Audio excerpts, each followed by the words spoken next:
guilty now. Oh, he's hit the live button. He did that without me knowing. Swine.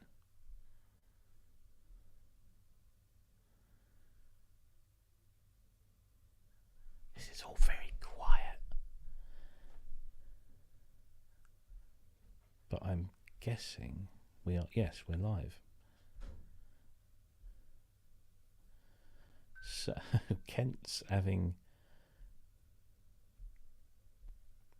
homeless person magazines, or big issues.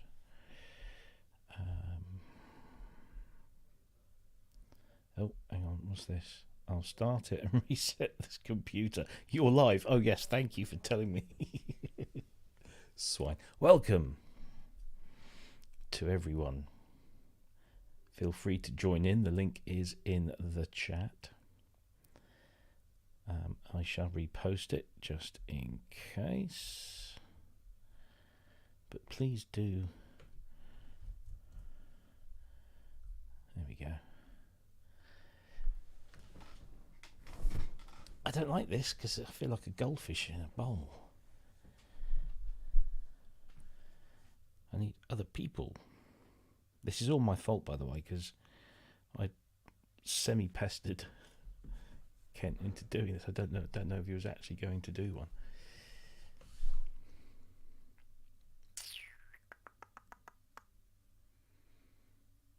I don't know. Should I do a routine, song and a dance?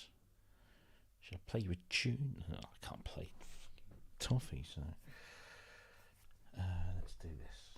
Hang on. Let's have some background music.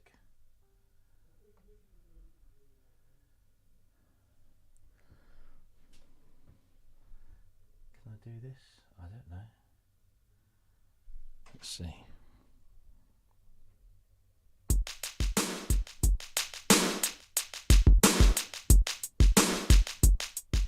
Ah, there you go. Good evening. Hey up. Hello. I can. So the man himself is not here.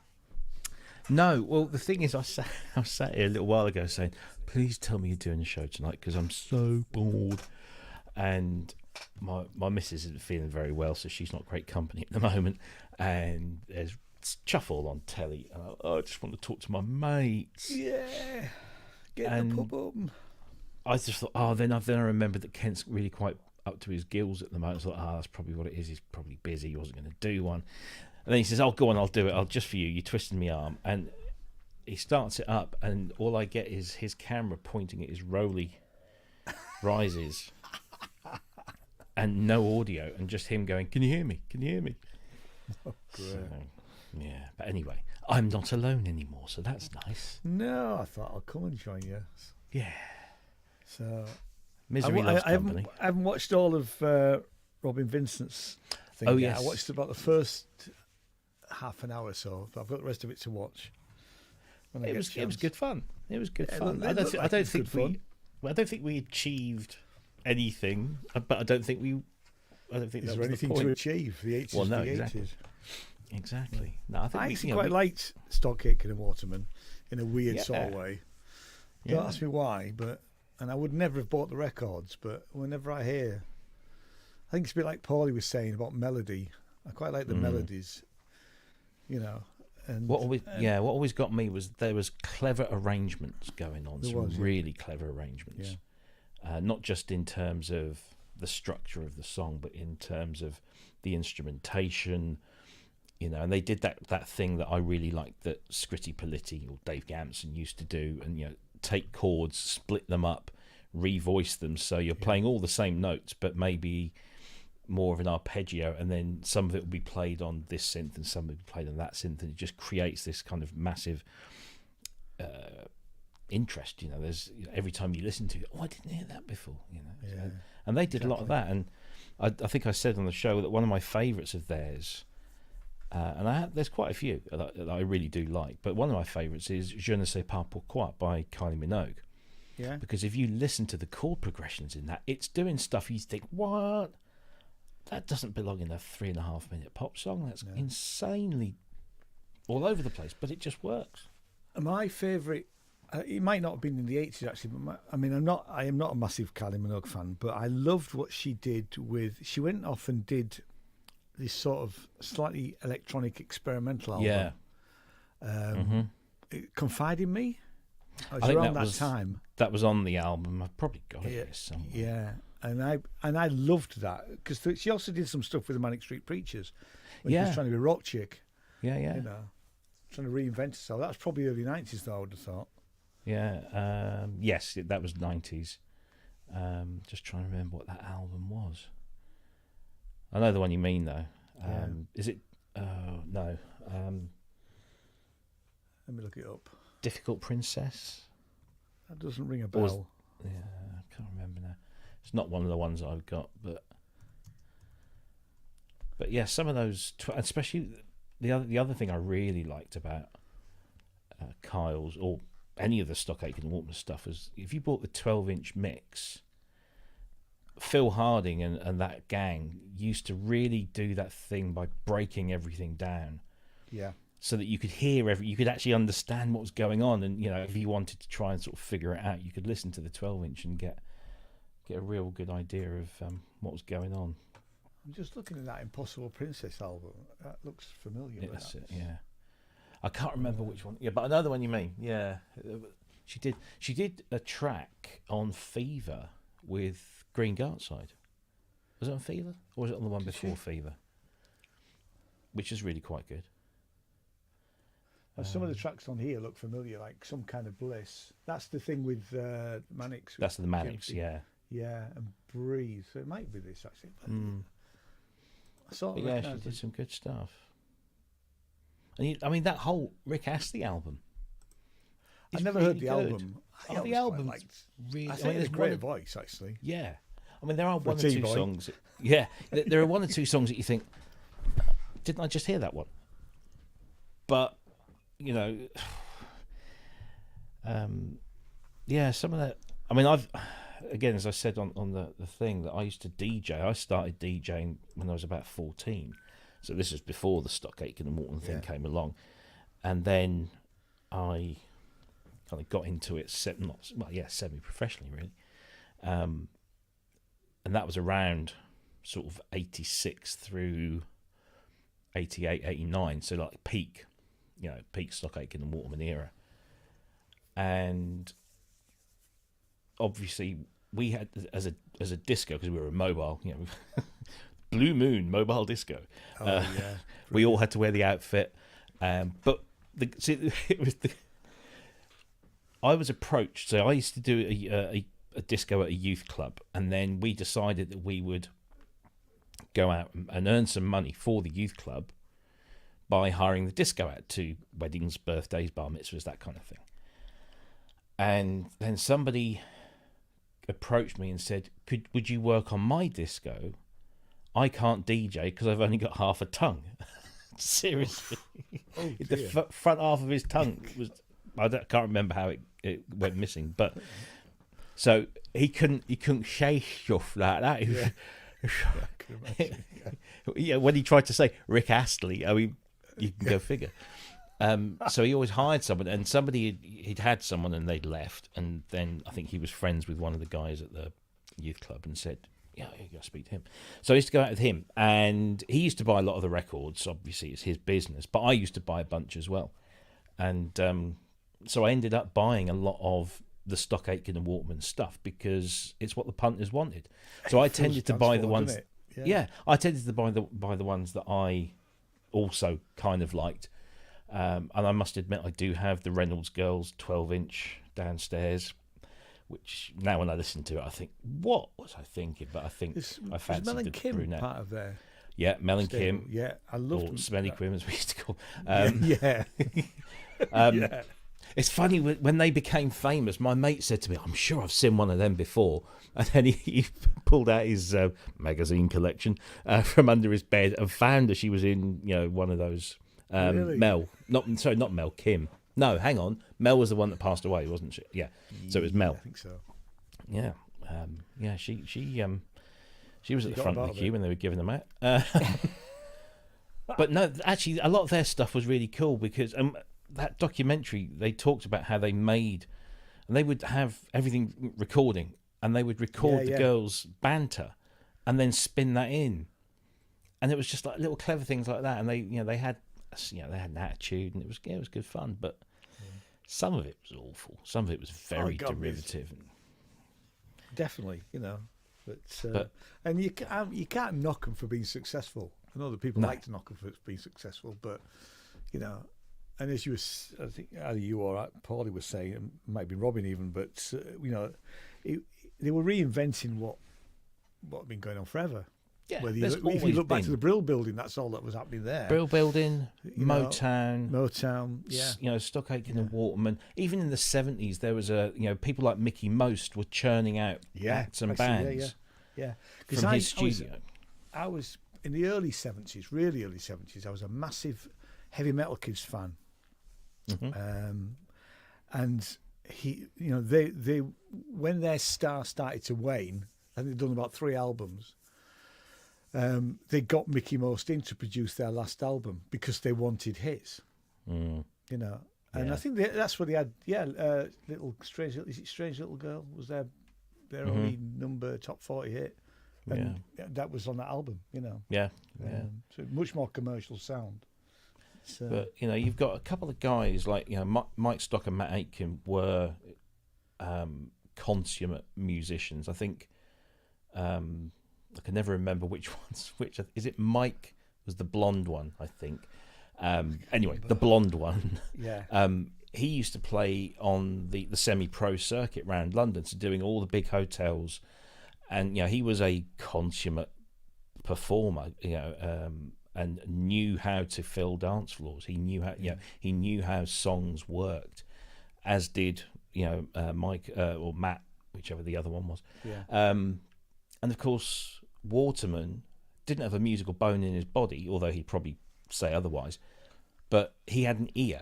That's what he had. Definitely had an ear, yeah. An ear for what works, and he knew from years of DJing in clubs, especially up the north. He knew what filled the dance floors. He knew what people responded to and what they didn't respond to. And he would be in the studio, and they'd play him something, and he would say, change that, swap that around, or do this there, or put that thing, and then it would work, and it would be a hit record. And so there was clearly it was the sum of the parts. Or what was it? I can't remember what the phrase is. Because it's the whole or something. I spent most of my 80s working in workingmen's clubs. Matt was born in 89, so I stopped then because we got a baby, so but up until probably up until 80, so from early 81, 82 right the way through to 86, probably 87. First of all in a band, literally up and down the country. We did do we got offered tours of Germany, but in the end we turned them down because we wasn't enough money. And I mean we were a 5-piece band with a roadie, and everybody got equal share. And we were out 6 nights a week, and the average salary then was 300 quid, which actually, if you think early 80s for a working band, was pretty good money. We could live on it. I mean, I had a part-time job, but just to pay the mortgage, to make sure we were paying the mortgage. And when Jane and I were first married, we spent most of our time on the phone to each other because she would try and get her days off when I wasn't gigging. And then I did it in a duo as well for a couple of years.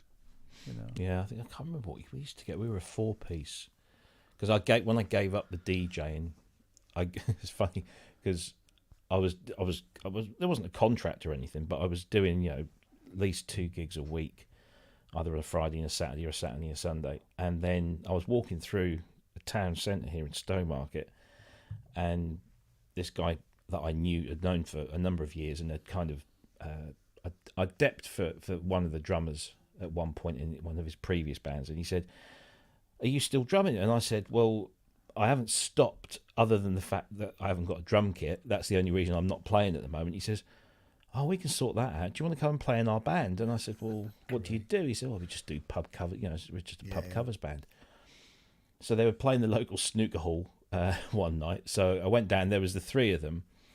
There was Andy on lead, Paul on rhythm guitar and vocals, and Mike was on keyboards but doing the bass. So he got a Casio CZ5000 and a 106, a Juno 106. So bass on the left hand on the Casio, chords on the Juno, and a foot pedal to stop and start a Casio RZ1 drum machine. That was their drummer. So I went along. Excellent. Yeah, and they weren't half bad, but of course the beginnings and the ends of songs were a little bit, lacking, and there was no drum fills. Had all the things that make a song good. It didn't have the drummer, and so I thought, yeah, fuck it, this sounds good fun. Mainly because he got a drum machine, because I thought if I replace the drum machine, maybe I can pick that up. Yeah. And I did get to borrow it for a long time and mess around. That's kind of how I got into that. Sort of drum programming. But so I went to my next DJ gig, and I said to the guy, I said, I'm sorry, but I'm going to quit, and I'll quit.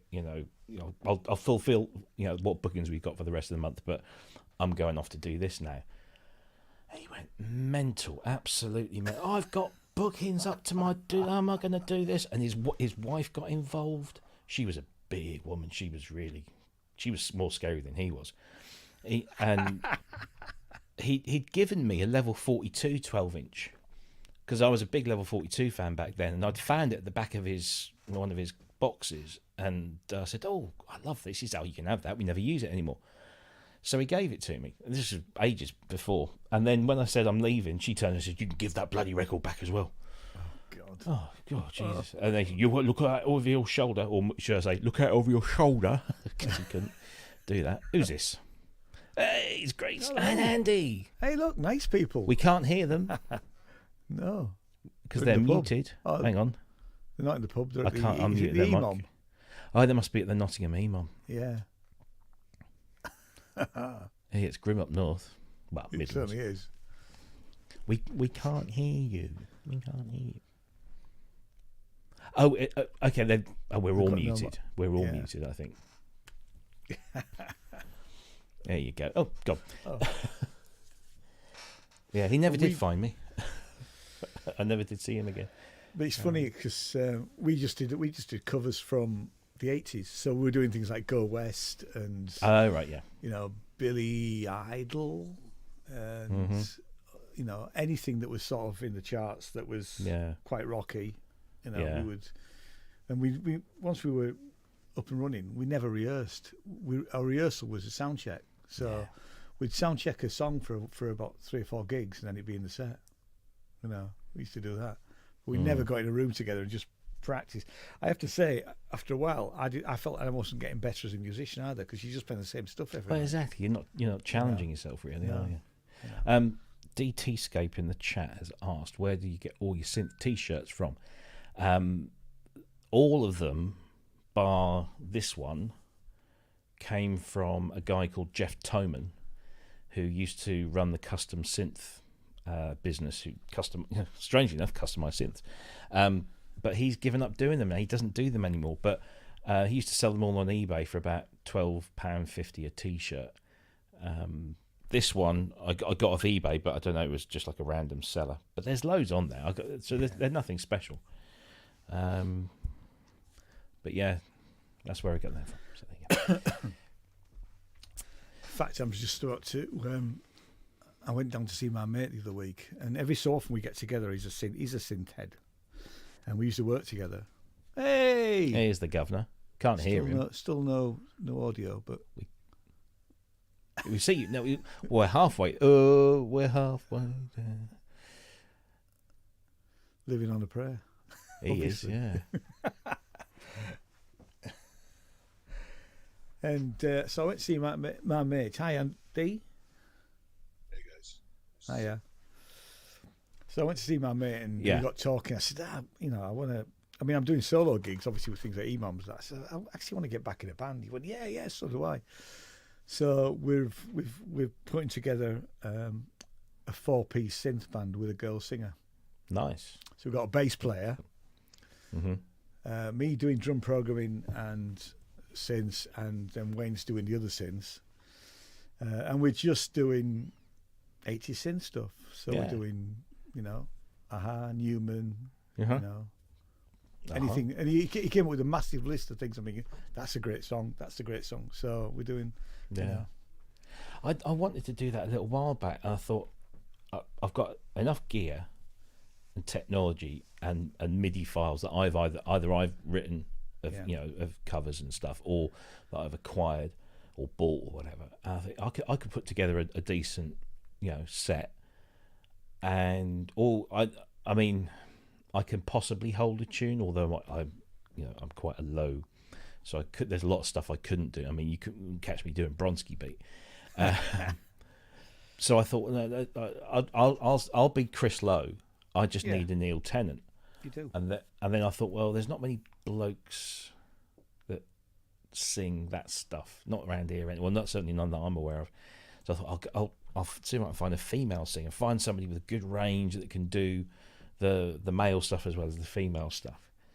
And I found one. It was an old school friend, and she started, I think when she got divorced or something, she sort of did one of these, she sort of got into the singing, did some courses, training or whatever. And I approached her with the idea, and she said, "Oh, that doesn't sound bad." Then about 2 weeks later, she joined another band, and it was like, okay. So, actually, I've just literally put some adverts out for some girl singers, because I've done a subscription to, what is it? Some website thing with, I want to call it Gear Mix, but it's not that. Anyway, there's a website that you can, if I can find the actual. I think I can hear Kent rolling his cigarette. I think I might have figured it. Hey, welcome back, sir. Well, for no apparent reason, fired up the Mac Mini and couldn't find the camera, and the camera wouldn't start, and the audio had somehow switched to the Black Hole Reverb plugin. Okay. Yeah. As the main audio source on it. I think I've had that, something similar to that. Sorry about with the that. Mac Mini. There we go. Yes, I don't know what caused it or why, and now I don't care anyway. Yeah, because it's sorted, so whatever. We were only filling anyway. Wait until you turned up. Yeah. And now my concert may begin. Yeah. See, I used to suffer in silence, and now through my music, everybody can.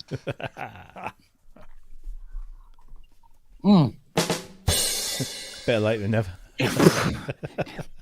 And that's what comedy's all about. Timing. Oh dear.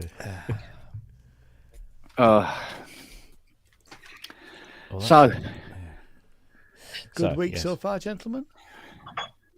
Oh, it's been awful. Well, just work. The type of work. I see. Mate, What was that thing you posted up earlier? that used to be a CS80. Big enough to be a CS80. I was standing a long way away from it. All right. No, honestly, it didn't look. Well, I've got the picture here somewhere. It's not how people expect CS80. Yeah, the new Dr. Mix video shows a very similar CS80 that's not broken. So it's all open up like that. Amateur. Not broken. Well, I didn't know it's like 2 layers, right? When you open it up, it's 2 layers. You got the rack boards at the back, the keyboard which lifts up, and then there's a series of boards underneath. Yeah. Which is mostly keyboard assigning and aftertouch. In fact, it is all keyboard assigning and aftertouch. In fact, sample and hold board, that sort of thing. That's cool. Did you see that video yet, Robbie? He has some nice DX1 playing in it. Is it a recent one? He just put it out today, I think. Oh no, I've not seen that one. It's the 10 most expensive synths video. What's number one? The CS80. Yeah. Really? Well, because the average one he found was around 50-60K. He did have ones on there for Moog and other ones that were higher, but I don't know. His list is a little bit weird, but he does show a lot of cool gear. Oh, okay. Well, Top I mean, tens make me angry. He's got some skills too. So when he plays, it's fun to watch him play. when you say most expensive, is the criteria like polysynths or something of that nature? No, everything. Moog was number 10. The mini Moog was number 10. Colossus was number, I don't know, 6 or 5 or whatever it was. So he's never tried to buy a Moog 3C. Well, he didn't mention the whole Moog modular series and the ARP 2500. He didn't even bring that one up, but he brought the Colossus up, so he's kind of in similar ballpark. So he's just basically gone through and found 10 expensive synths and then ranked them in order. As most of these top 10 of things, I hate them. They're so subjective. Well, I mean, even those Sonic State ones are kind of weird. Even though I like them, they're also pretty weird too. Like the weirdest 5 synths of all time, and yeah. In your opinion, that's what it should always suffix it with. In our opinion. But the host was actually pretty funny. I don't know his name, if he's still around. The guy with the dark hair. What, on Dr. Mix? No, the old Sonic State vids from like 10 years ago. Oh, right. That was probably Nick with hair. No, it was some other dude, like a comedian or something like that. It was in the 40s. Yeah. It was back when they had their channel a lot. They had the kind of bulletin board that's not really active anymore. Mm-hmm. Back in the old days. The old days. I'll tell you what I was working on briefly this morning. I can't even use the expression working on. It was a Nat Deluxe. Oh, wow. I've never seen one before. I've seen a Nat. Yeah, I've never seen pictures. Yeah, well, this was lovely little wood case, and it says it's playing by itself. It plays a sequence, and it was playing a sequence of notes, and it hasn't got a sequencer. But it was the sensitivity part. So I just went, there you go, mate, all working. Bye. Dear. It was the Wasp Deluxe that had the wooden frame, right? They did. They did deluxes of both versions. Yeah, both of them. They didn't. Although they didn't do a deluxe version of the Spider. Oh. If I remember rightly, with the Spider, when you wanted to, you push the play button or start button, and it played the sequence, and it stopped. If you wanted it to loop, you had to wrap sellotape around it to hold the stop button down. Never thought of putting a latching start button on it. Did you wedge like a guitar pick in the switch or whatever? Yeah, but apparently the best way was just wrap some sellotape around it. Yeah. That's wacky. So the circle of life is now complete. There is a DX1 in my downstairs toilet. Again. Wow. Where did that one come from? It's the same one. Oh, that Went right. out and came back again. Yeah, managed to. Apparently, it didn't survive shipping. So they opened it up and had a go, and made things slightly worse, and shipped it back again. But they didn't put the screws in the lid, so it was all in the case. Oh, I tell you what has happened. What's that? Oh, poor old Fiona. She was mortified. A guy come to the door to collect his Prodigy yesterday. I think it was yesterday. And it was sitting up on the cistern in the downstairs toilet. And she reached in to get it, got it, brought it out. And as she did, her ass caught this JD800, which fell face down and pushed the joystick right through the front panel. So you know those big JD800 end cheeks? Yeah. I've got more chance of finding the Holy Grail than one of these. And she was mortified. And I caught her last night on eBay looking for one to buy, so she could put the end cheek on it. Can you just get some red glue destroyed ones and find those parts? It's absolutely... Oh, yeah. Do you know what? We looked in the end. We did have a sniff around. There was one up for sale for parts, and the parts we want are the parts that are missing of it. Maybe somebody did the same thing. Yeah. Now, if it had been sitting the other way around and it fell flat on its ass, no harm, no foul. But because it fell face first, and mate, it's broken all the circuit. Well, the circuit board I can repair, and put all the buttons back in and everything like that. But that fascia, it's smashed to bits, mate. It's one of those weird ones that's kind of heavy and it's all plastic too. So if it does fall on itself, it's pretty fucked. Mm. Oh, we also had a chap come yesterday to collect his Oberheim expander with that new Sweet Discreet graphic on it. My God, it was just automatic fucking jizz explosion when I opened the case and showed him. He was beside himself. He goes, but it's the same texture as well. Oh my God, I thought it'd be smooth. No. No, it's done proper. You'll see. It did. It looked great. Cool. I'm glad. Getting the old one up as a bastard. Like, yeah. No, I like to see Craig do well, and he will do well because the stuff he does is top notch. I just wish he'd start 3D printing end cheeks for JD800s. Have a word you never. Well, he's in Japan at the moment, but there you go. Well, that's the place to get a really decent 3D printer, isn't it? Well, you'd have to use the stereolithography type with the tank because you don't want to do the hot glue gun style 3D printing with a nice piece like that. Yeah, that's true. It'll look like crap, and it won't be strong enough. Yeah, this is true. The FDM printing is fun, but more hobbyist. Yeah. So come on then, why are you bored, Robs? Why am I thought you had lots to do. No, actually, this is kind of like I've had a bit of a breather at the moment. I've done all the writing, all the podcast editing. You want to put some of that this way? Yeah. I'm just waiting for bloody invoices to be paid. I've got a big one that's supposed to come in, and I sent it to the guy that was like running this project, and 2 weeks later it's not been paid, and so I just sent him a very polite email saying, just checking you got my invoice, and if there are any problems with it, just let us know. And he said, "Oh, did you not send it to so and so?" He says, "Because I'm just a freelancer too." Okay.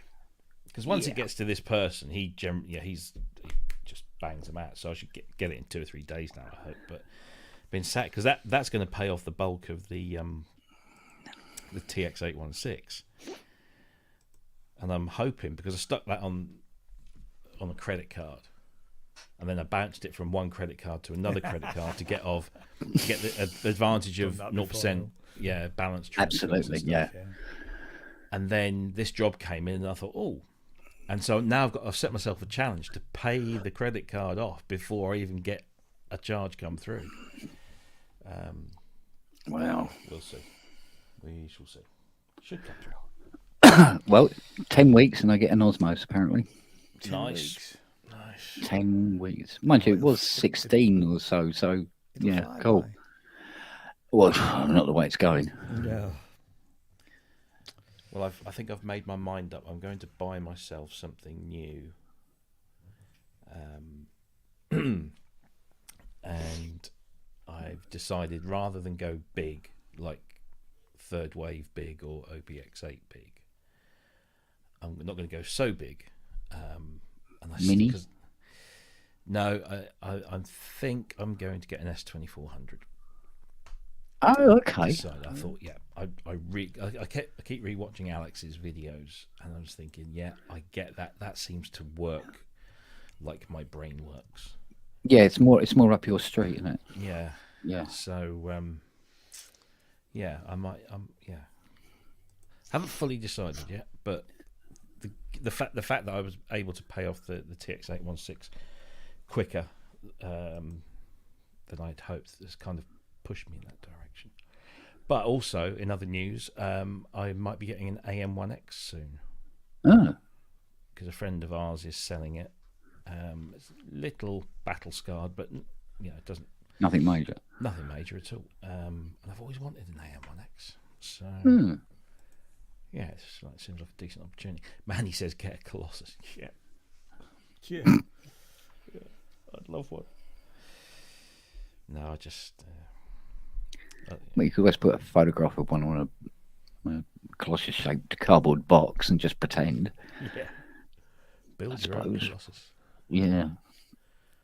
All you need is some empty cereal packets and a pair of Val's old knickers. Hey, that'll do, pig. That'll do. By the way, that thing that we can't talk about. Oh yeah, that thing. Yeah, I know. Sir. Yeah. If you're gonna do it, do it. Yeah. Kind of thing.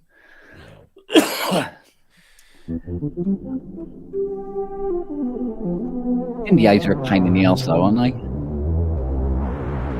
Certainly, Yeah. And yet, no matter how careful you are, there's some gobshite website somewhere on the planet releases it too early because they can't read a clock. Yeah. Well, hopefully that won't be us. There's been a lot of that, day early, accidental, not. Yeah, here's the thing I've noticed recently.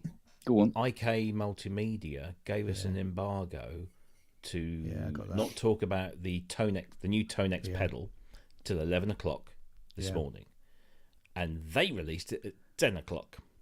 And I've started to see manufacturers breaking their own embargoes to get it out first. Yeah. Sorry, cut you off. No, I got one from Edinburgh Fringe Festival because apparently they've just started selling.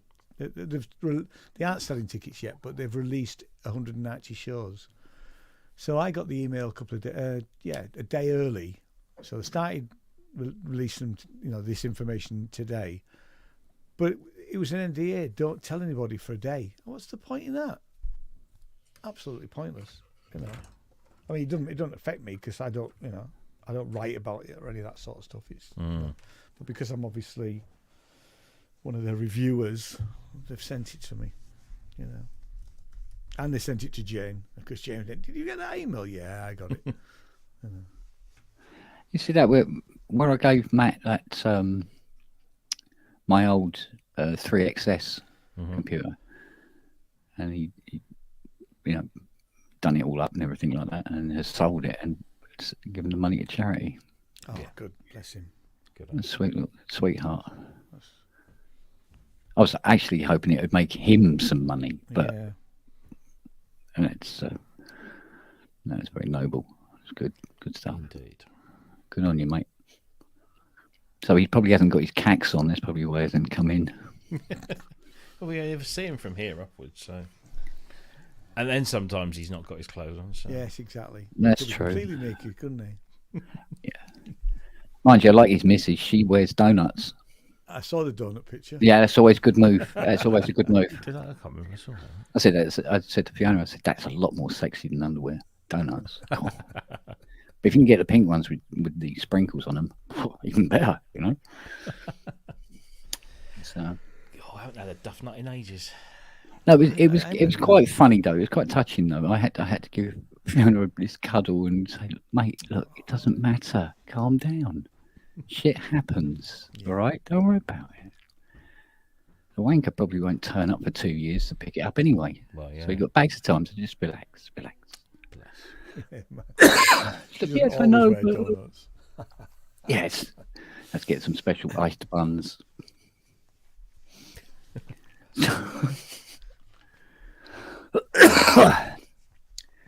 Well, I spent the whole of today submitting my last year's accounts to HRMC.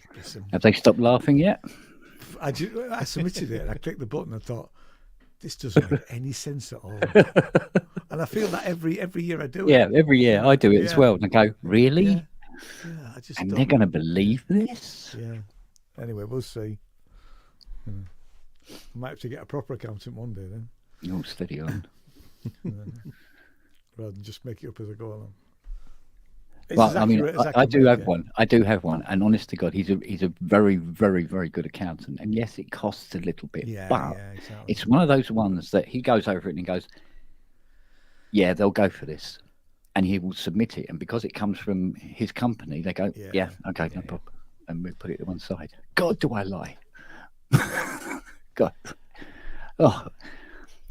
I think this year is the year I'm going to have to actually get someone in, because at the moment I just I log all my ins and my outs. Yeah. And I know that I can earn up to about $1,000 before I have to declare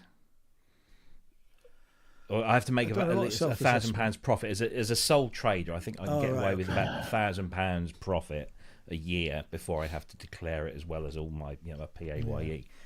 It's a bit. Well, actually thinking about it, it might be 15, might be 1,500. Yeah, so it's So all I do is like everything I buy that's musical, or that goes on the outgoings, and then anything I get paid for doing that comes on the incomes. And at the moment, I'm about 300 quid up. Right. So long may that continue. Yeah. But no, I think this year is the one, because now I'm starting to get more and more writing gigs. And a friend of mine's in marketing. She lives around. She's my wife's best friend, and she runs her own business. So I hit her up and said, "Can you recommend an accountant?" She said, "Oh yes, I know just the guy. He lives, a couple of villages over. You'll never believe his name." I said, "Go on." She said, "Adrian Mole." And I said, "You're kidding." She goes, "No, it's funny, isn't it?" I said, "No, well, it's not just funny. I used to go to school with him, because there aren't many Adrian Moles around, and I used to go to school with Adrian Mole." And I checked him out, and it's him. So I need to give him a call. Apparently he's very, very good. So and he still does ballroom dancing, which we always used to take the mickey out of him, because we'd see pictures of him in the local paper, because he'd win all these local trophies and stuff. And he was like really, slim, as a lot of these male ballroom dancers are. Yeah. He had a very sort of big nose. But he used to do the whole garb, and he wasn't ashamed about it at all. Which, of course, back then it was something you took the rise out of someone for. But nowadays, it's until you realised that they were rubbing themselves up against some beautiful women all day long, and you don't. Oh, hang on.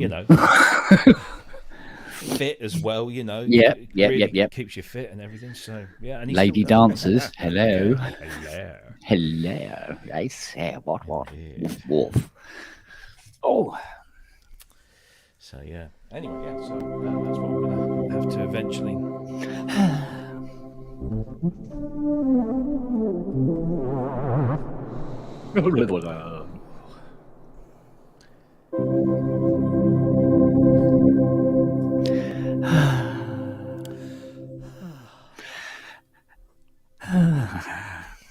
Also, that thing we can't talk about. Yes. What a bargain as well. Yes. Yes, it will be. It's just. It was a hell of a bargain for us, though. But yeah. That's a. Poor old Ian there going. Talk about excluded. No, I feel. Why not invite your stinky birthday party? I'm always out of the loop, like a mushroom. Well. Stuck in the corner and shit on.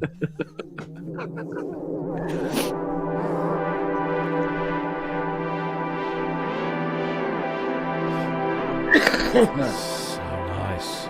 Did I read correctly something about Musonics is returning? And I went, how is that Musonics? Yeah, I was going, well, how's that going to return? Well, who's bought Moog? So, this is all Suit and Tie Guy. And we all know that Suit and Tie Guy, apart from being an absolute diamond geezer, is also a bit of a, not a prankster, but he likes a good, he likes a good rise. And so his, back in NobCon this year, he debuted this 902 VCA in the Moog format. Yeah. And some of them were labelled up as Moo Sonics, MOO Sonics, with a little kind of cow logo on.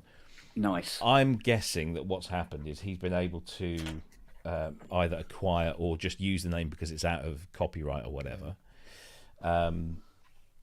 And it's now badged as Musonics, MU with a capital S, Onyx. And what he's done is he wrote this press release on Musonics headed paper from the 1970s. Okay. But you've got to read the the press release closely, because it is absolutely chock full of. It starts off. Chillicothe, Illinois. Musonics has acquired very failed Eurorack manufacturer STG Sound Labs, which is obviously untrue, in a private equity trade valued at 6 million Dogecoin. Based in the greater Buffalo area, Musonics is America's oldest synthesizer company, whose first instrument, the Sonic V educational synthesizer, is highly regarded as one of the most reliable analog instruments of the 1970s. Again, something else that gives it away.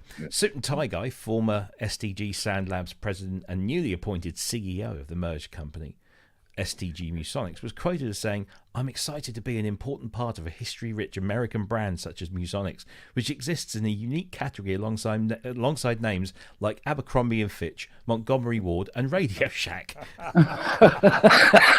The first STG Musonics product, the voltage control amplifier, this is probably the most honest paragraph in there because it actually tells you what the thing does.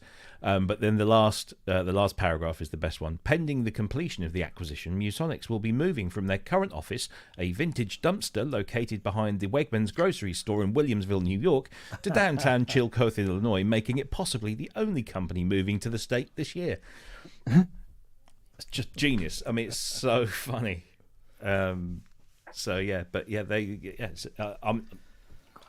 wouldn't be able to tell you what a 902 VCA did differently. It's a VCA. It's a VCA, but it's a VCA. Yeah, note on, note off. But it's absolutely genius. That Bruce not talking to you, mate. I like how he references dead companies like Radio Shack and Montgomery Ward. So. Exactly, that's the whole point. You know. Yeah. Abercrombie's still around, but probably not the same though. Yeah, but still, it is. This doctor, as Mandy says, it is so Suit and Tie Guy. It's so good. We need to get him back on the show along with Bubba. Bubba was hilarious.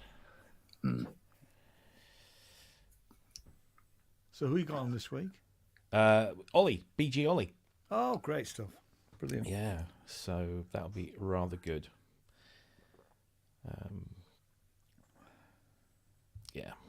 So we got him on, and we're lining up some decent names coming soon. Lining them up, it's knocking them over. That's the problem. Nailing them down. Although one is so up for it, mate. I tell you. Cool. Well, that one's really a blast. He was so. He goes, really? He's going, really? I went, yeah. I went, yeah. Go on, yeah. I'll have some of that. I'll have to wait until the tour finishes. I went, okay, we can do that. We'll do that, yeah. That was pleasant, and it made a difference. Instead of, who are you? Fuck off. Why would I want to do that? Yeah. Who are you? Who are you? Who are you? Slightly disappointed, but at the same time, delighted to see that Martin Ware had snagged Mrs. Fripp. That's a lawsuit in the making. Well, yeah, quite. How do you mean, Messi? He's got Toya. He's got. What do you mean? He's got Toya on his show? On his show, right, yeah. on Sorry. his podcast. Yeah. I'm thinking what's going on there. I saw the only thing I've seen from him recently was him on Twitter having a go at Keir Starmer for not letting Jeremy Corbyn back in. Yeah. Yeah. And he had a pop at Deborah Meaden as well. Oh, did he? Yeah, because she posted something about that Keir Starmer speech, where he said, he wouldn't let Corbyn back in, and she sort of kind of didn't agree with him, but didn't disagree with him, and he had a right go at her, which, absolutely. I'm not so sure about the Corbyn thing because I was never a fan, but I mean, and I listened to Martin Ware's podcast with Corbyn, and I thought it was fine, and it just makes me wonder: is there some misinformation going on about him? I just don't know. About Corbyn, yeah. About Corbyn, yeah. Yeah. I mean, I've got no real evidence, but from a lot of the stuff that I've looked into and that, it just seems, and I'm not being a conspiracy theorist because I'm absolutely not that sort of person, but it does come across as if there is some sort of establishment movement Yeah. People are saying to those in positions of power, look, if you let this happen, we'll withdraw all our money. It's not. I don't think it's an evil underground neo-Nazi conspiracy or something. It's just what happens. People that give money to political organisations were rightly worried that he might actually get some sort of power. And the thing is with Keir Starmer, I wanted, like Martin Ware, he said I'll give him a chance, and I wanted to give him a chance, and he soon blew it, because like 2 years ago he said, and it's on record, I think that the central Labour Party, the parliamentary party, should not have any influence or dealings with who the local parties choose as their MPs. It absolutely should be up to them. And now he's saying there's no way that Jeremy Corbyn will stand. Yeah. You've just literally done a 180. Yeah. And two or 3 years ago, he was supporting him. He was backing him. He was his bloody right-hand man. I never liked Keir Starmer. In the leadership campaign, I was after Lisa Nandy, I thought was my candidate. But I mean, I'd left the Labour Party a long time before Keir Starmer came along to, It'd be nice to have a third centrist kind of party, to be honest. Would. Or lefty-leaning centrist. Yeah. The thing is, the Tories have moved so far to the right, to the neo, that Labour has to kind of, I guess, come more to the centre than it ever has done. I mean, I think the Labour Party is still aware that when they won in '97, it was because they took a more centrist point of view. Yeah. So because that's what Blair was all about. Yeah, and if you go on Twitter, which I try not to do, but if you do read a lot of people that say, look, I'll just give Keir Starmer a chance. The important thing is to get into power. The important thing is to get into government so we can do. Yeah, and I agree that is important. We need to kick the present government out. Definitely. But what are we replacing it with? Yeah.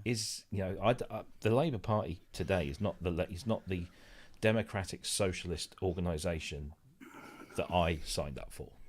No. And I find that a tragic shame.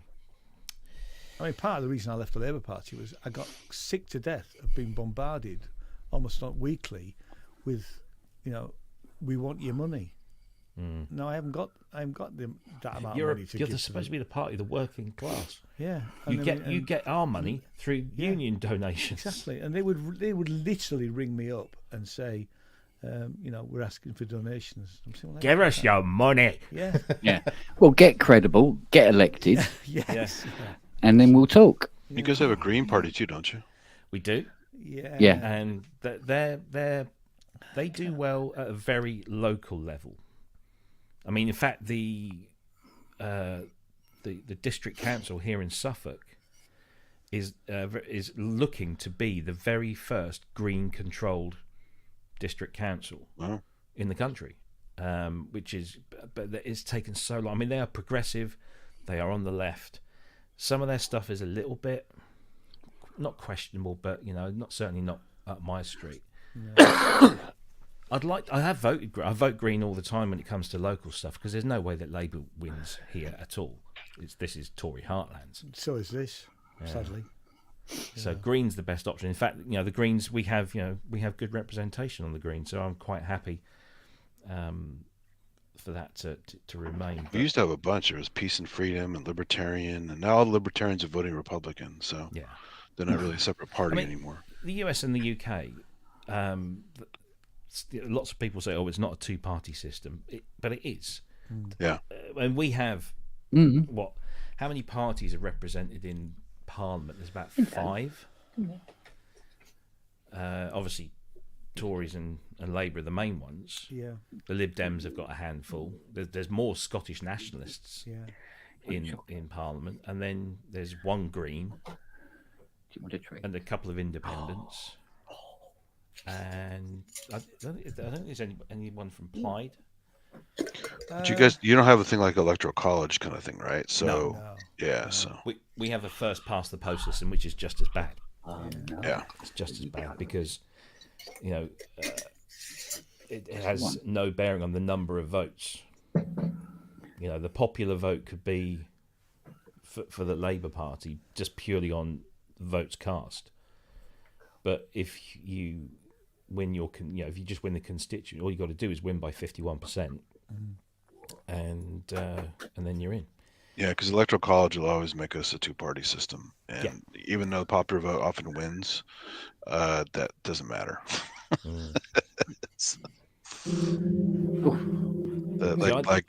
Gore basically won the popular vote, and then the hanging Chad nonsense with the paper ballots. Yeah. And all these people always win the popular vote, but the Electoral College always decides it.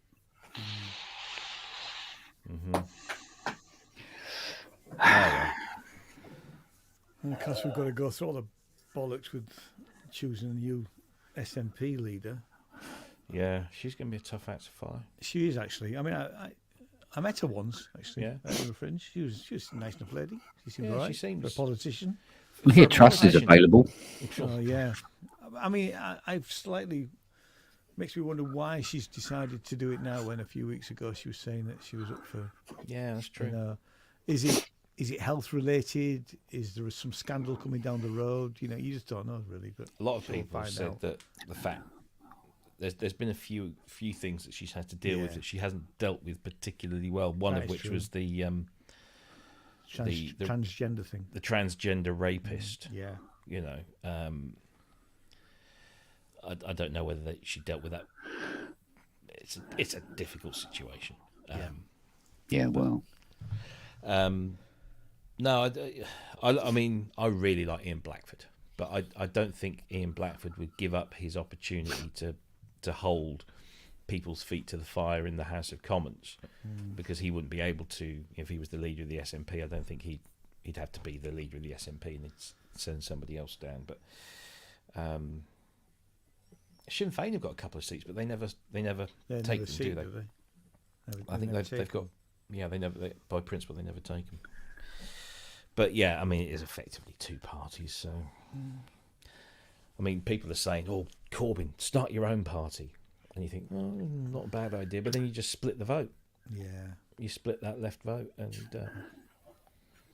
Tories will generally. Well, although at the moment, was right. Actually, Stephen Blackford did step down. I'd forgotten that. Step down as leader, didn't he? Oh yes, is he still there? I don't know. Because he was always. When he stood up at PMQs, he was always very entertaining. Well, when he called Johnson a liar, which you're not allowed to do, even though he is, and did, and Blackford pointed out exactly where he had done. The Speaker had to go through the motions, but he before he got thrown out, he walked out. But he's kind of like a Scottish Dennis Skinner. Yeah, and it was such a shame that Dennis Skinner lost his seat. In fact, there's a documentary that I was hoping to try and see because it came to Pocklington about Dennis Skinner, and I never got to see it. I need to try and dig it out. Kent, I think you're going through speakers. It's breaking up. What? You go through speakers. It's breaking up. It doesn't sound clear. You're not coming through. Definitely not in stereo. Yeah, you're not coming through the same thing as your mic. In fact, your mic doesn't sound good either. Tap the top of your microphone. Oh yeah. No, do it again. It is now, but it sounds rough as dogs. I mean, it's pretty hot. Yeah, it's distorted. It should sound like that. Oh, what is going on in here? It's like, what the hell, man? And hello? There's an echo. This time we got to get Rich on to fix your audio issues. We can't hear it. We can't hear the echo. Let's have a look, see what's going on here. Audio settings. Oh, hang on a minute. Don't talk. Try now. 1, 2, 3, 4, 5. Hello? There you go. Ah, better? You had echo cancellation on. Now try. Hello. Yeah. Your mic sounds better. Now play some keyboards. Oh, puppy. Hey, there you go. That's nice. That's better. Can you put? Can you just ask her if she's got a JD 800 going anyway? Don't. Robbie wants to know, have you got a JD 800 at all? Just the one. Just the one. Just the one. Oh, baby. You silly girl. You were so worried. I'm glad I deliberately tried to poison you tonight then. I had accidentally on purpose. I had Jamaican jerk chicken. And I'm sorry I missed out on Richard. I'm not quite sure who jerked the chicken, but oi. Actually, to be honest with you, darling, I think it was the rice. Kent, you can absolutely milk this for Forever. as long as you want. You Yeah. can It's milk probably the this. rice that did you in there. No, I'm not going to. I wouldn't do that. What? Well, hold you over a barrel because you destroyed a J800. Don't. He might be. The owner might be watching this. I Anyway. doubt it. He's a professional musician. Anyway, it wasn't me. It was the DX1 that did it. It was all Oh, the hang on a minute. DX1's fault. Yeah, the DX1 Not- was at fault in the long term, I suppose. Not the one I've If it got. wasn't for the DX1, then everything would have been fine. Not Robbie's one, though. Ken, Hello, darling. I remember you saying to me that somebody had left a JD 800 with you, who was a very famous pop star. Was it his? Oh, yeah. His? I don't want to say his name, but trying to think of a clue. Why don't you want to say his name? Well, I don't know. I just don't want to. His first name's easy enough, isn't it? Just call him Boy. Yeah, that is it.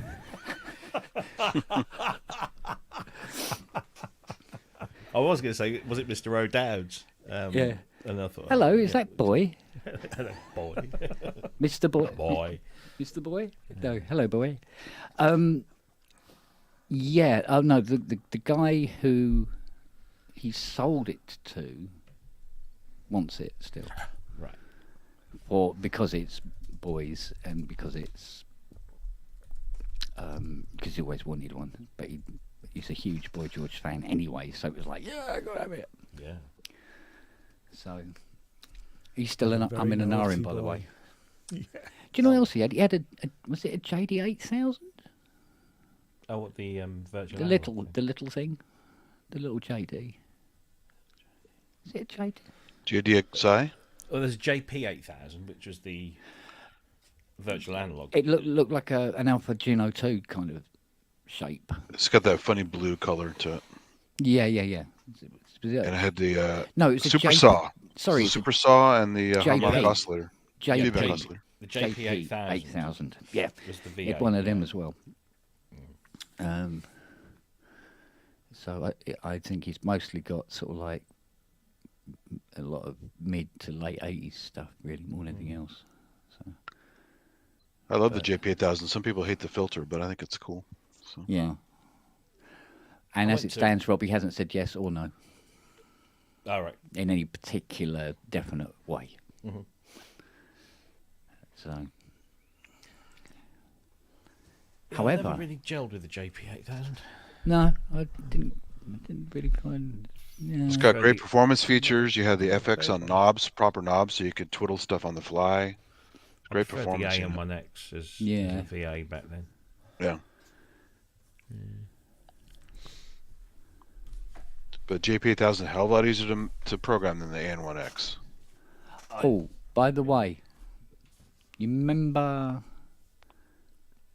Oh, rumble. Matey Boy that I said I was going to ask to come on the show? I'm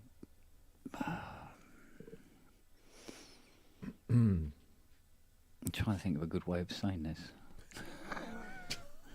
Is this? He's not. He's not a stranger to various Fairlights and synthesizers and Yes, stuff. I think it comes from Asia. Asia. No, No, not that one. Okay. no.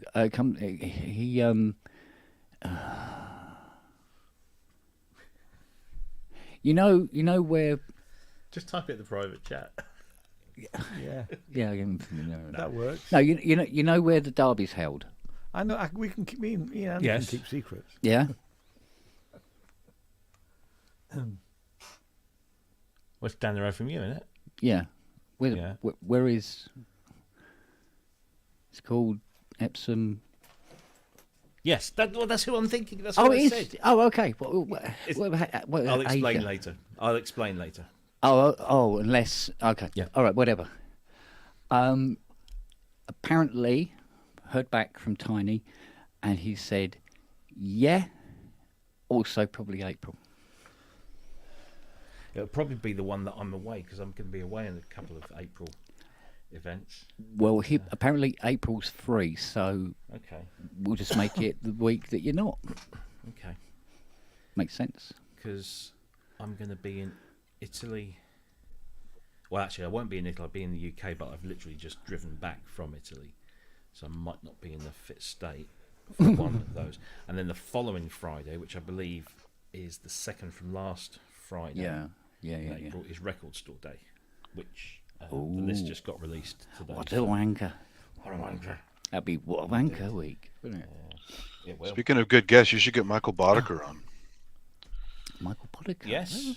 I talked to him at Synth Plex, and because he runs it basically, and he's super friendly, approachable guy. And did you ask him for us? Did you? I mean, who knew, right? He's too busy at the time. He's running around this chicken with a head cut off. He's so busy at that show. But I got to talk to him a little bit. He's got the largest synth collection in the world, I think. Yeah, he has entire storage facilities and houses full of gear. I'll be the judge of that. Well, I mean, it's pretty impressive, just what he had at the show and what he told me about. But he's also come on, played Andy, on tons you of must famous... be up there. Well, not the vintage stuff though. I can't. Oh, okay. I can't afford that vintage shit, man. Nobody can, mate.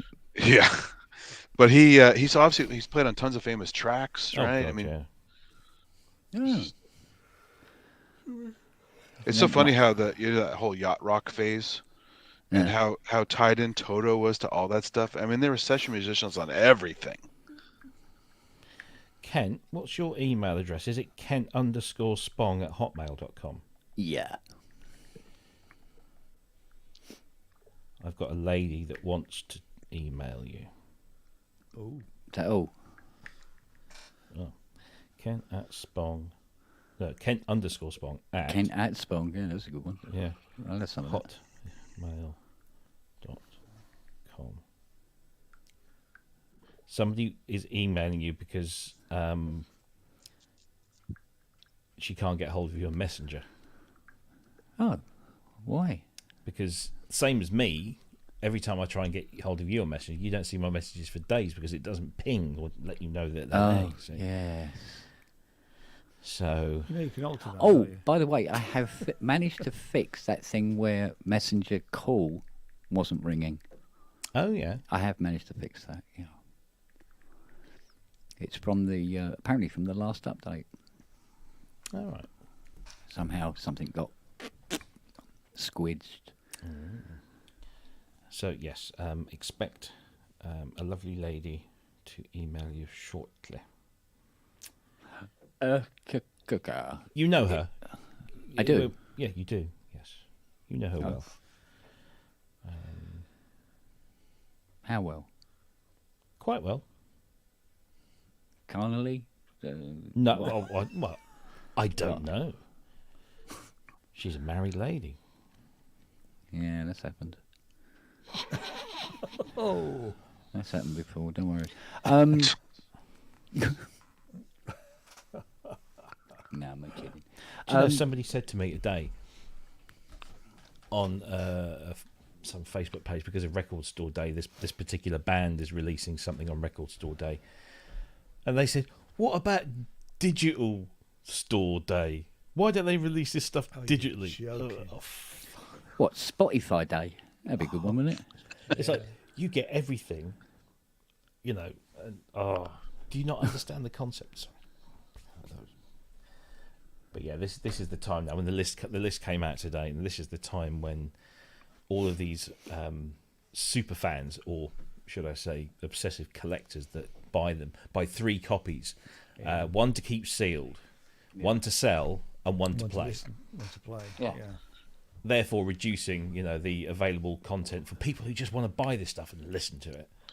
They should just take it all the way, call it Vinyl Fetish Day, and you show up in your GIMP suit to pick up your vinyl.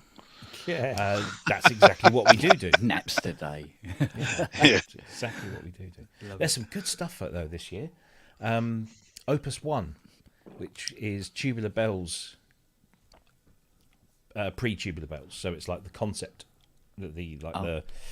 How did he describe it in his email? Thank God for that. I thought you meant the Moog. What the hell? No. Describing that as brilliant. It's the original demo for Tubular Bells. Oh. It's going to be released on vinyl for the very first time. Is it available digitally already? Well, all it says here is it's available on vinyl for the very first time. So I'm not in. I've got a Tubular Bells anniversary edition on CD, so it might have been on that somewhere. But has he done much since that Olympic performance where he did the Tubular Bells thing? I think he put an album out not that long ago. But I think his albums don't seem to have the same impact that they used to. No. Well, no one sits around and just listens to music anymore. I mean, the whole concept. I've corrupted myself. I've been listening to Midger orchestrated. Mm-hmm. Oh yeah. Over and over and over again in the workshop, and now I can only hear the songs the way Ty has arranged them, and can't. Like if somebody says, "Oh, do out Ultravox," and what I hear in my head is the orchestrated version. I can't hear the original version anymore. God, I'll have to dig it out. So, mind you, in some respects, I actually prefer the way Ty has done some of the tracks. To be honest, I've not heard it yet. but that's because I've always been a bit of an orchestra head anyway. So, as much of a synth lover as I am, you can't knock a good orchestra, mate. Classical's the best. Yeah, can't knock it. So, and I was playing. What was the other thing? Oh, I got this double CD of Elgar. Give that 24 down on the big deck down in there, and have that blaring out. Brilliant. You know, the Cuckoo and the Nightingale. That's a good one. Yeah. I'll have some of that. I think my neighbours must think I'm fucking mental or something. Well, especially the organ cranks up, right? Yeah, but what's interesting? Oh, the pipe organ. What's interesting? Susie next door here, the little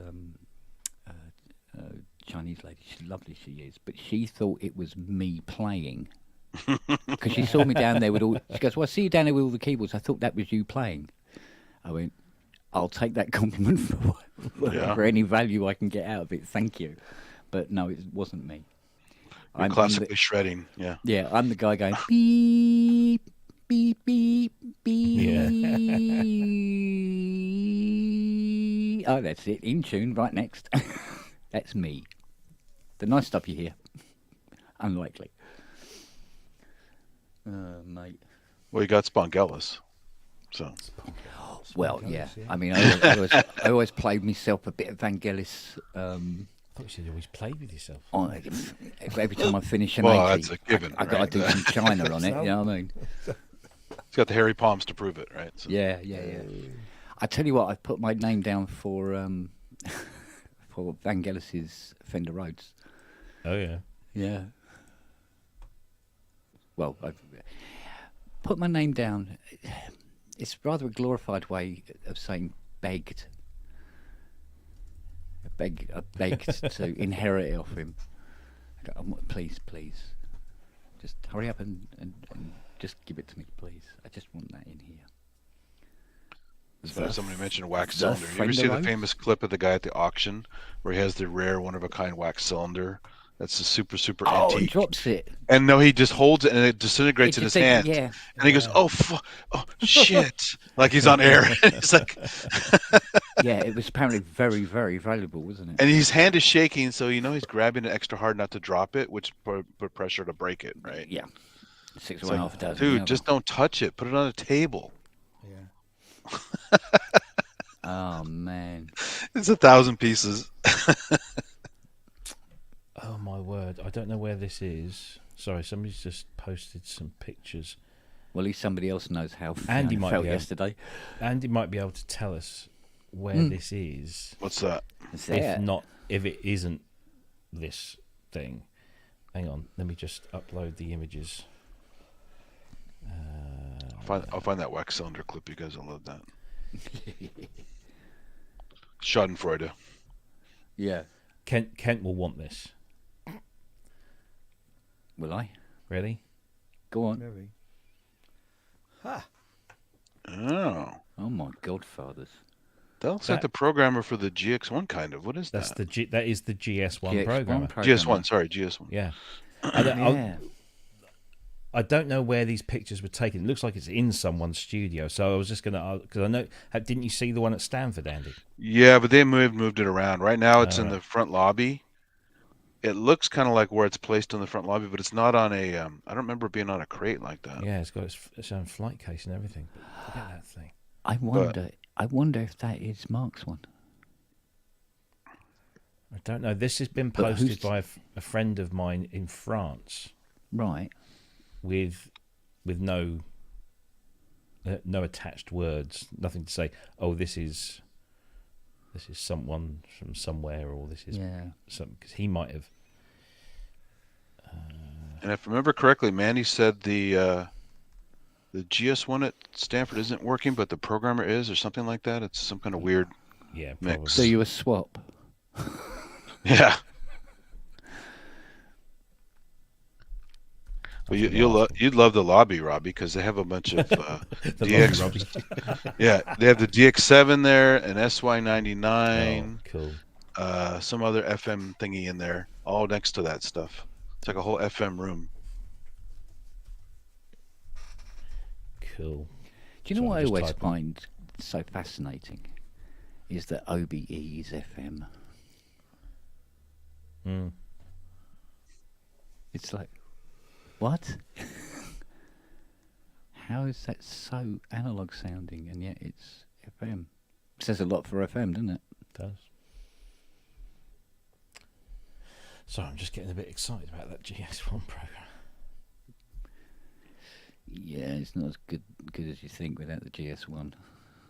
And anything better than that bloody card reader.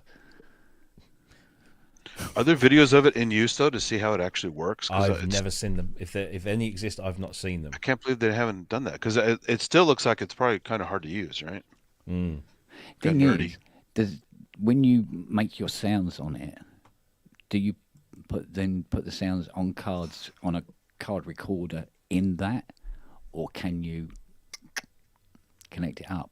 I don't know. I don't know how. I mean, Manny might be able to. I think he's probably gone back to work now, but because I know there's another proprietary plug on the GS1, but I don't know whether it's. You've got to be able to hear the sound as you program it, so there must be a way of plugging connecting that to the GS1, and then you twiddle it, because like things like the it can't be real time, because like even the DX7. You couldn't like hold a note down and then mess around with the settings and hear the change live. You had to re-trigger the note every time you made a change. Yeah. So I'm guessing it's got to, because that predates the. Well, to be fair, you could do that with just an auditioning button, really. Yeah, but even if you could, like on the D50, the PG1000 is steppy. It's not as smooth as you would like it to be. So it may not even sound great if you could do it real time. Yeah. Yes, it's. I'd love to see one connected and working, but I forgot. Did you ask Steve Porcaro about that when he was talking about the GS1? Did you ask about the programmer?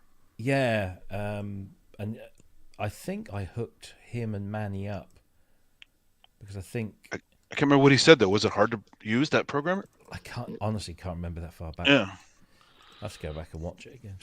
It's still one of our, I think, the most viewed show. Although he's super friendly too. I talked to him at Synthplex. He's really nice guy. He's super. I was like absolutely shitting myself, because I'm thinking I'm here talking to a major global rock star, and he's just like.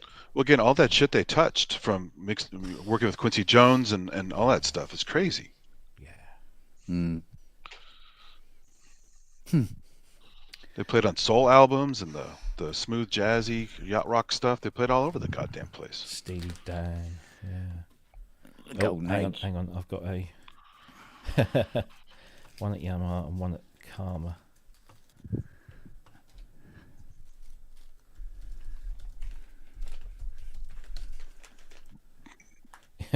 I said, is this one that you've got? And he said, in French translated, "You're kidding."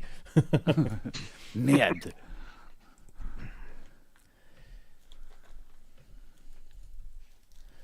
So I've just asked it. I think this might be Karma. Yeah. Karma. Those guys who do the, I forgot the module that you have from France. What's that FM module again? Oh, the Essence FM. Yeah, are they so into it? They have some of that older crazy FM stuff? How do you mean? Like a GS1 or something? Oh, do they have? No, I don't think so. No, I honestly don't know. I mean, I speak with Stefan quite a bit now, for reasons that will become apparent in about 3 weeks' time. But no, I've never really actually asked him what his whole background. Maybe we should get him on the show because his English is pretty good.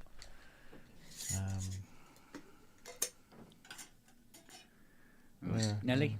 Their new instrument is great. Oh no! It's really Okay. good. Siri, your turn. Oh, Just looking at the there you controls go. on this thing. No. All right. There you go. It looks like each voice. Let me just get this a bit clearer. Come on. So you got four operators. Does the Zills Lab one approximate the interface at all? I can't remember. Not really, no. No? Okay. No. It'd be fun if UVI did that. Yeah. So the Zills Labs one has it doesn't. It's like a best of. It's like a simple set of. It's more powerful than. It's not just the GS1. There's loads more going on. But I see. It's got virtual analog in there as well as FM. Oh. Seen this Check that out. Oh, sorry. I'm when you scratch a chest like this. have you got Fiona there again? Yeah. Oh, sorry. Yeah. Yeah. Scratch a chest like this and pull your hand away. Dad. I don't perform, Dad. You've just done it 3 times. You little moo. Oh, hang on, look. She gets a paw, digs it in, and pulls your bloody arm back. You do it again. Hey! Sorry, guys. Kent was not concentrating, and I was lusting over porn. No. Hello, Uncle Fish. Yeah, I was distracted by Robbie's porn face. Surely that's like that. The FMO face, yeah. It's more like, I'm looking at the controls on this thing. It's a little bit fuzzy. Oh. So it looks like you've got for each operator you have 4 main controls. Voice parameter and total levels. And you've got 4 buttons for each. So for voice parameter you have 4 buttons. 2 are for the cursor, left and right, and the other 2 are for data, plus and minus. That's all you have. yeah. For the parameters and the levels. And then you have these 4 independent LCD CRT screens. One So for that's each the operator. that's the Apollo 11 landing system. It almost looks like it, yeah. Yeah. And then there's a separate set of editing buttons, all 8 of them. Wow. And it has the best thing of all 80s technology. It starts with a key. Like a car. Like a car. Like a car. Any synth that starts with a key is Needs choke. yeah, or needs choking. That's 2 of us with Aussie Man shirts on tonight then. Yes. I got me destination fucked. I've got an Aussie shirt. One of the Aussie man is Aussie. What's your one? Here's me face. Here's my face. Yeah. I don't know what I'm wearing. I'm doing Fiona's NASA. got the yeah, no, yeah.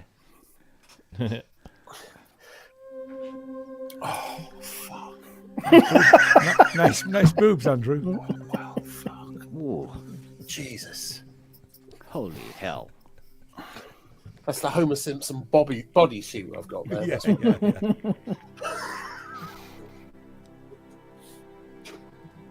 You should have an email in your inbox, Kent. Do I? Yeah. Oh, all of a sudden I feel the urge to grab a telescope and go and watch some stars. Only the British people will get that. Good old Patrick Moore. Oh, legend, wasn't he? I wonder if it's gone into junk. I love Patrick Moore. Any astronomy person knows who that guy is. Oh, but did you get the link with the music? No, but you said Patrick Moore and the stars. But that, what was that? Was that Sibelius? Now you're asking. I actually have one of his older books, A to Z of Astronomy, Patrick Moore. Yeah, I've got a few of his. My uncle tried. He was very keen to get me into it all. He actually gave a really cool idea in there that I actually implemented on a trip to Africa. I didn't have a lot of money after I bought a bunch of camera gear and film and stuff back then. But I wanted to shoot some stuff near the pole, South Pole, aiming at that part of the sky. So he actually designed a very simple clock drive for your camera, made out of a couple pieces of wood, a hinge, and a carriage bolt. And you mark off the segments with a little pointer, and you rotate it with your finger at a certain rate, and you can get basically a poor man's clock drive to counteract the rotation of the Earth and get longer exposures. All from his book. So Sibelius, yes, it was at the Castle Gate. Yeah, lovely bit of music, mate. Oh, I wasn't expecting that. By the way, people in the chat, please no Picard season 3 spoilers. I haven't started yet. yeah, exactly. I'm sure it's better than the other ones, but it's. I've only just finished season 2. What's it on?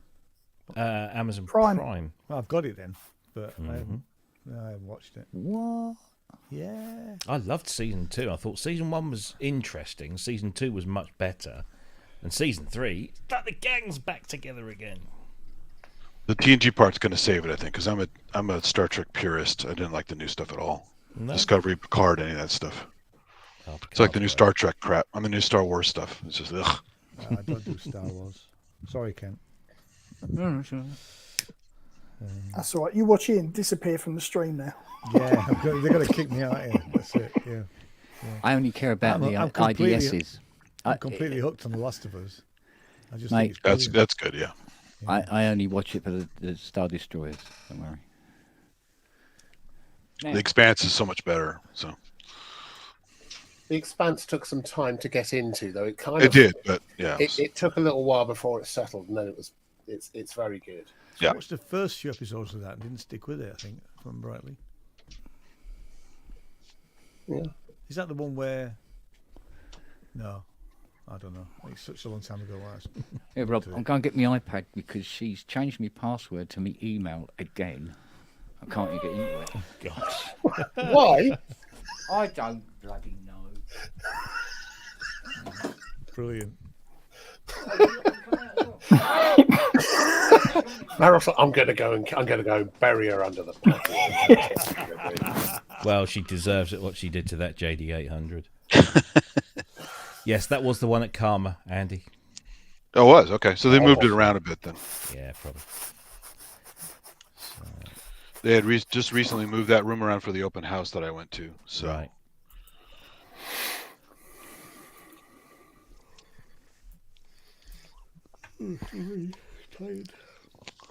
Actually, the coolest thing I got to play when I was hanging out there. You guys ever heard of an anklung? Yes. Have you ever seen one in person? Don't think so. It's fucking bonkers. It's this huge bamboo structure. And they have one there you can play. It's awesome. I was like doing like Killing Field soundtrack with it in person.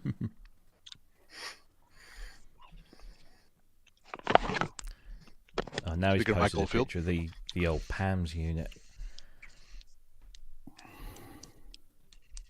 which was the GS1 program that didn't have screens. Oh no, that was the PAM. Was that PAMS? No, I think I'm talking out my arse. So how are we all? This is a very muted pub experience. How are we? All right, I think. There's no alcohol. That's what it is. What a fucking bet! Not here, there isn't. I will be getting something soon because my mouth is as dry as a Turkish transvestite camel driver's jockstrap. Wow.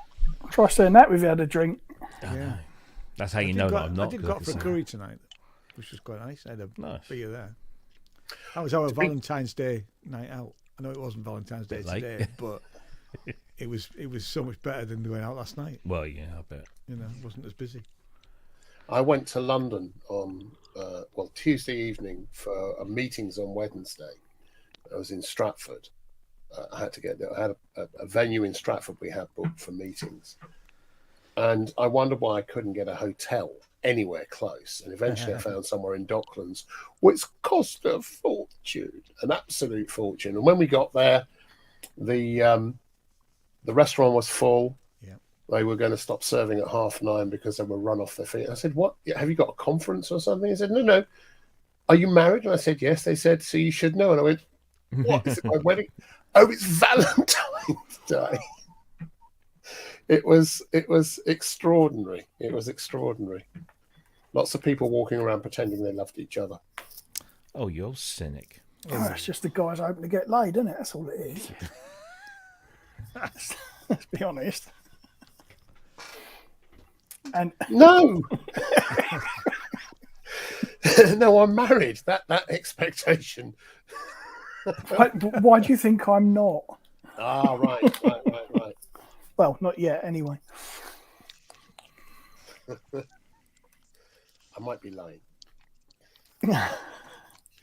And talking of cars, which you were earlier, my car was going in for a service, so I hired a hybrid Jeep SUV because it was the only thing I could get. Again, because it's Valentine's and people were disappearing off. And I drove from Stroud down to London and back again in this thing, and it was the most annoying, uncomfortable car I've ever been in. It was, you know, we constantly talk about the UE for analog synths, the whole idea of being able to grab a handful of knobs and just glance at them. You know where you are, right? You look at them, you go, okay, that's the envelope. We know what that's going to sound like. And it's kind of the same with the car. Semiotics, isn't it? Yeah, with most cars, you can glance down, you see the speed you're doing, the revs you're at, you know the gear you're in. You kind of everything's there. It's very simple, right? It's a very tactile, immediate thing. This thing had screens everywhere and so much feedback. It was totally befuddling. I thought it was quite dangerous, actually. It kept on screaming at me to do things and to interact on the various different screens. And I've been in, lots of different cars where you have screens that either interact or don't, Teslas, etc. But this thing, the Jeep, had so many things going on all the time. I will never drive one again. It was the most intensely uncomfortable thing. Very quick when you put it into sports mode, which of course I did. Was it a hybrid? You said. Sorry. Did you say it was a hybrid? It's hybrid, so it's battery and petrol. So it was really quick. Talking about a Jeep, Kent, that I hired, a Jeep hybrid I hired. To London. Very quick, but the most uncomfortable and distracting thing I've ever driven in my life. I will never drive one again.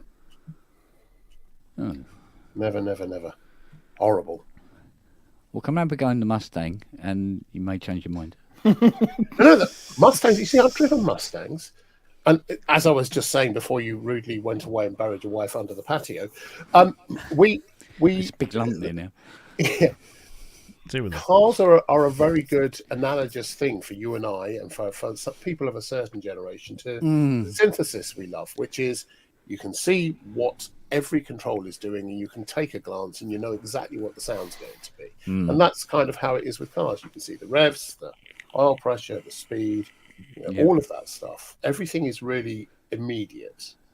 With this thing, I mean, I worked out at the end how to disable it, but it kept on trying to make me keep in lanes that weren't there. Doing 70 down the motorway, and you're just going around a very slight right-hand curve, and it's trying to keep me straight. I'm going, no, I don't want to go into that lorry. And it's nagging me the whole time, and I'm looking at this completely perplexed about what it was trying to tell me and why. I hated it. It was a really horrible experience. Whereas with a normal Mustang, you just had... no, you would. It's a much easier thing. The same with synths. That's kind of why. I mean, it's funny this because Rob and I have a thing about this. Robbie and I have a thing about this. I actually quite like DXs, even though most of the menus are hidden. Something about it just works for me. Yeah. And because of the way it's set up, you're going to have to dig for stuff and you hold it all in your head. But generally speaking, I like to see lots and lots of knobs and be able to grab them and do things when I'm creating sounds. I want to have direct, immediate control over whatever I'm seeing. And it was a bit like that. It was a bit weird. Yeah. Shall I go now? I when I first got the car that I've got now, it's got lane assist. So it actually works really well because I noticed that I don't, my arms certainly on long drives don't get so fatigued because as long as I'm sort of like gently moving the wheel, it does all the rest for you, sort of thing. But you can actually let go, and it will steer the car for you. But there are a couple of caveats to that I wasn't fully aware of because I didn't read the manual. That's what the glove. Why would you do that? Yeah, exactly. So my first thing was it doesn't do it below, is it 30 or 40 miles an hour? So you've got to be doing at least 30 or 40 before it then activates or takes over. So I was going down, a country road and thought, hey, oh shit! And it also doesn't. And this is not the car's fault. This is an EU directive. Because at the moment, driverless cars are not permitted by law. You can't have a completely autonomous vehicle on the roads in Europe. I guess still in the UK. So one of the other rules is that for anything that does turn the steering wheel automatically without the input of the driver, it can only go a certain number of degrees. And then it won't go any more than that. I don't quite know the reasoning behind that. And I was coming back from up north somewhere. I was coming down the A14 at the Bar Hill interchange and I was coming down the slip road and picking up the next bit of the A14. And it's like a single lane thing. It's a 50 mile an hour limit. And I got the missus hates me doing it, so I always go way like this, and she goes, no, put your hands back on the wheel. I said, look, it's turning itself. But of course, this corner was quite a sharp-ish corner, and after so much, I wasn't making that corner, so I had to sort of very quickly take over and correct it as well. But it will do what it does up to a speed of 210 kilometers an hour. But it won't turn more than, I forget what it is, 35 degrees. So you have to be below 210 kilometers per hour. It will work up to 210 kilometers an hour. Right, that explains everything. That explains the trip to London and back. Yeah. Yeah, I had to think about that there. But it's also got this radar system in the front. So if something jumps out, again, it's apparently usable up to 210 kilometers an hour. If anything runs out in front of you, you won't hit it. It will see it and stop the car. This had something called. I'm just trying to remember what it is. Essentially, it is cruise control, adaptive cruise control. Yeah. So it adapts to the speed of the cars in front. Mm-hmm. And you set a sort of a top speed that you're willing to go at, and then it adapts everything else up to that. That's all the braking. It made me feel car sick. It was doing this the whole time. Oh, really? It was stopping and starting. It was just really, really. It was like it's a beta version of their software for this. Maybe that's exactly what it is. It was terribly quick when you put it into sports mode. It flew, but you saw the petrol part of the thing going like that. But yeah. That bad UE design. Sorry. That radar thing I've got on mine, and it's collision warning. It always, every now and again, It will just spit up. Oh, you know, there's cars near you, right? Drive up the same road every day, and once a week it will go off, right? It will suddenly realise, oh, fucking hell, there's cars here, right? You could be driving along an empty road and a crisp packet blows by and it fucking puts the brakes on. And it's just like, what? There's no rhyme or reason to how it works. It's just bonkers. I mean, it nearly put me and the missus through the windscreen once when we drove past a Coke tin.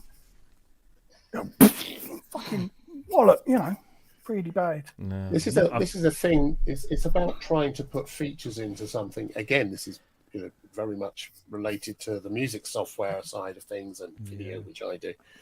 It's putting features in for no better reason than you feel the features should be there, or someone else has put features in, without thinking through how the features should work.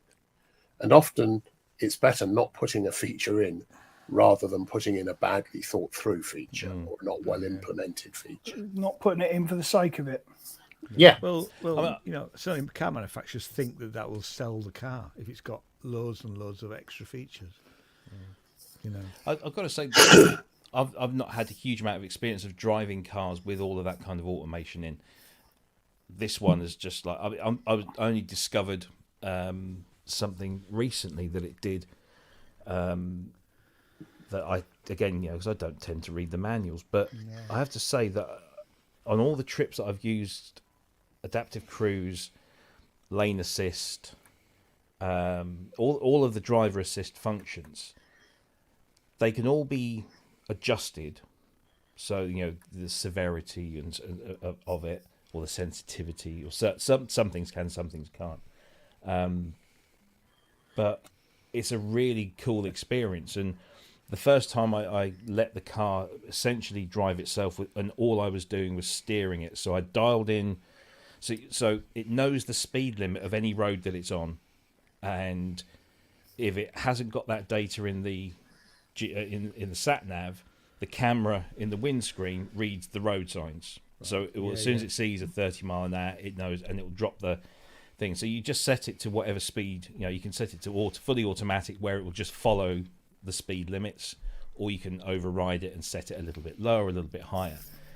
And I let it drive itself, and it's scary the first time because you're not in control, which is quite a dangerous thing. But car in front of me was slowing down at a set of traffic lights, and sure enough, I mean, I would have started braking a little softer sooner, but this didn't brake hard, but it broke the car, or whatever.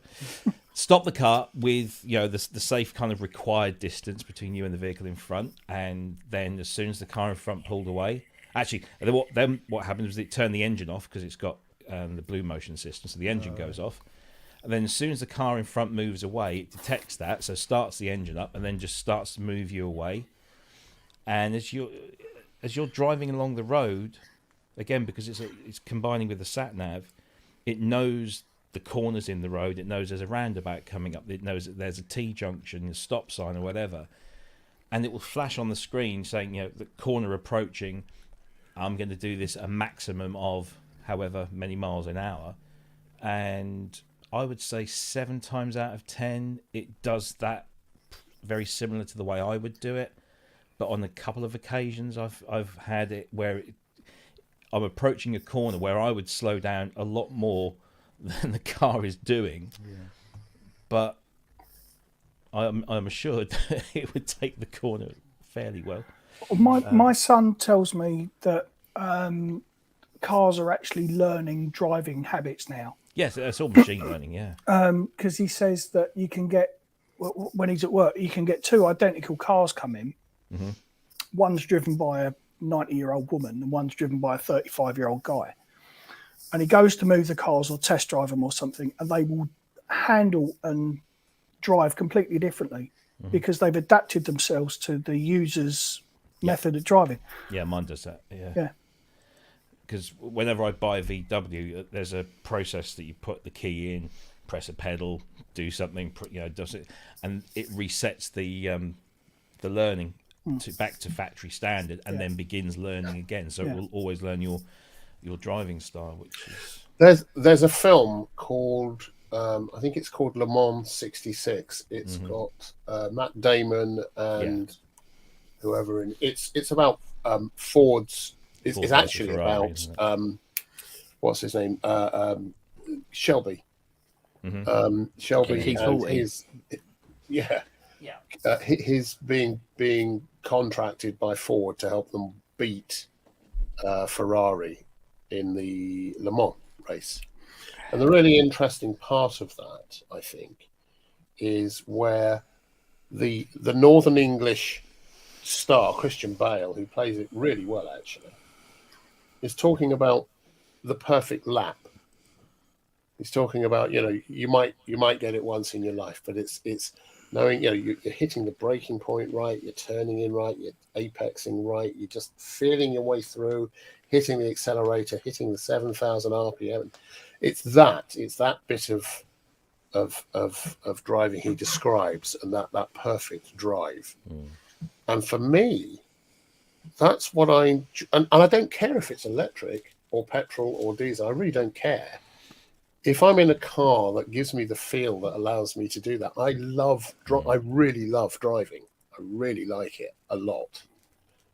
And when I don't feel that I'm in control of that, something else is intervening. So if I get in the car, the first thing I do is I take off the traction control, ABS, all of that. It all goes because I want to feel the whole thing. Yeah, I want to feel the whole thing. And I'm fairly certain that statistically, if an insurer were to put a thingy on my thing, I'd be a much higher risk than I am. But I've, touch wood, God, I've not had a major accident of any sort in my entire driving. And I'm getting slower, of course. I'm now, getting on a bit, so I'm getting slower. My reactions aren't so fast, but I still love that driving thing. So when something is intervening that much and distracting me that much, and I'm having to think about what it's saying and give feedback the whole time, it takes away the pleasure of driving it. And honestly, honestly, I think I'd have preferred to either get a train, except I was carrying cameras and things, or get a taxi. I have to say I don't use a driver assist on my car. I mean, I've messed around with it when I first got it, but then. Yeah, but steamrollers are like that, aren't they? Yeah, they are. Yeah, exactly. So when I'm driving around here, country lanes, lots of tight corners and stuff, I always stick it into semi-automatic and use the paddle.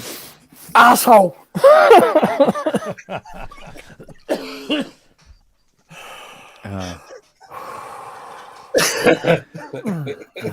Well, the only thing that's automatic on the Mustang is if you stamp on it, you will get smoke coming off the back wheels, and that's about it.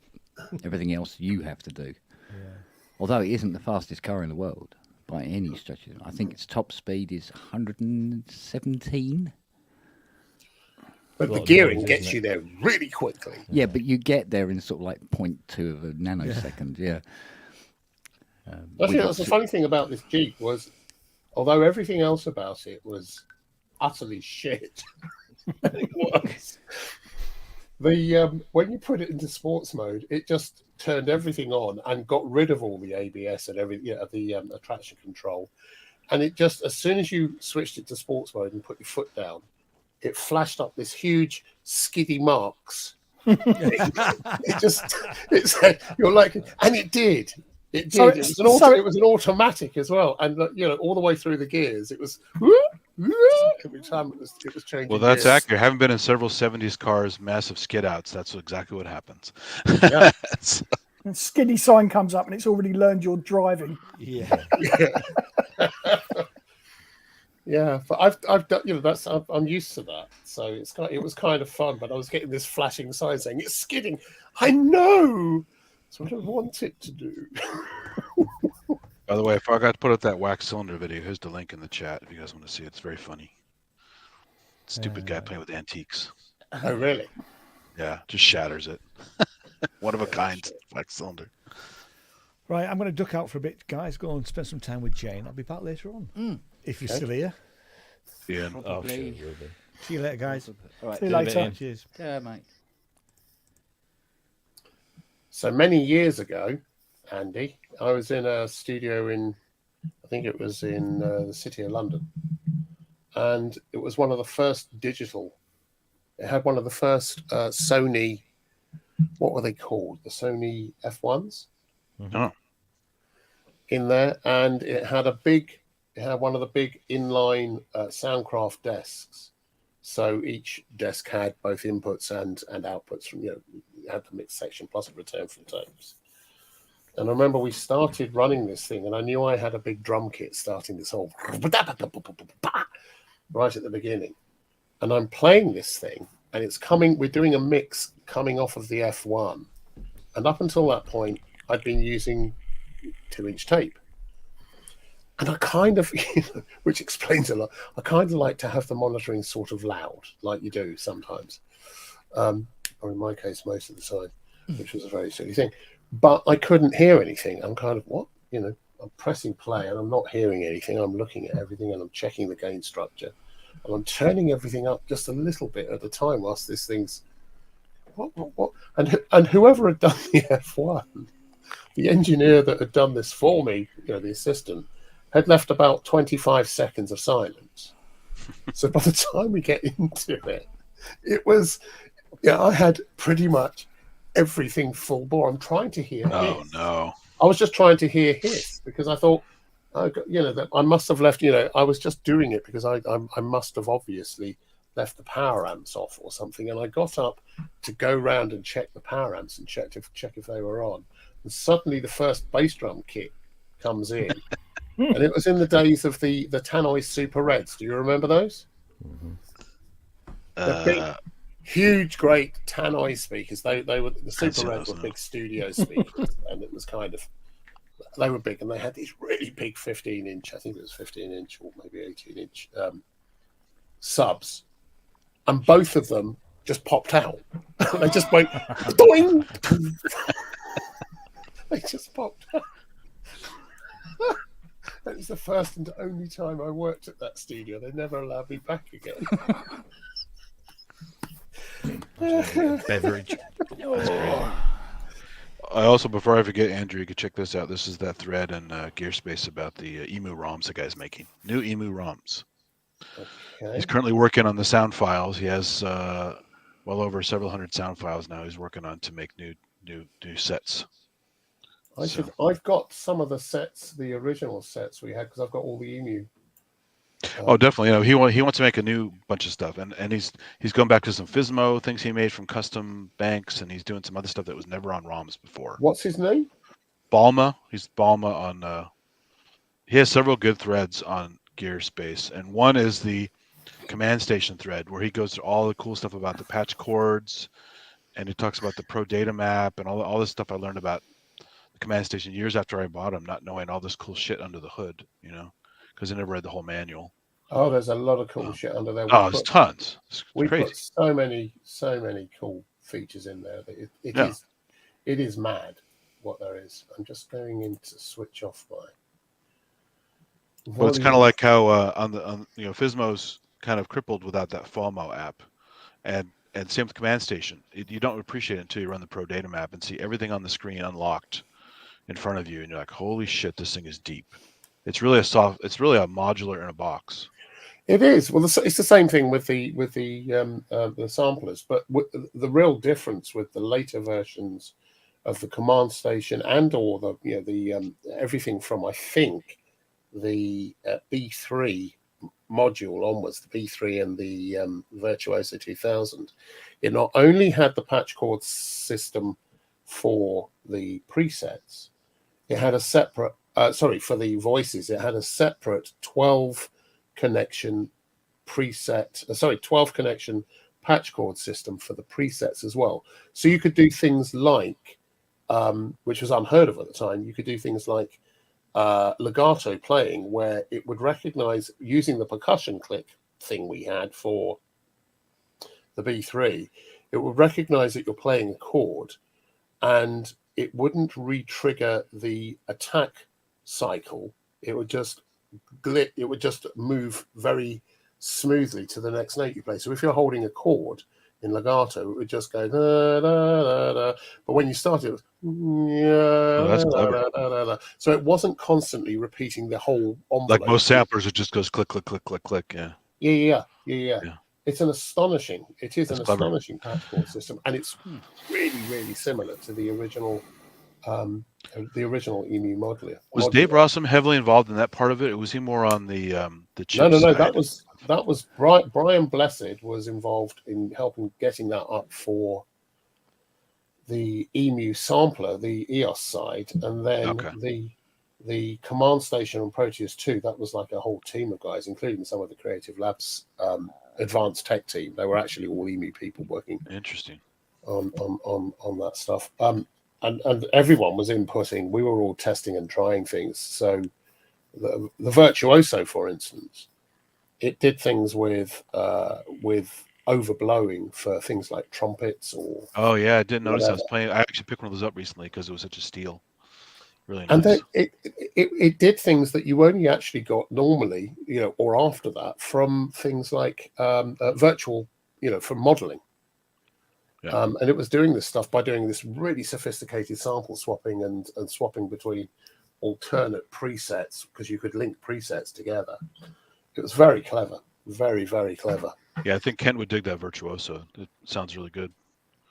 Yeah, it is good. As far as I know, it's still the only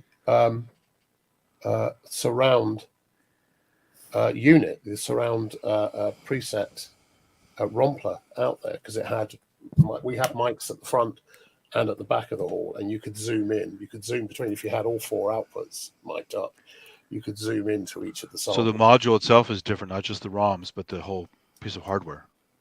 No, the hardware is the same as everything else. It's just the way it's been mapped. It's the way it's been mapped, so it switches to a different pair of mics and blends between the two sets of outputs. Because I know the what is it called? The Audigy? Is it Audigy? Mm-hmm. The original one is a standalone module. You can't change ROMs in that one. That's right. So that had everyone reveres Oddity. That's what it is. The Oddity. Yeah, the Audigy. Yeah. Everyone reveres that because it had such weird filtering capabilities and patching. All of that's available in all the other Romplers after it. All of them. All of it. There's not a thing that's in there that you can't do with everything else, including the command stations. They're all identical OSs and back end systems. It's just the samples you use. Right. It's just a huge step above the regular Proteus stuff. Yeah. They're good things. They're good. They're tidy machines. I mean, even the old Kurzweil stuff, even older than that, is great. I not long ago found a K1000 in good shape because my original one from eBay a long time ago was broken. The guy sent me a lemon and I got ripped off. And the samples on there from the K250 are just amazing.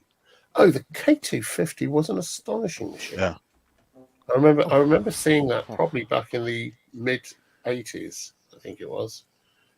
And it was one of the sort of famous British TV theme tune writers. I can't remember. Philip.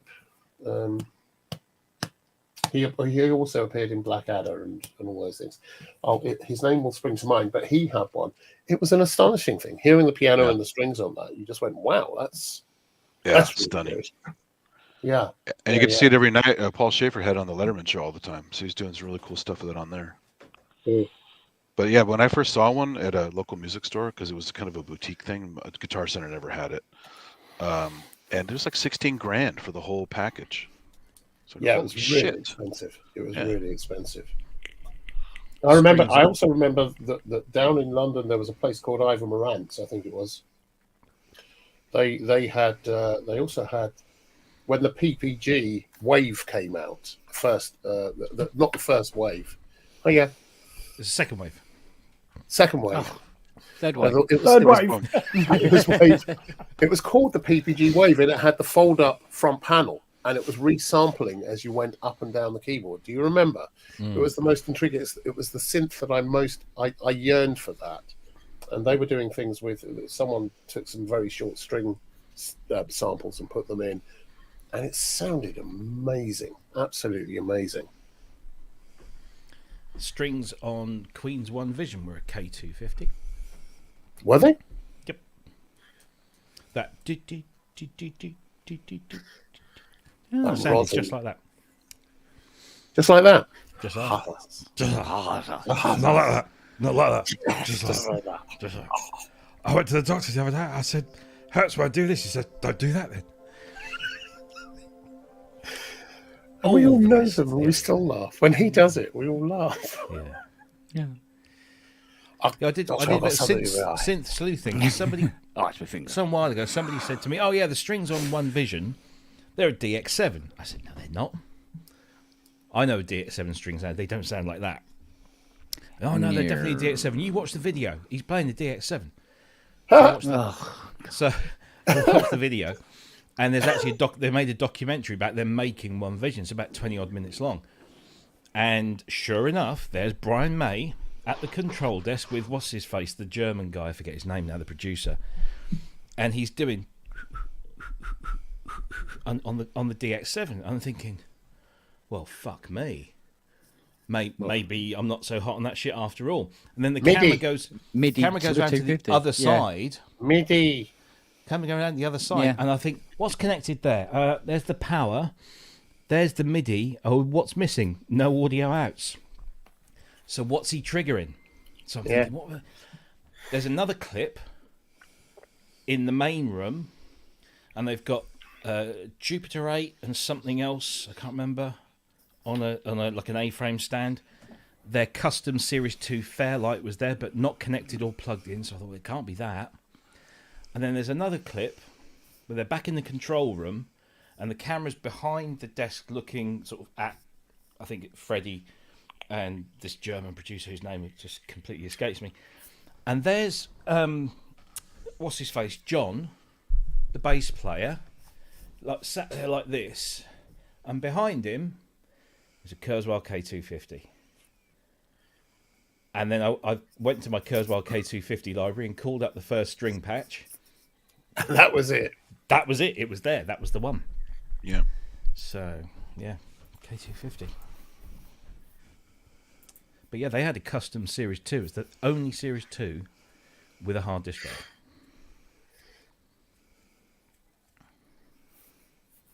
Don't all applaud that fantastic piece of information.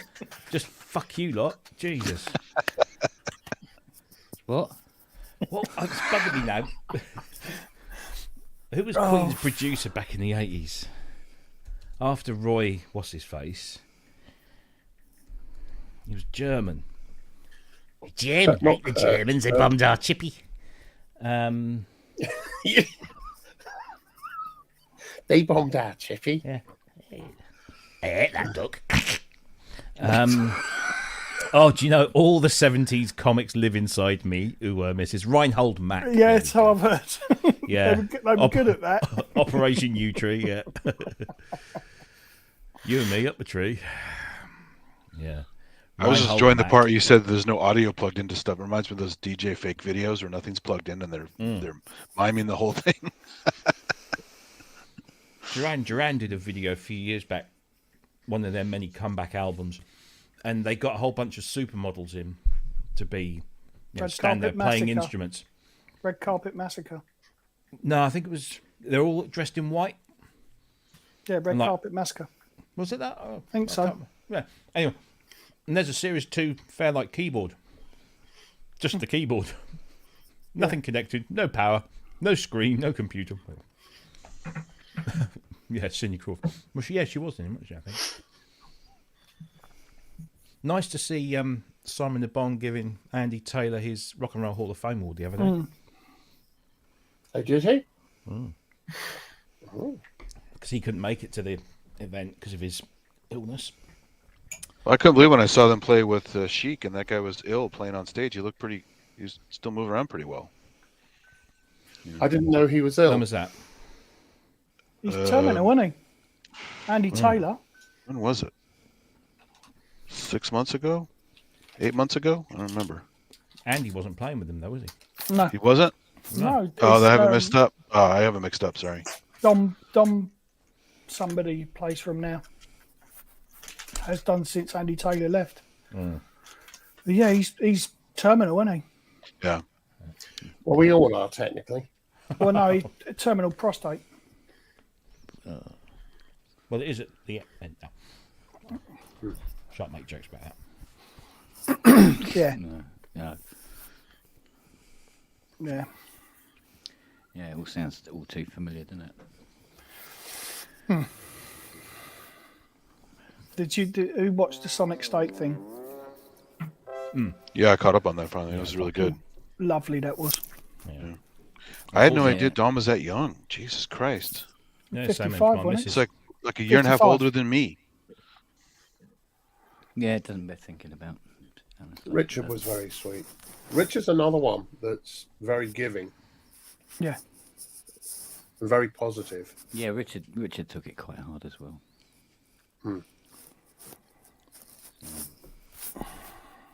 Well, I'm going to make myself a coffee. I must admit, though, every time I see Dom's picture or somebody's playing a video and stuff like that, I have to.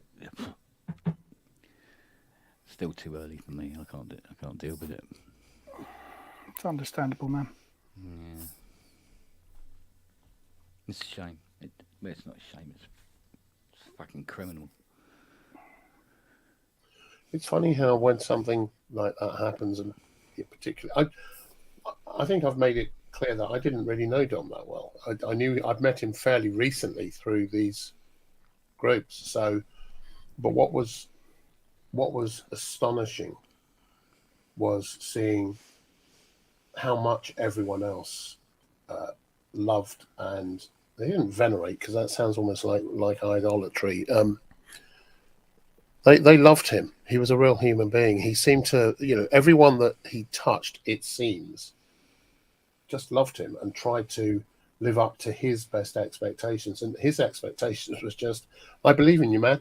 I believe in you, man. And just seeing all the submissions for the video that, whatever. That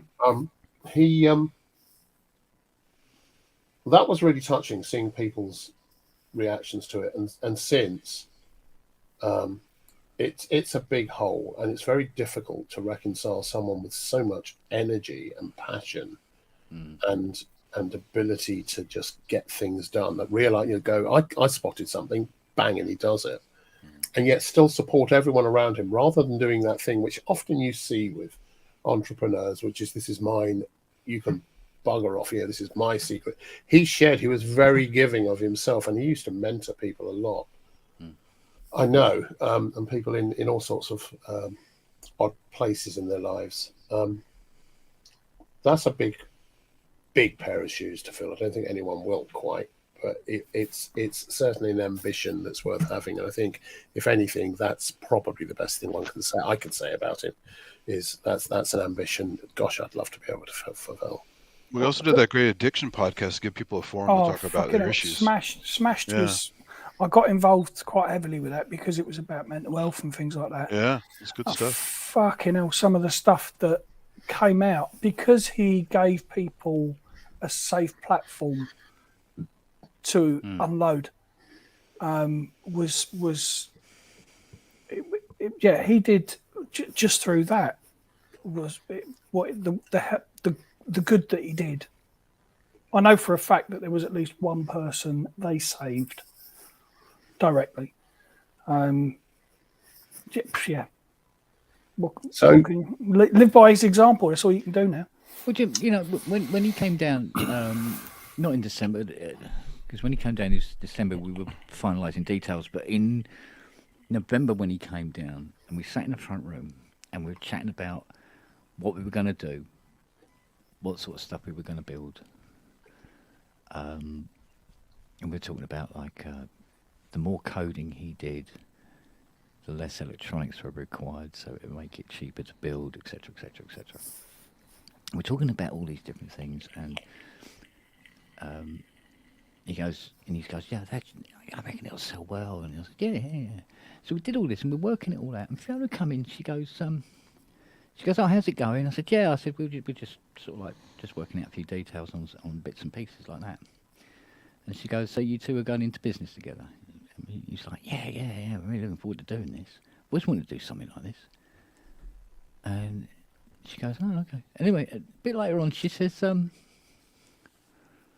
he'd been off home, and she cooked dinner and everything. She come in there and sat down, we're eating dinner. And she looked at me and she went, have you talked about making a contract? And I went, no. She goes, do you want me to draw up one? I said, I honestly don't believe we need one. No. There is absolutely no need for it. It's just word is bond kind of. Yeah, it was just word is bond kind of thing. It was like, no, we don't need to mash it all out. We're just going to do it and do it and be done with it. And very weird. Both of us just didn't think that was required. The thing about someone like Dom is, unlike the rest of the world, where everyone wants a contract in place and what's the percentages and lawyers get involved, and it starts getting more expensive to actually explore an option than to execute it, get on and do it. I think with Dom, and there's a few people I know like him, where when they have so many ideas, it's kind of, I'd rather have a relationship. It's all about the relationships. I'd rather have a relationship. So I'm not going, they're not going to do bad by you, because why would they? They've got a load of other stuff, other ideas they might want to explore with other people. And the last thing they need is a bad rep. And it's not about that. It's just about that's what they do. And if it doesn't work out, okay, then move on to the next thing. He was an extraordinary man. I think ultimately he just wanted to make the world a better place, and he did that. Yeah. And it didn't matter how or where he pursued every avenue he could to do that.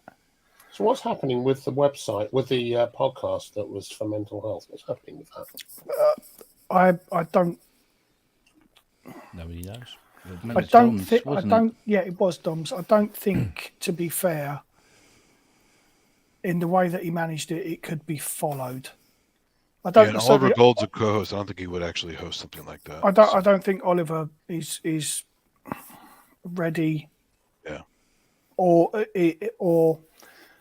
I think Oliver needed Dom as a foil. Yeah. And I don't think there's anyone who's going to be able to take that mantle on.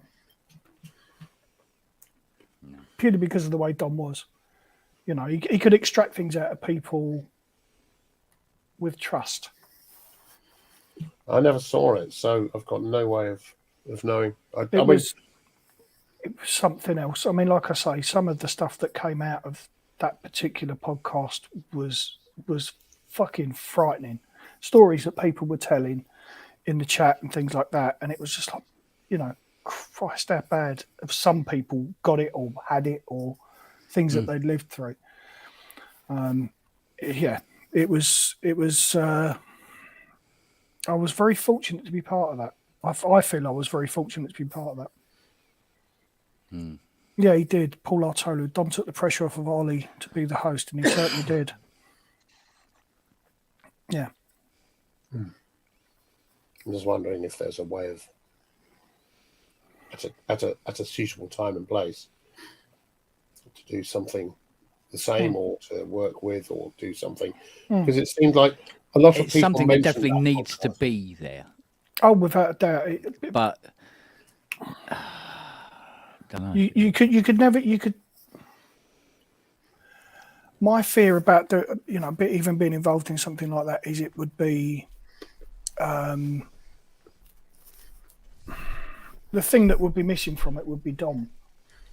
Yeah, so you can't copy it. No, that would be my fear, is that it would be seen as being copying. And it's working out the format and how you would go about doing that without copying Dom's way of doing it. Without trying to copy a bit like a TV program or whatever. To be honest with you, though, probably the best way for that to work is if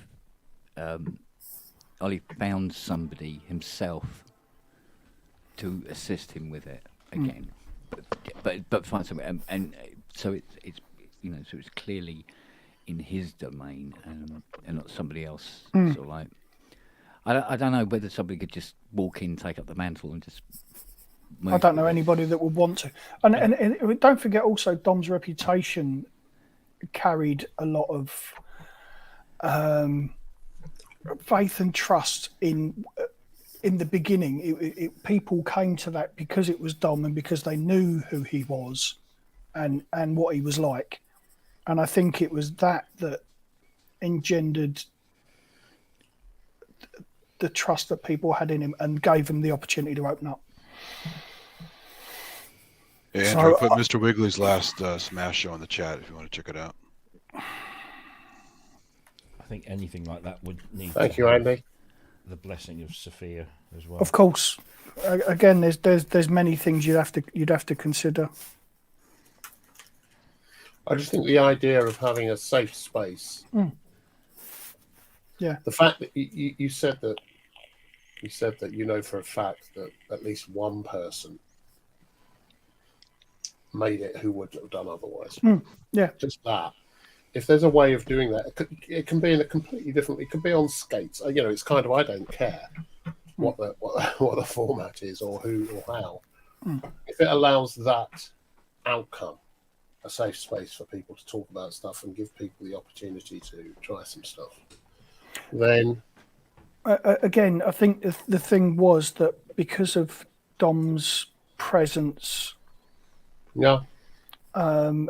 because he was so well known for being who he was, that created that space that people could talk and really open up, and they did, because they knew they could trust the man that was hosting the podcast, you know.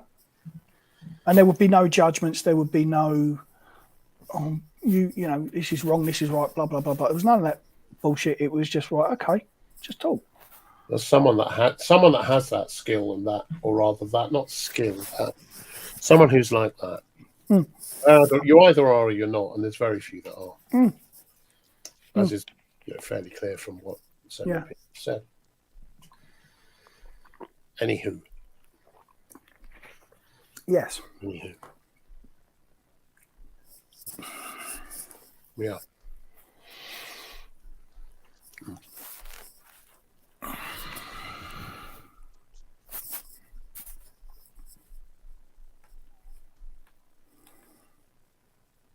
Mr. Pacelli. I love the misspelling of your name that you shared the other day. Which one? You shared someone that spelt your name in credits in a very, very peculiar. Someone was doing. Piricelli. I think it was Peter Connolly or someone had been. Peter got a bad misspelling, or they'd missed an L or an N out of his, because he's CONNELLEY. No, when I got my credit on the Songbird movie, it was Piricelli. Every other communication, every contract I signed, everything, it was there in black and white in big bold capital letters. And then when it came to putting the fucking credit on the end of the movie, Piricelli. I had to go in and edit my own IMDb thing, which I felt very self-conscious about doing, but I thought, no, that's what I know. So, but honestly, if I had a penny for every different version of my name I've heard, I'd have £3.50. Seriously, if somebody says, "Oh, have you ever had somebody call you this?" And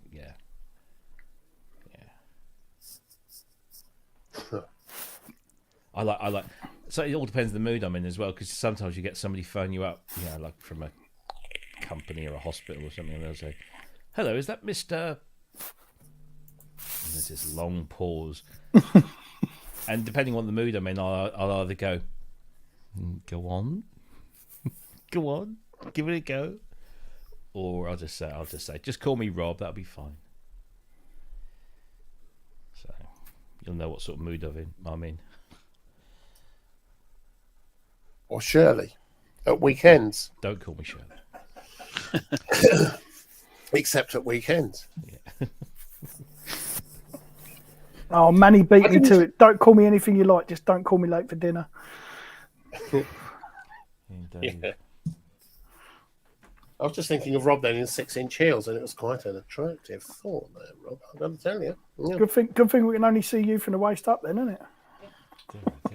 Yeah. No, really. Really, I've got a plank of wood. Oh, I can't get his hands full. Destination fucked. I still say the T-shirt he had on the other night. Are you childish? No, Oh, that was just knob. Yes, Yeah. knob.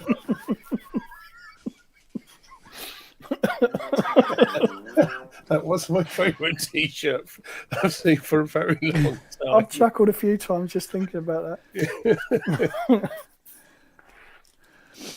Oh dear. No donuts for me tonight. Donuts. Oh. Ring donuts. Fresh. Oh, he hasn't seen the picture then, has he?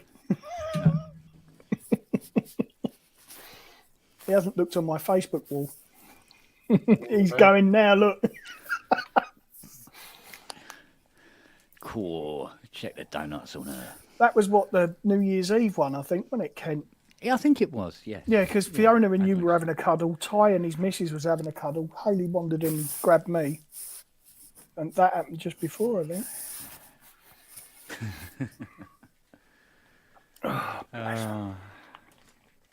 Kent Spong.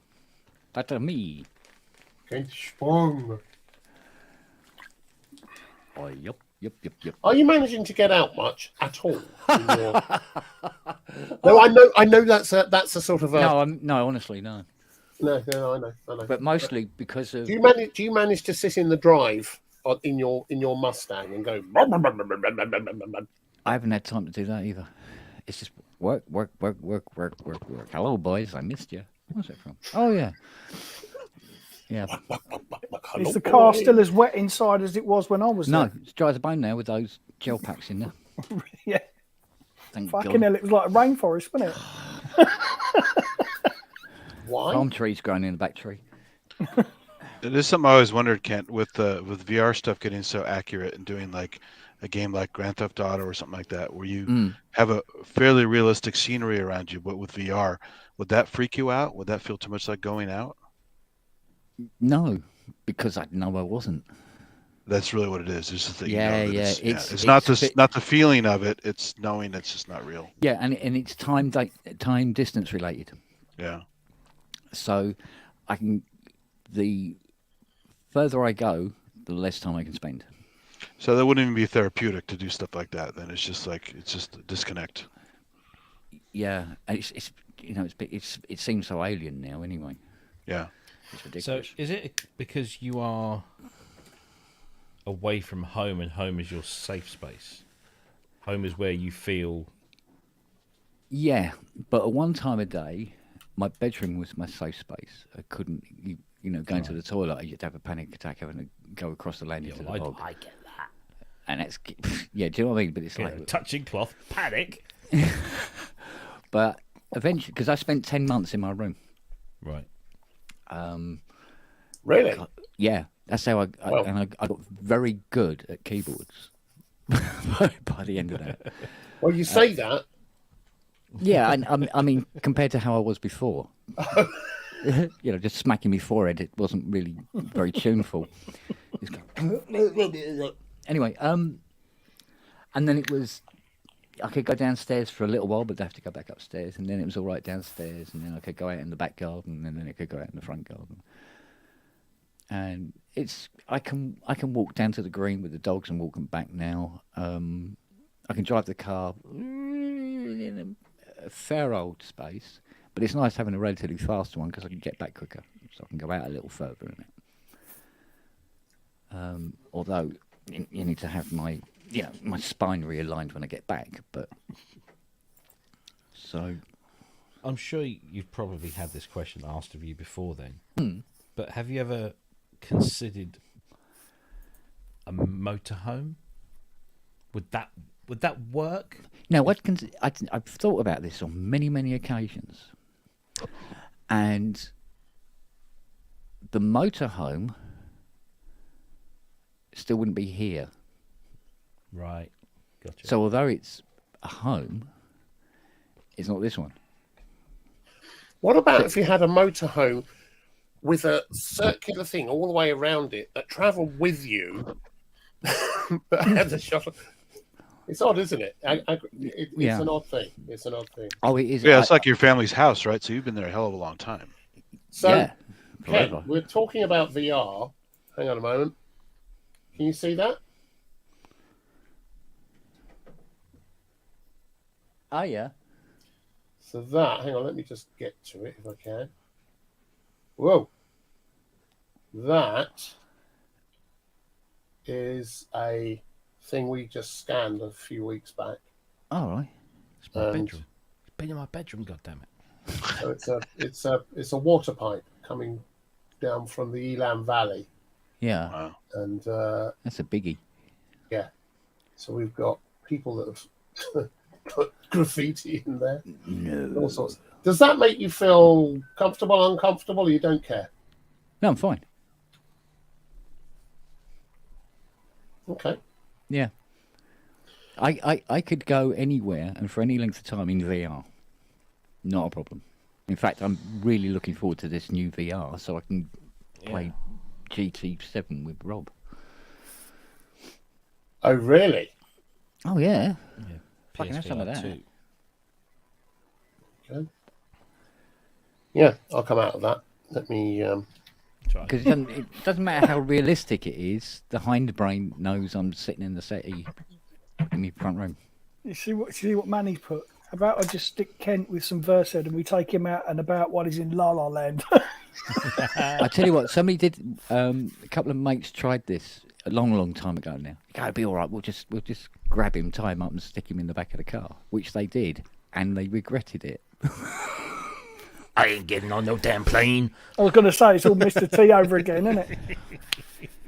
But it was Isn't it funny when people imagine that they have the solution and force you to undergo it? Yeah, it's funny how it sets you back. Yeah, I can imagine it does. Yeah.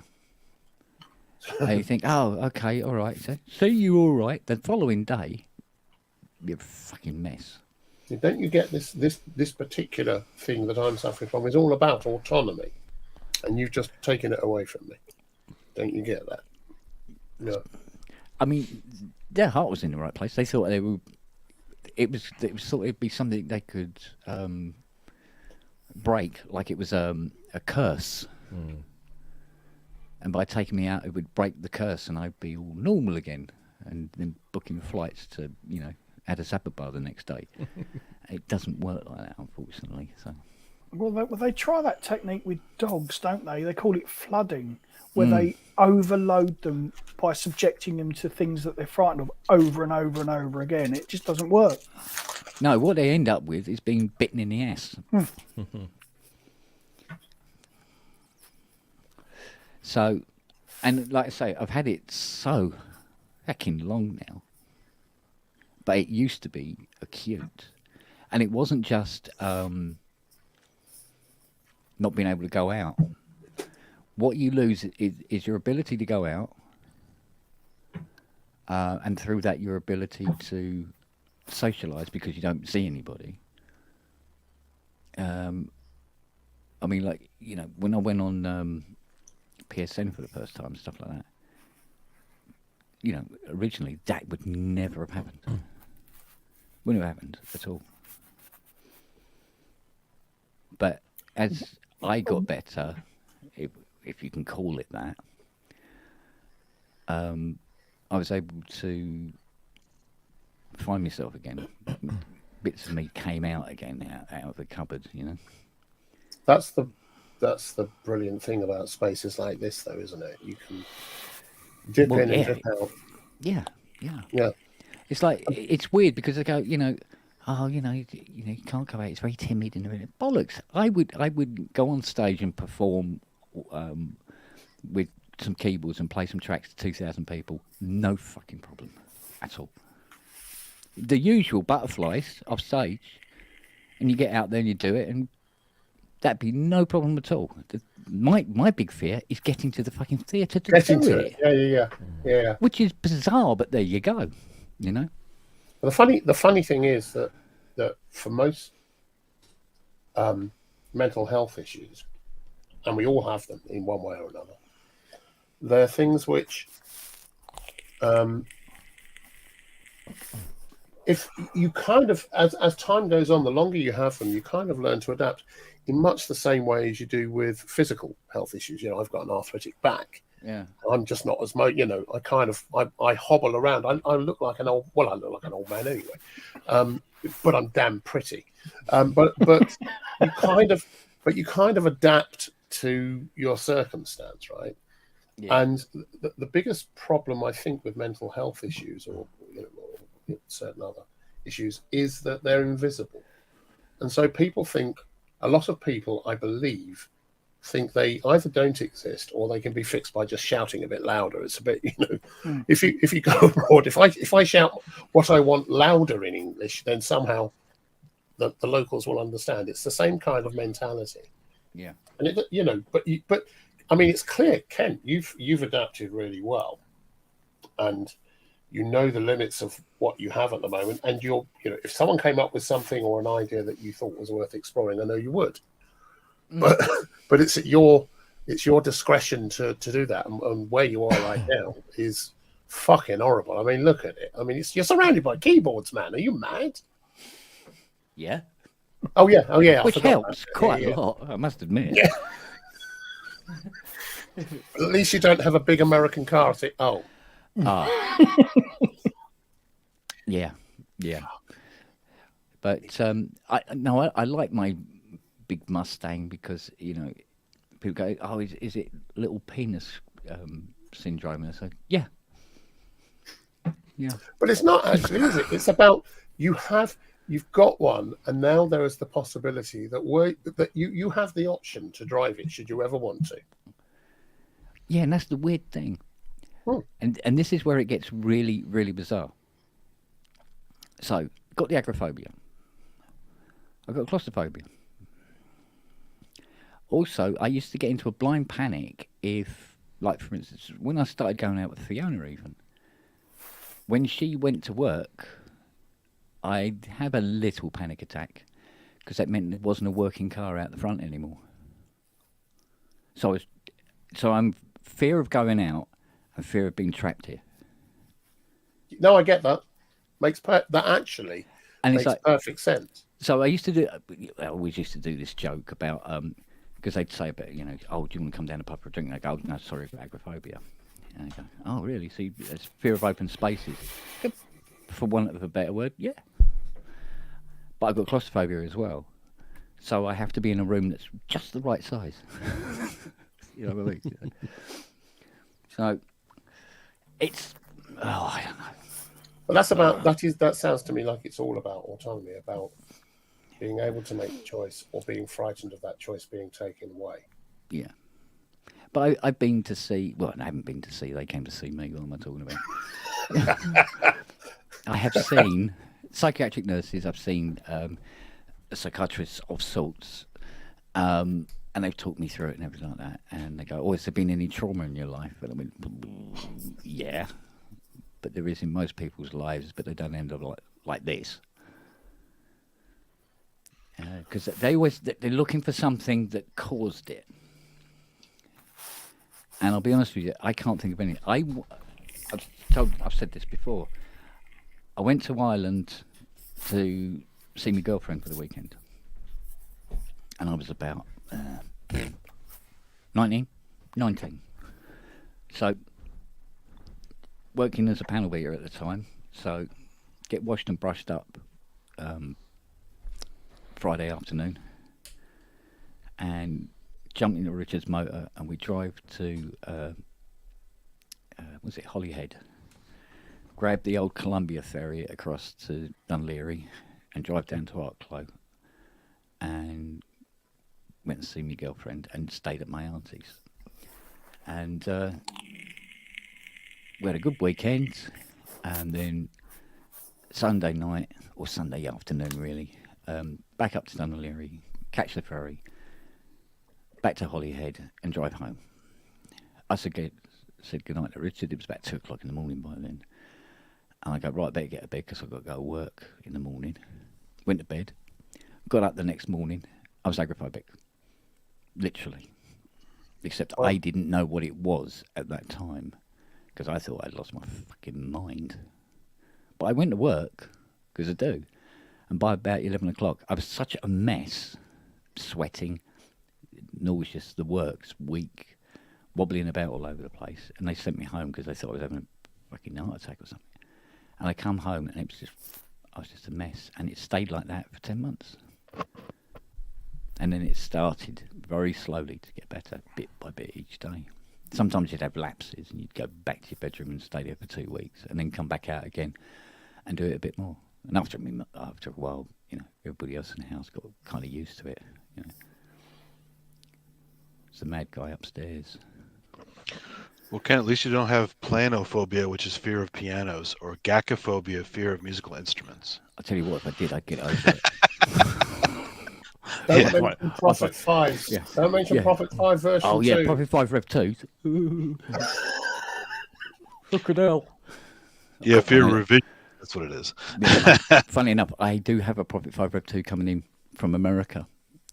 And it's kind of, in a way, sprung on me. He goes, but don't worry, there's nothing wrong with it. I just need you to check it. I said, okay. I said, where's it coming from? He goes, America. I go, it's not going to work when it gets here, you know that. It's coming from America. Hello. It's not going to survive shipping. No, it's not. If it survives the shipping, who's going to pay the tax on it, the VAT? Oh, mate. That's the problem. Yeah, I get stuff from Japan all the time. It's really well packed. But most of the time, shipping is the cost is the problem. Yeah. Lady's got the right idea. Berengerphobia. That's Ty's phobia. Yeah. Yeah, you put, was it a candle behind a mirror and say Berenger backwards 3 times and he turns up? You know, a puff with of a hook demonic hand. smoke. And he appears. Yeah, so there you go. It's it's a weird old thing. I'm just glad I'm still not like I was. Although sometimes actually I do, because it means I wouldn't have taken up synth repairs and things would be a lot easier now. Broke, but a lot easier. Yeah, but not as good looking as we all are. Without you being there, how would we be this good looking? I mean, you know. Yeah, because you lower the bar and that's it. You know, and I'm here to lower that bar. Yeah, and I blame you for my chins as well. I mean, Kent, you're like Santa Claus, bringing joy to synth nerds around the world. So. I tell you what, if you heard me swearing at CS80 this afternoon, you wouldn't think that. Yeah, what was that? That looked like a lovely, clean assemblage. That's a CS80 that arrived here with nothing wrong with it. Oh. I turned it on. Yeah, it's playing notes. Yeah, cool. Yeah. Where's the aftertouch? No aftertouch. Okay. So I open it up and I check a few places, the usual suspects. And although nothing's working, nothing is broken. So I'm desoldering chips and putting them in the chip checker. It's going, pass. Okay. No, there's something wrong because it's not working. So I'm tracing where I'm seeing movement on the boards and where there's not movement. Or the wrong type of movement. I check the clock, but the clock signal is there. And I go, I don't get this. I don't understand. And then I found 2 brand new ICs on the CAS board that were blown. But they weren't just blown. They were blown to bits, mate. I mean, nothing worked on these. And I go, yeah, but what caused that? And I traced it all back to the TKC board again, which is where I started. And I'm going, yeah, but there's no aftertouch. And then I just go to wipe some dirty dust or whatever it is off the top of the chip. And I get full aftertouch, but I'm not touching, I'm not pushing the keys, but I'm getting full aftertouch if I touch the chip.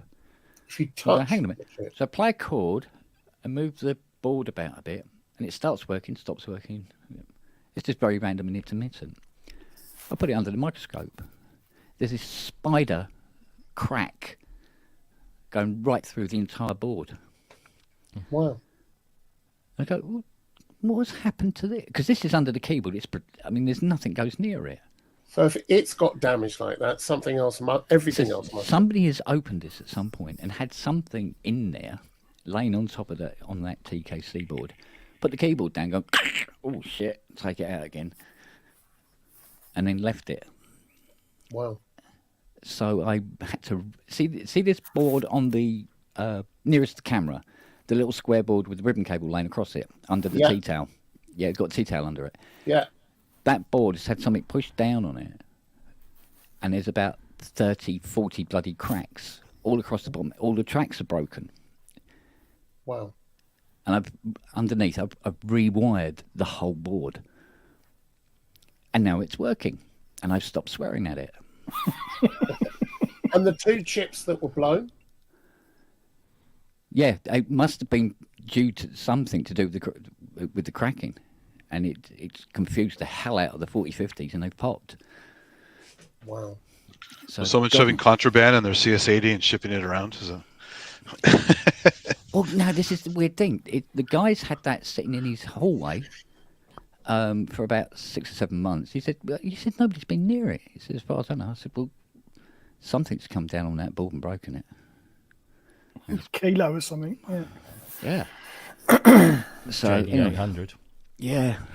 Oh, fucking hell. So, 2 days. 2 fucking whole 12-hour days on that bastard to get that aftertouch back. And now I can put a dynamic unison in it, bolt it all up, and the bloke can have it back and get it out of my fucking workshop and out of my ear. I mean, it's kind of like that show, you know, the show House, the doctor show, with the British actor in it. So all patients lie, right? And all customers lie, because I had the D50 I got from this guy. Went and checked it out at his home, booted up fine, but it had an error like it was a bad battery, right? No backup. Yeah. So I really good deal, get it home, replace the battery, same thing. Did the factory reset, all the normal stuff, same thing. I finally said, all right, something's really weird with this based on the chat stuff I was reading on the boards. So I took it to a local synth place down the road, and the guy said, well, luckily we have a couple spares here. We can cannibalize the boards for you, because it looks like somebody had spilled ice cream in one of the top grates, and it melted on the board and ate the way out of one of the boards. So it's probably the guy's fucking kids spilled ice cream. He cleaned it off, didn't tell anybody about it, and figured nobody would notice. So when they say they don't know what happened to it, quite often they're lying. Well, yeah. I mean, because when you get people saying things like, "Oh yeah, no, I used it," and then the following day I came into the studio, turned it on, and it just wouldn't turn on. You're like, okay, then we'll have a look and see what's up with it. They bring it to you, you open it up, and there's chips in back to front, and this, that, and there's plugs not on properly and stuff like that. I went, oh no, it's the tech fairies have been visiting him in the night. Because this didn't fucking happen on its own. Fuck off. What's really funny is you said that when you were looking at the board going, I don't understand this, and the aftertouch working. When you touch this dusty chip, and suddenly the aftertouch is coming back. Yeah. And you got your microscope out, right? Yeah. Now, you've got a microscope. Yeah. I had a client recently, or rather someone that wanted to be a client, and we're still debating. Don't it's too far. This isn't going any further, is it? Who one has reservations about certain people about the language they use, and they were asking about cost before they asked about anything else. And they said, can you give me a quote? And I said, yeah. What do you want doing? And they told me, and I said, it's going to be this much. And I gave them a figure. And they said, do you have a breakdown? And I said, no, that's the quote. And they said, but how many days is that? How many? I said, no, that's the quote. The way we work this here, as I do with these suppliers, I said, the way we work this here is, I've been doing this for years, and I've got a team of people I can put on it. And whether it takes 5 minutes or 2 weeks, we will deliver in the time frame you've asked for. We will put everything on it that we need to make sure that it's delivered really high quality and you get it. And that's the cost of having that guarantee. Yeah. That's the cost, because we know this stuff. And you're paying not just for me or the time, you're paying for the experience of knowing what to look for when things do inevitably not quite go right, and that's the cost. Yeah. And they had a real problem with that. But eventually, I mean, it looks like they're going to cough up and just go, yeah, okay, do it. And I think that's one of the wisdoms that comes with age, perhaps, is saying, I'm not going to carry on charging just for my time. I'm going to actually start charging for what I know. And if people want something doing in a particular time, then they're paying for that, because that has value. Other people may be able to fix this or do this or record that or play that or deliver something. Yeah. But I'll give an absolute guarantee. If someone asks me, I'll give an absolute guarantee. And that's kind of what you do, Ken. I know that if I were to send something to you ever, even though you hate me, I'd know that it would get done. And do you know what? The price would be what the price was, whatever you decided you charged me to do it, because that would be worthwhile, because it's you doing it, right? That's what it's about. A lot of the time, that's what it's about. Yeah, but it's like, when people say, why are you giving 6 months guarantee? Most places only give 3. I said, because if I give 3 instead of, if I'm going from 6 down to 3, I'm only giving 50% of the assurance that I know what the fuck I'm doing. Yeah. Right? When people ask me for a quote on the phone first before they even tell me what's wrong, That's the thing, isn't it? How much will it cost to fix it? What's wrong with it? They go, can you give us a quote? Yeah, to be or not to be, this will fucking cost you. You know what I mean? So, and and I say, will it be expensive? If it's a Profit 5 Rev 2, yeah, it will be. If it's a Prodigy, no, probably not. Depends what's wrong with it. What's wrong with it? What's it not doing?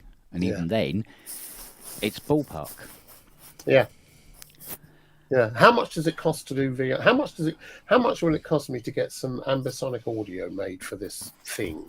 How much will that track cost? How much are you going to charge for a VO? Yeah, but when you ask them what's wrong with the unit, who do you want doing it? How long is it? How many words? How complex? Yeah, but it always made me laugh, because you say to them, okay, what's wrong with it? And it will always be leaning to the positive. Always. Yeah. It always leans, well, it's doing this. Everything works except, or this isn't working and that isn't working, and maybe just give it a check over as well, see if you can find anything else, meaning there's fucking loads wrong with it, and it's up to you to find them.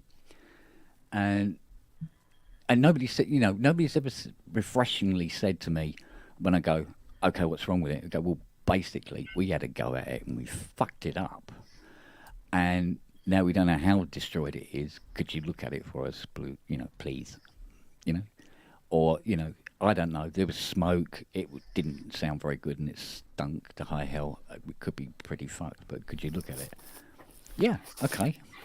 But doing this why do you there's not much wrong with it, it's a scratch. Why do you think it is people do that? Because I know people do. No one's really willing to say, well, I had a go.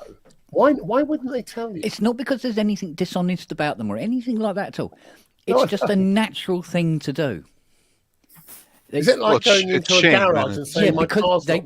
they terrified that you're going to turn around and go, well, that's bollocks, mate. They don't want you to say that. They want it. They really want it fixed. So they try and flower it up as best as possible so that you would take it on, because they're doing you cold. They don't know you from Adam. So the people who've used me several times now will say, oh, it's a bit of a dog. I don't know. Can you have a look? I don't know. Fingers crossed. Go, yeah, bring it around. We'll have a look. And can you fix a front wing on a Jeep SUV? I'm a panel beater. Of course I can. It's a bit sort of, I'll turn to the left. Well, it's like when I worked at Nikon. When I parked it. When I worked at Nikon, the guy brought his laptop in one time, and it took us half an hour to finally get him to explain how he backed over his laptop with his car. He was so embarrassed he didn't want to talk about it. What? Yes. Yeah. Sadly, around that same week, a guy also backed over his kid with the car, but the kid was okay. Yeah, so we'll say that one where the bloke had backed over his memory maker. Done a gig, put everything else in the back. It was a Range Rover or something, but forgot the memory maker, not flight case or anything, and ran over it. Can anyone remember that someone dropped something very very expensive keyboard into a canal in Amsterdam some years back, and I can't remember. It was something really, really expensive. I'm sure it was a Synclavier or a Fairlight or something like that. I remember seeing pictures of this thing. They just left it there, and it was. I think it was on top of a flight case, and they got it out of a car to load it into a gig, and they turned round, and the flight case just sort of plonk. Yeah, plonked it in. Yeah. But if it's not a flight case, it would be like a Ford F-150, isn't it? You always see on YouTube going into the stream after they've just dropped the boat off. Yeah. Yeah. Dude, do you not know what a handbrake is? Fuck me. Don't just put it in park. I don't know. I don't know. There you go, Andy. Oh, that's a bit. I like the bench. Van de Graaff. That's an old shot because it's very different now. Those tables aren't there for sure. Is that your bedroom? Yeah, I wish. Strange collection of toys. Yeah, that's a huge butt plug. Well, you have to be flexible. Well, that's like teenage have to be with brought that. out the little ones. I was going to say, you'd have to be with that fucker going on. Talking of butt plugs, has anybody seen Everything Everywhere All at Once? Yes. No. I've heard about it. I've heard about that particular thing, and I'm dying to see it. That is the funniest thing. Yeah. It's a great film. Pretty cool. Yeah. That whole scene. I think Andy might have been the inspiration for that, looking at that picture. I'm still waiting for the witty butt plug. So. Yeah, I was taking the piss out of that Teenage Engineering Field Friday. You see what they released today? Yeah. A bag. A bag? Another bag. Oh. It looks like it's made out of an old sou'wester. Is that the $1,700 bag? No, it's like 80, I think. Okay. But it's just It looks fucking bag. It looks like an old sou'wester. Well, to be fair, if you bought my Electron Analog Keys backpack made for the keyboard, it was probably $200 when it was new, and it's just a fucking backpack. Wow. Well, like I say, we're going that for a bloody wallpapering table and all the rest of it. And then I did remember that our copy table was £1,600, and it doesn't come with legs. That's what I'm saying. Designer stuff is crazy for anything, clothing, shoes. So. And it's technically 2 large pieces of driftwood. So. That's where antique shops come into their own, or antique sort of flea markets, where instead of buying a new sofa or something, you go and buy something that's gorgeous and antique and a bit beat up, and you get an upholsterer in to recover it, and it costs you a fraction of what it would cost to get a brand new something. Yeah. And when you come to resell it, if you ever want to get rid of it, it's worth more than you paid for it. Mm. Like the whole 3D printing craze. I ran into a guy at Maker Faire who was selling basically a 3D printer version of an end mill, right? Basically working with metal, because he works with Harley Davidsons a lot, and he made a whole market of selling Harley Davidson like parts to people and not charging them, a god awful amount for some stupid piece of metal hanging off the side of your bike. Yeah. Was he using one of the metal printers, I'm assuming? It's not the powder metal printer. We actually, my laser company actually sells something that does that. It fuses metal powder. Yeah. But this is actually more of a mill, but with really good specs, so you can make smooth parts, beautiful parts, without having to constantly change. The very best parts. Sorry. Exactly. Yeah. These are really good specs. You've never These seen are parts. really good specs.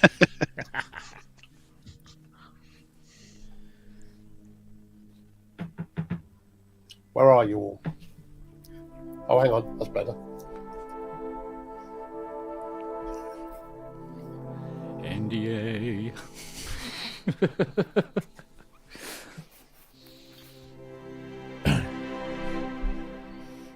And now, from Norwich, Live from Norwich, it's the quiz of the Quiz week. of the week.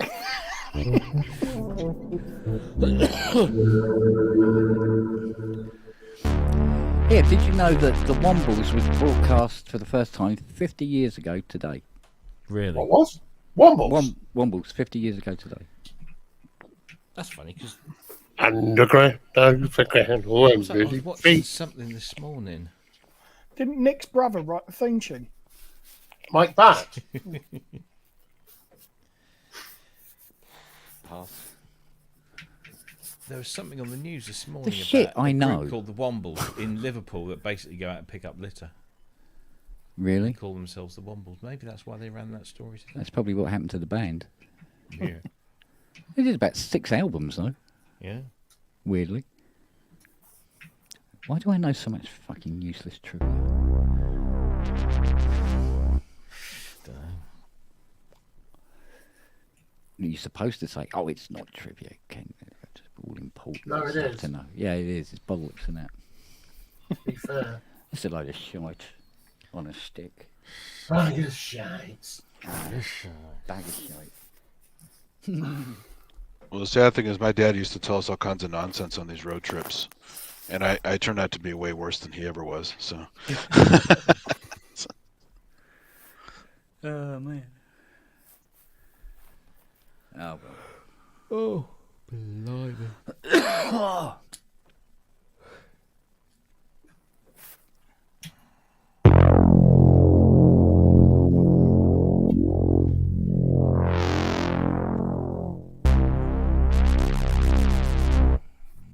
Yeah, it's got it. So a bass off.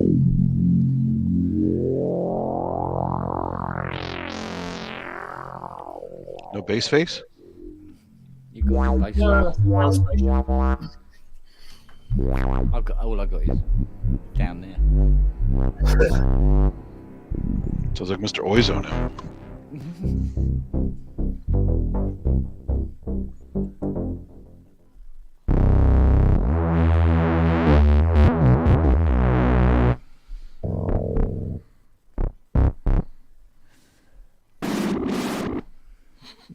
Nice.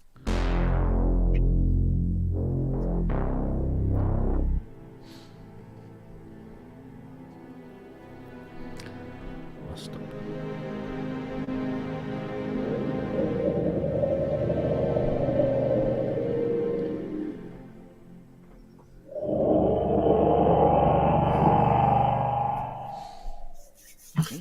Etc.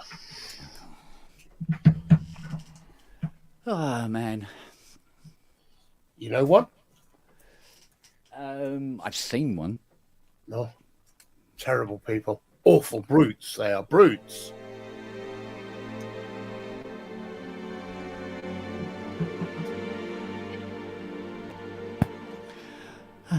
I think that's 3 of the nicest chords I've ever come up with. Did you see? Just wish I could write some more.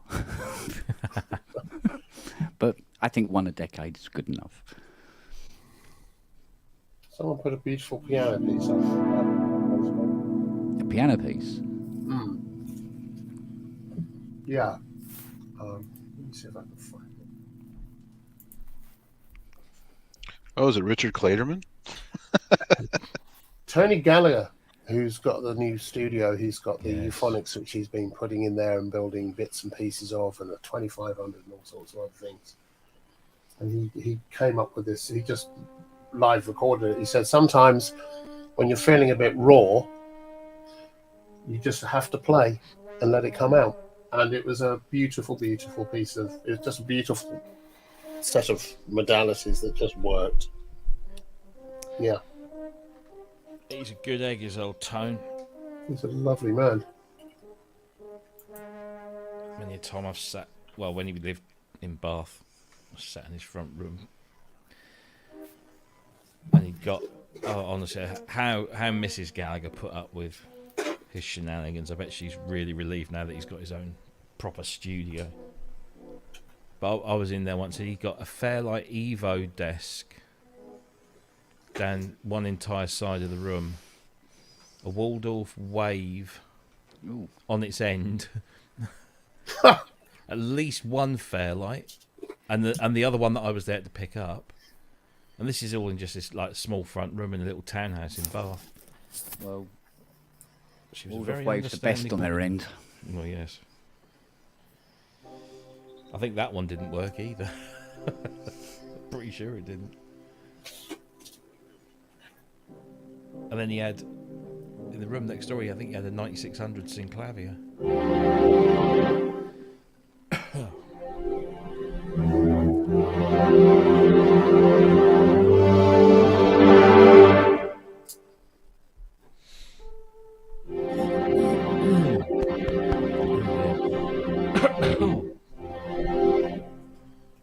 That's Unfinished Sympathy from those guys, right? Yeah, those yeah. Chords. Yeah, those are the chords. Massive Attack. Yeah. Yeah. Wonderful tune, which we do a version of, which is called Finished. Yeah, exactly. Finished Sympathy. It's got a few more bits. It's a great track. It's just such a lovely track. Yeah. Have you seen their one called The Spoils with an amazing video? Holy shit. No. It's Hope Sandoval does the vocals from Mazzy Star. And just the video, it starts out with Galadriel from Lord of the Rings. I always forget her damn name. And it goes through a bunch of different iterations of her with different art forms. And just the strings in it are unbelievable. And the visuals and the whole thing, it's very sad and beautiful. And I played it like 3 times when I first found it. I was like, holy shit, this is amazing. I'm just looking at it now. Yeah, I'm going to play it later. But their videos are classic. I mean, they have a really good video with God, I'm forgetting names today. The woman from Gone Girl doing the subway dance. She's possessed by robots or something. Oh. It's fucking crazy dancing, and it's just. But the music goes really well with it. It's just Massive Attack's great. I love their stuff. Massive. There's a few bands out there that are just really good at just not being indulgent, but just releasing that emotional thing, and it's like it's a straight tap straight into their emotional core. It just speaks to you, and they're one of the few bands that do that so well. And like Michael Kamen did a lot of great stuff. Orchestration for bands. I mean, I'm not a Queensryche fan, but the strings in Silent Lucidity are amazing. And the stuff he did for Pink Floyd, and did he do the film The Piano? He did the soundtrack for that? That's Michael Nyman, I think. Michael Nyman, that's right. Michael Nyman. Yeah. Michael Kamen is a great string arranger, though. He was amazing, and he died young too, right? I mean. Yeah, very. Yeah.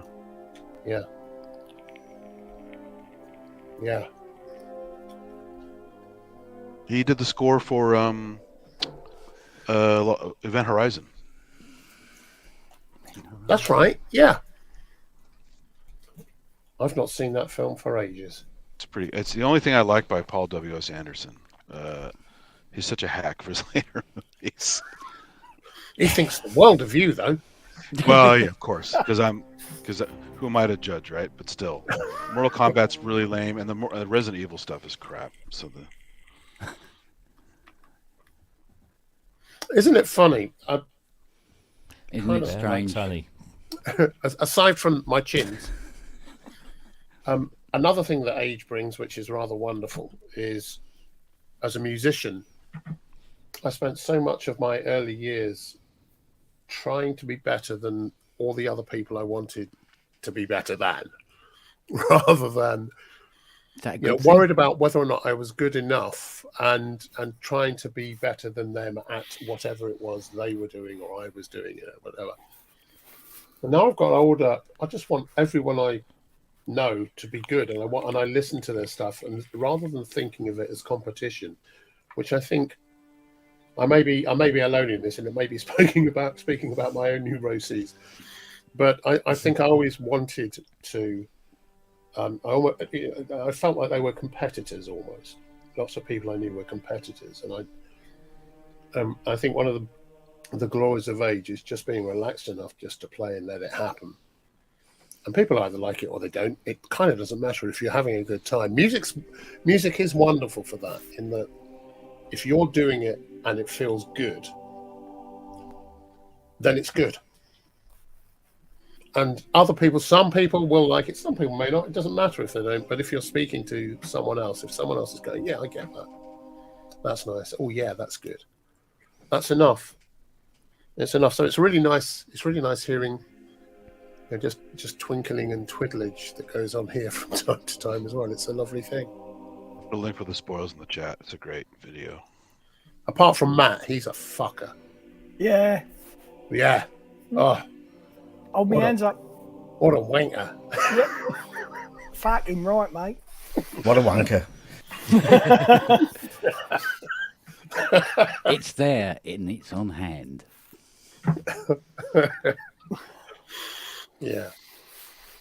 So talking of such things, what's the best at the moment? What's the best collaborative online cloud-based software for playing together, rehearsing, playing, doing whatever? Because there's still that latency thing. So what's the best thing out there? Has anyone got anything that works well in a collaborative? There is supposed to be. I think, isn't there a little bit of hardware involved in it? Gaz did something with. Was it Gaz or was it Robin Williams did some? Robin Williams, fucking hell. Robin Vincent did something. Hello there. Yes, this is Robin. Fucking right, piss off. Yeah, Robin Vincent did something, didn't he? Didn't he do a YouTube video? Robin and Gaz. Yes. There you go. Yeah. So you're 50% right. There's a YouTube video or pair of videos that they did, weren't there? I'm just wondering if with the sort of ambient thing,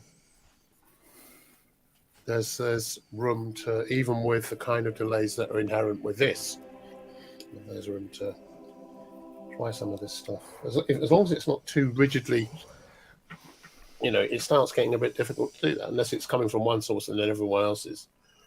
Like 100 miles or something like that, maximum, some minute, really short distance. Yeah.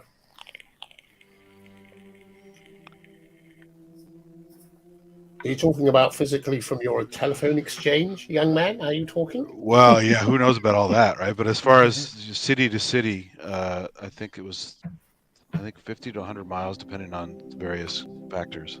But they're using like really custom drivers and special hardware to optimize the web traffic and all that. It's pretty wild.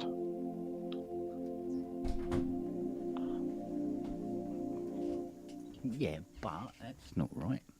I'm going to look into that some more, because that's something which has always been, it's kind of been, no, you can't do that, really. You can do something and then someone takes it and they add their bit and then send it back, kind of thing. Or there's a delay.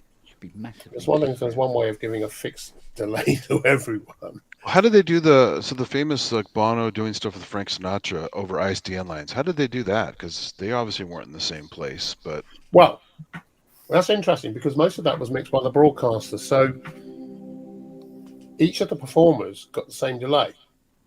Okay, so they added delay. And it wasn't actually live. It was always purposely delayed by the broadcaster on, for both sides, so that they came together. Right. So that although it looked live, I can't remember what the delay was. It was something like 50 milliseconds or 100 milliseconds, or maybe more. Maybe it was 2. I don't know. But actually, conceptually, if it's just two people, you feed them from a single source. They hear what they hear, and then they perform against that, and then you kind of resync it all at the central point, so that it goes out live.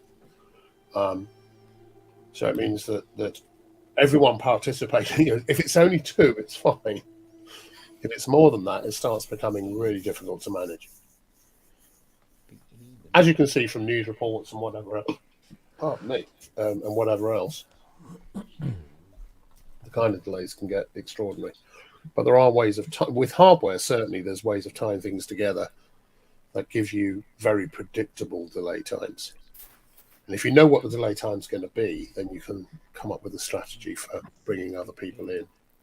Yeah, I read about some modules for modular that you can dial in delays and stuff for effect or for fixing glitches and stuff. Sorry, I'm not quite sure what you mean, Andy.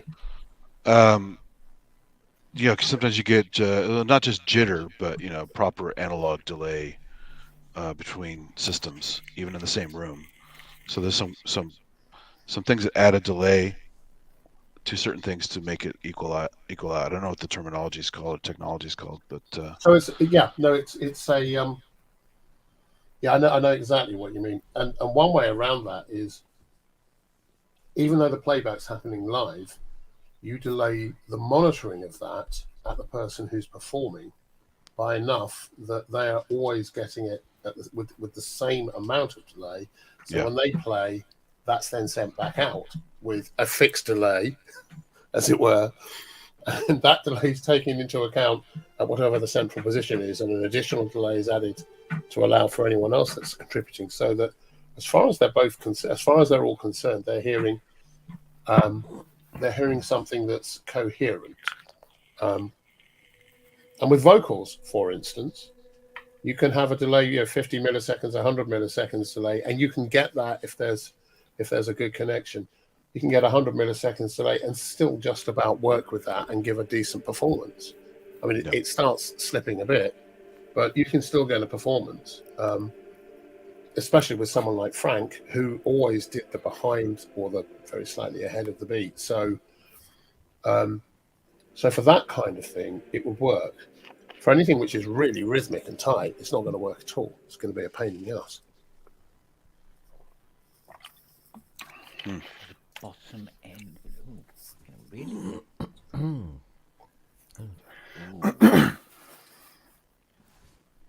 What a wanker.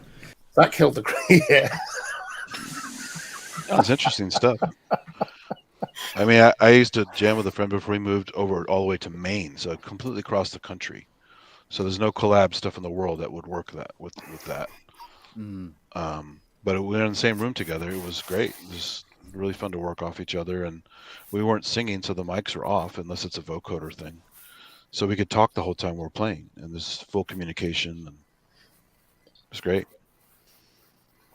I suppose that's the thing. Doing this kind of thing, there is a sort of, we don't feel that there's any delay between us. There clearly is, but it feels fairly natural. It feels like it's more fluid and flowing than perhaps it did at one point.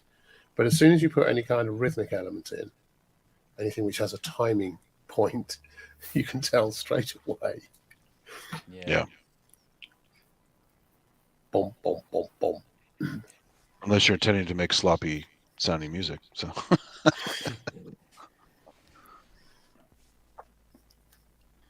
But enough about soft cell. Oh.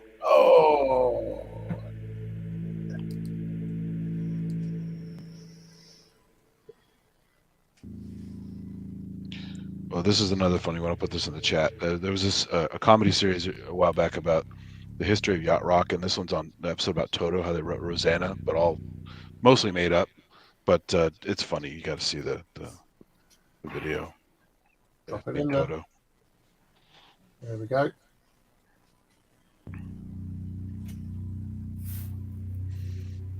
And apparently, the main guy doing the talking in the Toto episode is a guy portraying Steve Porcaro, and apparently Steve met them many years later, and his first question was, "Do you guys hate us or something like that?" And then later on he goes, "I did. It was funny. I did appreciate it, but at first it seemed like you guys are just really goofing on us, but they're goofing on everyone in the entire show, from across to Steve Perry to Kenny Loggins to everybody. Steve Perry. And Hall & Oates, and it's pretty funny." Ooh. Have you just had an accident there, Rob? I might have one. Suit you, sir. Do you want it? Do you? Sir. Does she like it, sir? Does she like it, sir?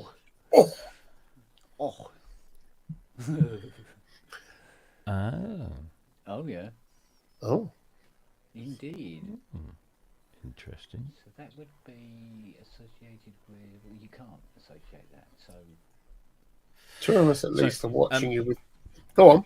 No, oh God, is it under? Oh fuck. In my privileged position of getting news information ahead of,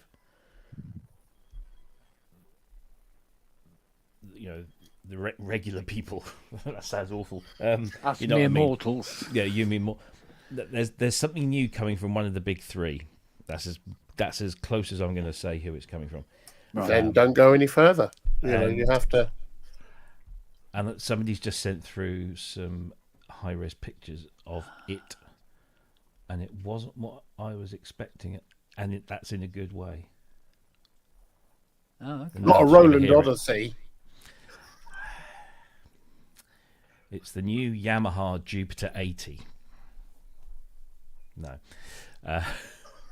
There is a thing called the Jupiter 80, isn't there? Yeah. Should have said, got that wrong. Yeah. I want to use one of everything. The Yamaha Jupiter Z1. Yeah. No. The Korg CS84. Sorry about that. But that looks very interesting. Does it indeed? Just trying to think. Have we mentioned this? So who here likes the new? I say newer. It hasn't really moved on that much. The more contemporary Kurzweil stuff, the mass system and all that. Because I always think it sounds amazing, but it just always feels like it's 10 years out of date, even when it launches. The layout's cool. They sound great, but I mean, I couldn't even touch one until some expo because no stores fucking carry them. Yeah. No.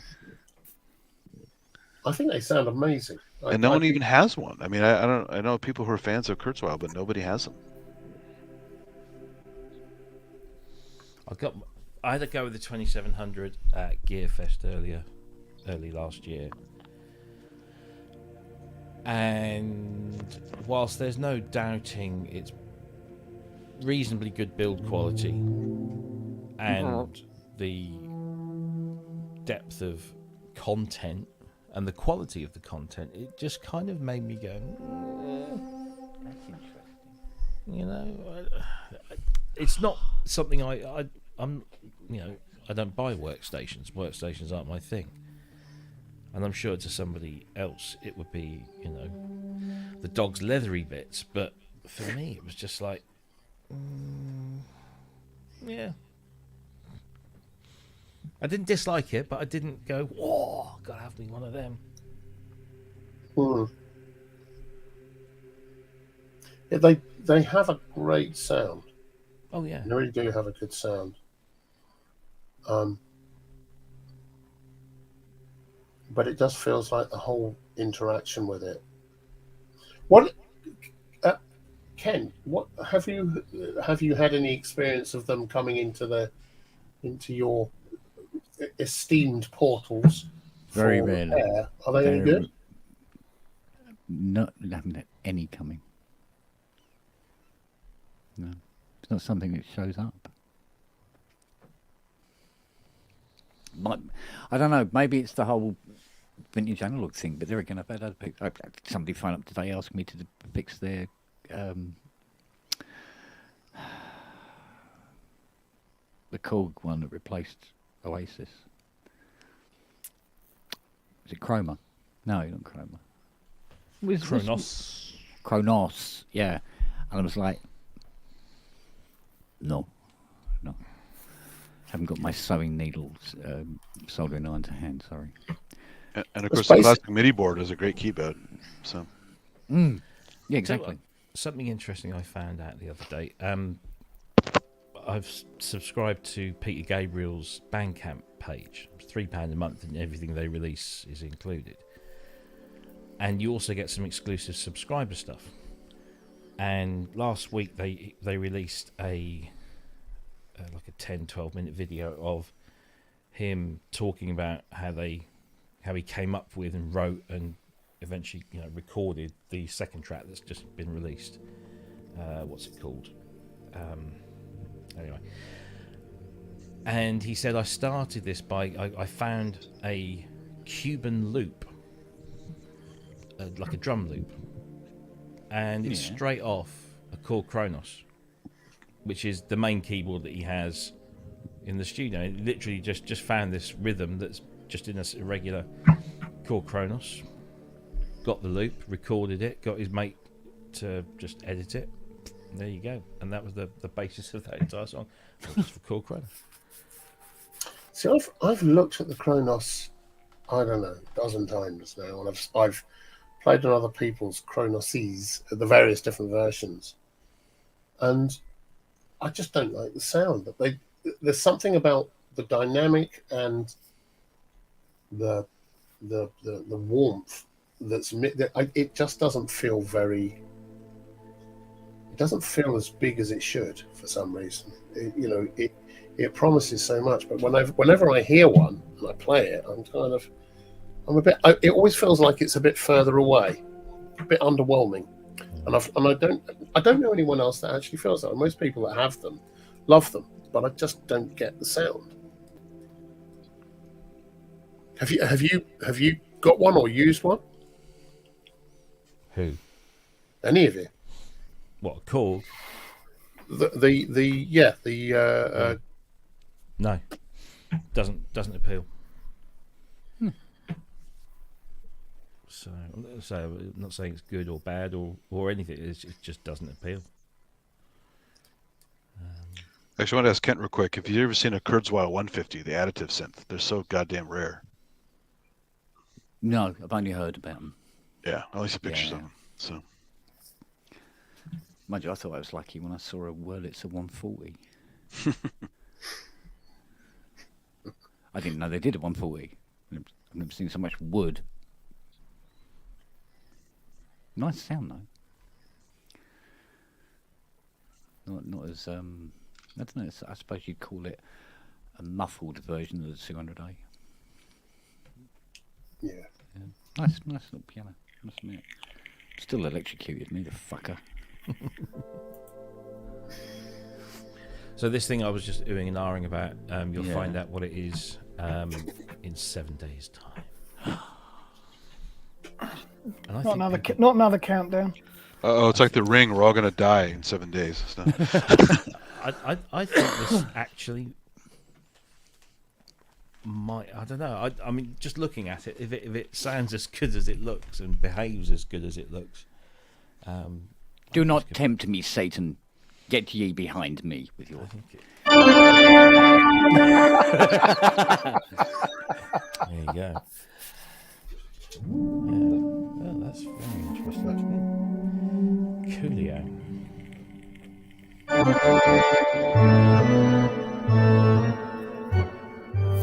There you go. That one. There was that one.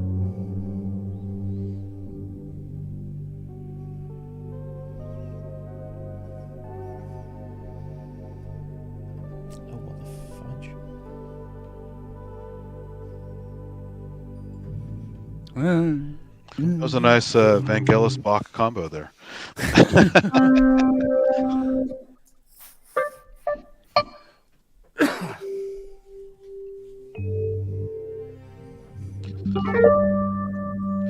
I heard something the other day on some thing they were talking about Vangelis, and they're claiming the correct pronunciation was Vangelis. Is that correct? The one that gets me is people that say Vangelis. Is the other one. That's so common in the U.S. That's what everyone said when I grew up. There's always Vangelis. So it's like saying Jean Michael Jarre. Put it this way. He said to me that this is Vangelis here. So, okay. If anybody's going to know, it's exactly going to be him. Yeah.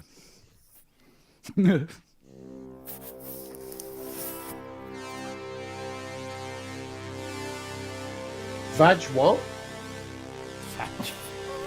Vag smellus. Vagitis, yeah. That's who it was. Oh, you guys. Damn, isn't it?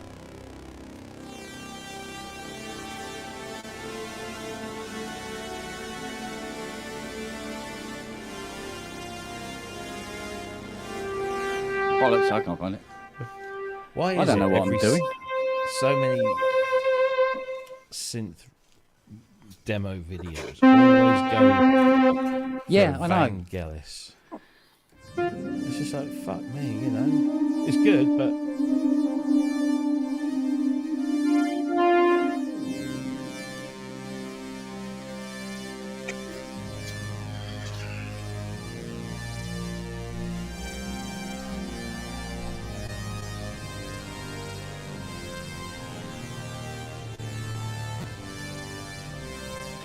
Which isn't Blade Runner.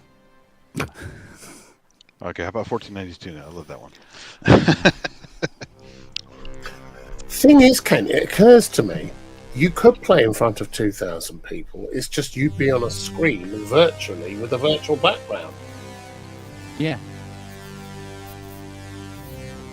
Frank Ellis. yeah, Frank Ellis, isn't it? That's one of the best stories ever, that, isn't it?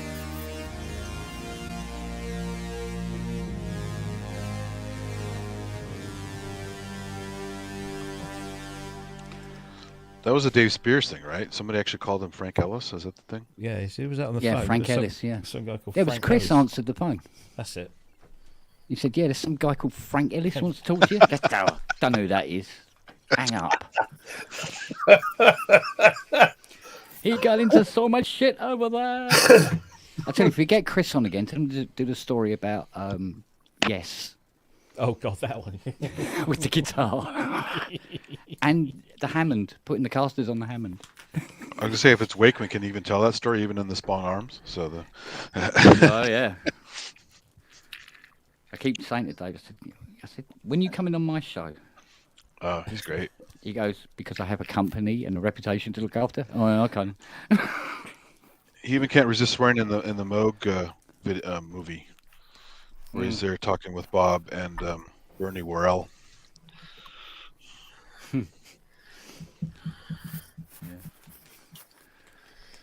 I'll tell you what, for every story that they have ever mentioned, there's 12 more that you can't repeat behind it, isn't there? There's an awful lot that can't be repeated. And quite a few of them involve Debbie Harry. Whoa. Yes. Not a small number of them involve Stevie Nicks, Chris Squire, a whole bunch of other people. Yeah. Yeah. Lots of people doing lots of weird things. What would be that? What would that one be? That'd be that one. Then why doesn't it show? Oh, it does show, you twat.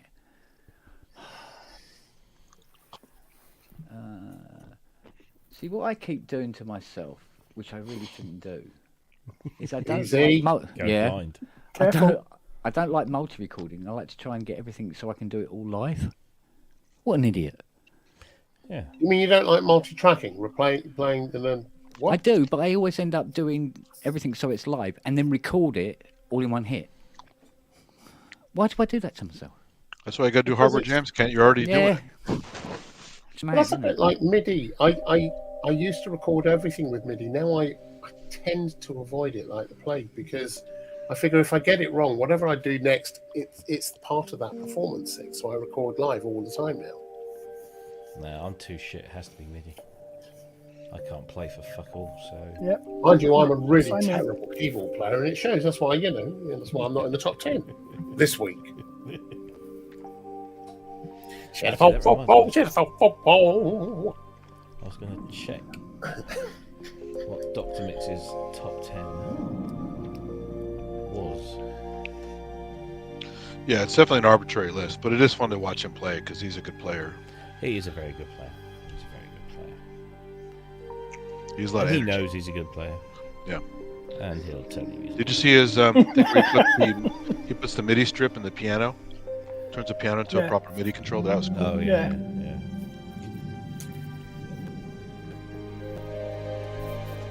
No, I almost do that, met man. Claudio face to face at Gearfest.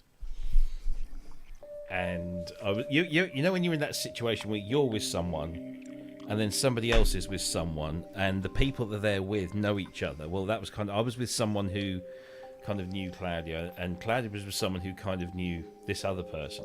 So we're all sort of talking, and I was just waiting for the moment. You just kind of know it's the inevitable moment. Oh, by the way, this is so and so. That kind of mutual introductory thing.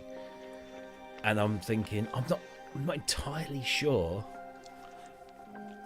I thought I want to be introduced, because, like you say, he's a super talented guy, but I can only take so much. Even though he is a fellow Italian. But you've forgiven me, Synth. Yeah. Yeah. Well, no, I only forgive you in that E4XT is in my boot. Hang on. This has got to be the new name change.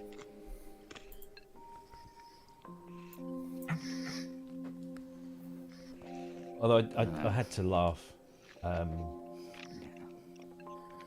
What was it? Impster Festa, which was at SAE in London. And this bloke comes up. I'm on the IK Multimedia stand demonstrating it was just the Uno synth and the Uno drum. And this guy comes up and he's doing all these pictures. And I said, I'll get out your way, you can take some more. And he said something like, oh yes, he said he couldn't wait to tell me that he worked for Dr. Mix. It was just like, okay. He's really proud of it. Yeah, I work for Dr. Mix. I'm taking his pictures for his. Okay. Who is Dr. Dr. Mix? Mix? Do his own. Dr. Mix. Yeah. He's the YouTuber. Right. Claudio is his. I think it was surname is. He's an incredibly good player. I mean, really fucking good. I must check out this guy a little harder, I think. Jazz, funk, chops. Till the cows come up. I mean, really fucking good. He does song recreations too. He'll do it in pieces. Yeah, talent-wise, he's got it. There's absolutely no denying. He's got a style though that might grate on some people, but I'm sure he's a lovely guy. I'm sure he is. He has the energy of a ferret. He's very animated. Yeah, he's Italian. Yeah. Although I met Claudio Simonetti from Goblin once, he was super cool and chill. Which one is that for? So here's the top. What's his top 10 then? Has he chaptered it? Oh, he has as well. So his top 10 most expensive synthesizers in the world. At number 10, the Mini Moog. At number 9, the DX1. At number 8, the Colossus. The Voyetra 8 is number 7. The VCS3 is number 6. The Schmidt is number 5. The Upita 8. Oh, sorry, the J. Rowland Upita 8. So he needs to fire the person who does his YouTube channel. That's at number 4. The PS 3200 is number 3. Moog Modular, number 2. And the CS80 is numero uno. But he based all the prices of those off of what he found on Reverb. Yeah. Yeah, well, the pricing for vintage analog is fucked up. But to be fair, I mean, the DX1 coming in at number 9 is a lot more realistic than some people who are trying to sell DX1s at the moment at 140,000 euros or whatever. What? You're freaking joking? No. It actually was 149,999 euro was the original price. I think it's dropped a little bit since then. A little. I see a friend of mine is selling his DX5 for 2,750, and that's not a bad price these days, which makes my purchase positively glowing. I reckon. I've been looking at. So I still haven't got round to getting the KX88 restored because it's still in someone's loft, and I have been looking at that remote control, which you said was warn me away from for the DX, which exposes all of the controls, everything, but not necessarily in real time.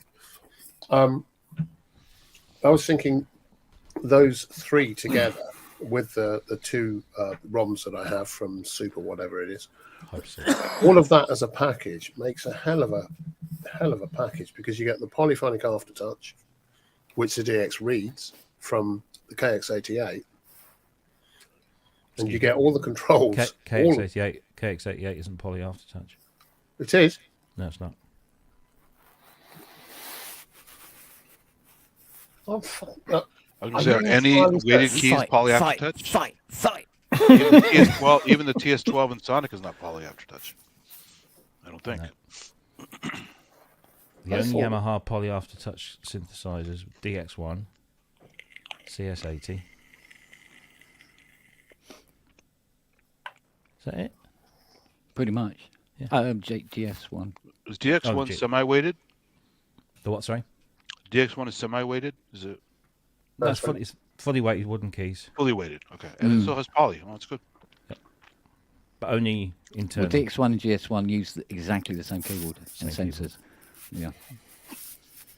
Literally. But it's only poly aftertouch in the box. Doesn't transmit it. I have been harbouring. I've been living under that misapprehension. There was somebody else that was, and he didn't believe me until he tested it, and that was our recently departed friend. And I said, I wish it was. No, it is. I said, no, it really isn't. No, it isn't. This is a shame. It ought to have been, but it wasn't. So. Yeah.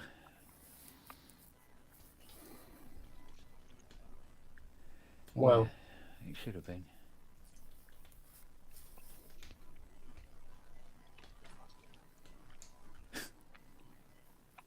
All my dreams shattered. So, are there any master keyboards that are poly aftertouch? What, apart from MIDI board?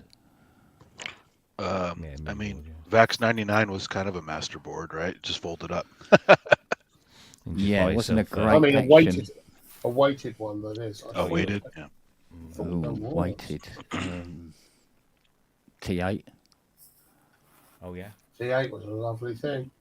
Did that transmit the poly AT? Possibly, yeah, possibly. I think what else there is. Do you know, I may just have discovered the reason to now go and finally buy KSM, the deluxe. Well, yeah, I was going to say good that. move, I mean, mate. It's not a weighted keyboard, but it's poly. Doesn't matter. I can.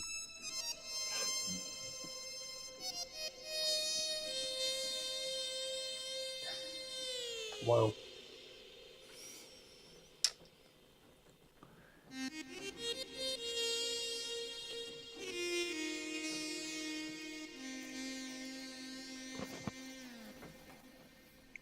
Wow. It's a great scene in the video game, the CD-ROM game, where the music cue's perfect, the stuff flying around on the balcony. Yeah, with the old BP330 in the background. Yeah. Time for a nightcap. Back in a second. I don't remember how it went now. Can't remember how it went.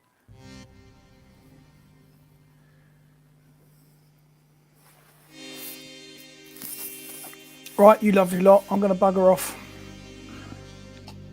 I might go and have another glass of wine. Gosh. And Andrew still hasn't caught on my screen name yet.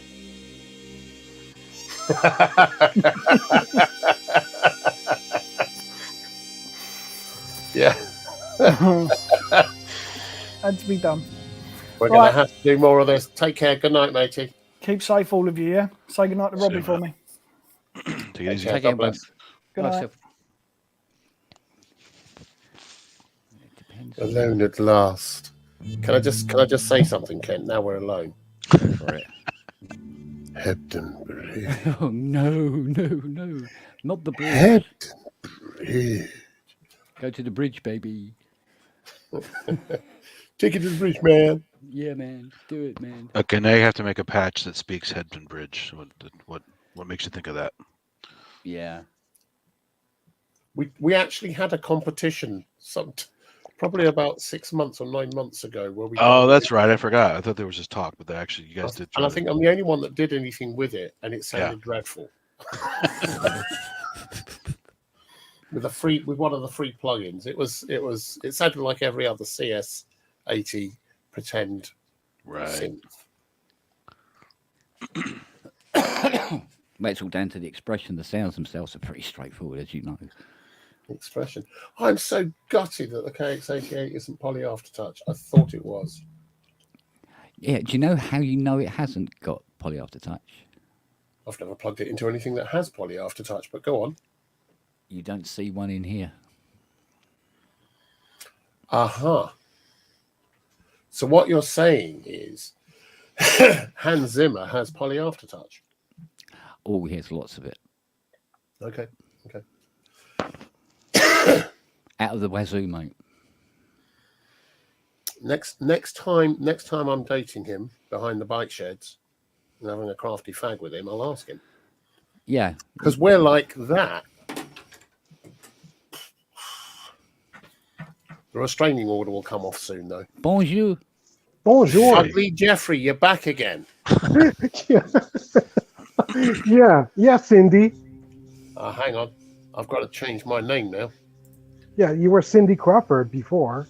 I was, but now we're going to do...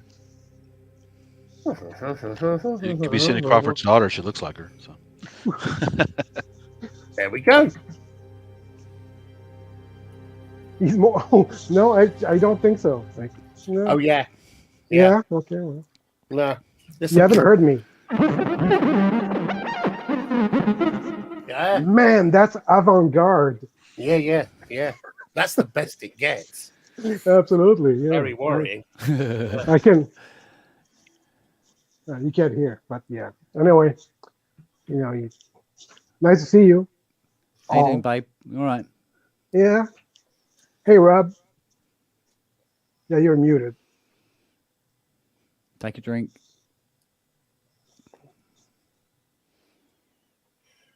Was that ecstasy you were taking there, Rob? Because you're muted at the moment. It was ecstasy. Good. That's what we like to hear. There we go. Good slug of MDMA and he's away. He's going to bust out the glow sticks pretty soon and start dancing. I really love you. One of my wife's homemade jizz biscuits. Ah. Jizz biscuits. Jizz biscuits. Yes. There's a reason for that, I'm sure. It's all a bit bright there, isn't it? Aren't those reserved for the wank challenge and the loser has to eat it? I can't eat this now. No, not the wank challenge again. It's all gone dry and crusty. Well, it will after a while. Well, You need to keep it wet. Nature's Hey, third best adhesive. Is that the... I wanted to thank you guys for convincing me about a JD800 last time I was on. I don't know if you remember. I do. You were going to sell But anyway, it? no. I took it out, and I just looked at it and I go, "No, you're just too gorgeous. I cannot get rid of you." But the goo. I know somebody wants to buy one. Yeah, I heard. Yeah, it's perfect timing. Yeah. Oops. I listen when I work, so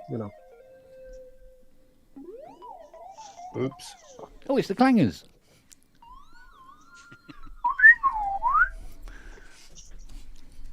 So anyway, yeah, I'm gonna have to fix it because now I have 4 synths that are broken.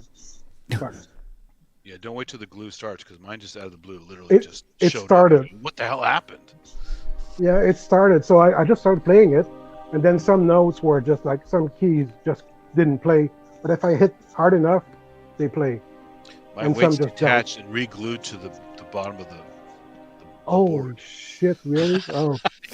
Is this the Oh, red? that- This is the red glue thing, isn't it? Yeah. Yeah, the red jizz. Yeah. Yeah, I love my JD, although it's in a very sorry state at the moment. So can I safely use the sodium hydroxide on the case to get that shit off? On the metal part of the case, you can use acetone. On the metal part. Yeah, no. I'm talking about On the plastic bit, no. Yeah, that's what I thought. Yeah. So what is that liquid again? If you're doing the keys. Hydrogen peroxide. Hydrogen peroxide. No. Bicarbonate. Bicarbonate peroxide? No, Sodium bicarbonate. Sodium bicarbonate. Yeah. Okay, thanks. Safer. Yeah, you were giving me a... Yeah. I'm a terrible man. The hydrogen peroxide thingy does work. Really? But it's very, very aggressive. That's the fishy thing too. It smells fishy when you do Yeah. it. Yeah, it stinks like dog piss. Bicarbonate hydroxide. Okay. No, soda. Sodium bicarbonate, NaHCO3. Ah, okay. And it's a damn sight cheaper as well. By a lot. All right.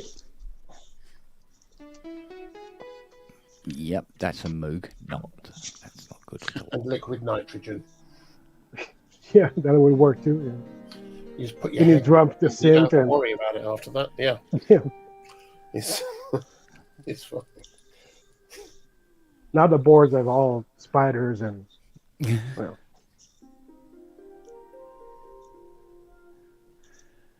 Sounds a bit like a Japanese boy. Glenfiddich, 15 years. This thing is smooth. Is that bourbon? It's Scotch whiskey. A malt? Glenfiddich. 15 Glenfiddich, years. yeah. Yeah. Yeah. Isn't that it? It's so good. Was that like $50 a bottle or something like that? It's 105. 105, yeah. Yeah, I'm Canadian, so it's probably $20 US. But you know. No, I have a friend who has a bottle he never opened from somewhere like that. It's a $1,000 bottle. Oh shit! Yeah. I'll exchange a JD 800 for it. Use red glue as a chaser. Yeah, exactly. Try it with Coke. No, you. Sure, yeah, I'll do that. What, Coke or Coke? Yeah, Coke with a line or in a bottle. Well, yeah.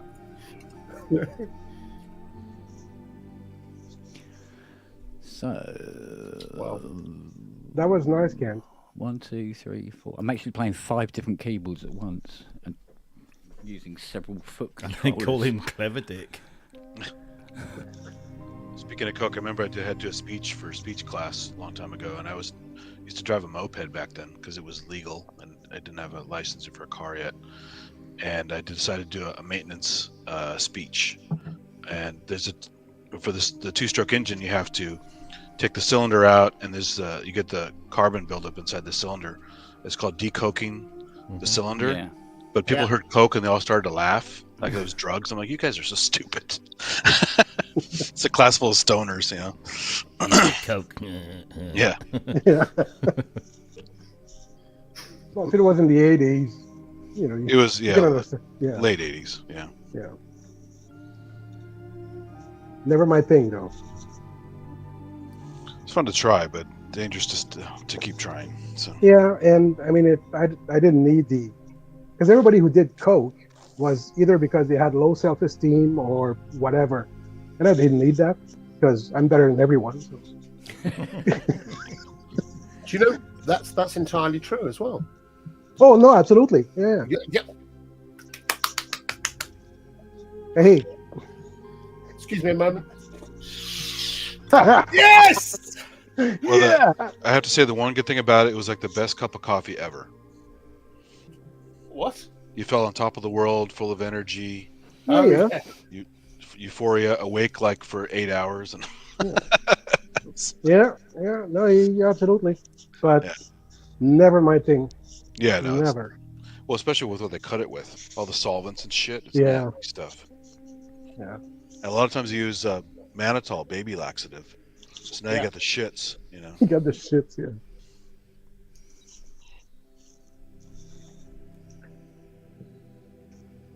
Rob, you with us? Yes. How's that TX816 treating you? Very well. Yeah. Yeah. I had one of those. Great things. Very noisy though. This one is Really? particularly I mean, it had not long been serviced, so the power supply has a new power supply. And I guess it's just all been cleaned up. But no, I've not noticed it be particularly noisy, although I haven't really sort of cranked it. But no, it sounds lovely. Turning it on is like a little machine gun because all the relays are. Yeah, but no, I've just had it power tested. You know, because we have this thing over here in the UK, portable appliance testing. Anything that needs to be moved around that's not permanently wired in has to be tested for safety if you're going to use it in public spaces. Really? So, because I'm doing a show in about 3 weeks' time, they required everything that I was bringing to be PAT tested. So, and passed with flying colours. So it was all good. Cool. So, got to hook it back up now.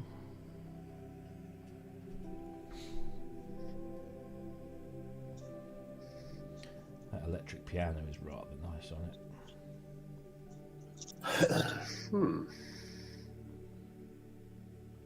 How many years have they had that testing requirement? Like forever, kind of? Yeah. It only became a requirement in the 90s. Yeah, in the 90s. Before that, it was a feature. No, really. Yeah, I remember where I was working at the time, which I think might have been Argos. So yeah, it would have been sort of sometime in the 90s. There was this massive thing that every store had to have their PAT testing done, and because you're in a retail outlet and you've got all of these things on display that are electrical, that are all plugged into various sockets, everything had to get PAT tested. So I think in the end they got a company in that kind of went and did got the contract to do every store. And then they trained somebody up in every store and got a machine so you could just do your own PAT testing. They would never fly here. We'd have protests and riots all over the place. You're going to take more of our money, you bastards. Yeah. We want to burn shit down. We don't care about safety, I was really lucky because I went online, look at PAT testing in my local area. Yeah, PAT testing in my local area, and I got a bunch of. Anybody can be a PAT tester. You don't even have to be a qualified electrician. All you need to do is a PAT tester? PAT. Oh, PAT. PAT. Oh, sorry. Yeah, so portable appliance testing. So anybody can be one as long as you take a little City and Guilds course and you get a certificate at the end of it, and you have the machinery to do it. It's just like there are different levels, I guess. But the guy that came to do mine had a big box with a screen and a keyboard on it, and all the different connections all built in. So literally, you just plug the appliance into this thing, and it zaps the voltages and tests the earth, and then you just type a machine, then it'll print all your labels off for you. So anyway, I did this search for local people and all sorts of people living at residential addresses, flat 1 the street, and I'm thinking, no, you can't be a professional. I'm not going to trust you with it. And they were charging like £35 for the call out fee, which included the first however many devices, and then it would be subsequent device each one after that. And then I saw this company that I've never heard of before, but they specialise in electrical work for the theatre, darling, and live venues and big. I mean, they do all the big theatres around the country and stuff. Robert will probably know them, and I phoned them up and I said, I told them who I was, and I was just needed half dozen things testing. Oh well, we only tend to deal with major clients. And I was like, oh right, okay, fine. Where are you based? And I said, gave them the name of the village that I live in, and they said, oh, we're in the same village. And I said, oh really, whereabouts? And they said, gave me their address, and I was like, I used to live literally the back of your garden. Well, yeah, the other side of the back of your garden, not actually in the back of your garden. And she said, she said, oh well, in that case, yes, we'll come and do it for you. We'll make an exception. And I was like, okay, lovely. So this big van turns up with all the gear on board, and this bloke comes in, he's all official and his stuff, and he does all the testing and prints all my labels out, and then charges me 150 quid for the pleasure. But it's got to be done. So I now have my certificate. thing that you're saying. Okay. Yeah, quite. It's just for this event that Robin Vincent's organising in Norwich. The venue requires it. What do they actually do? Just a quick visual inspection and a hook up to a voltmeter or something? Or are they? No, there's the visual inspection is part of it. So obviously anything that frayed cables, loose things, or whatever. But no, the PAT testing machine itself runs a series of electrical tests on the the circuit. So it tests the earth and it tests a few other bits. I don't know.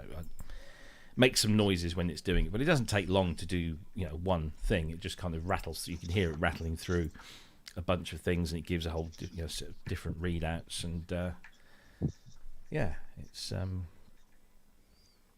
So what do they think of modular with Robin bringing all that stuff? God knows. God knows. Yeah, it's a hazard, I mean, right? Do you test the case? Do you have to? No, you must do a case, I guess. It's complicated too because you have 3 different voltages in there. So yeah, I don't know.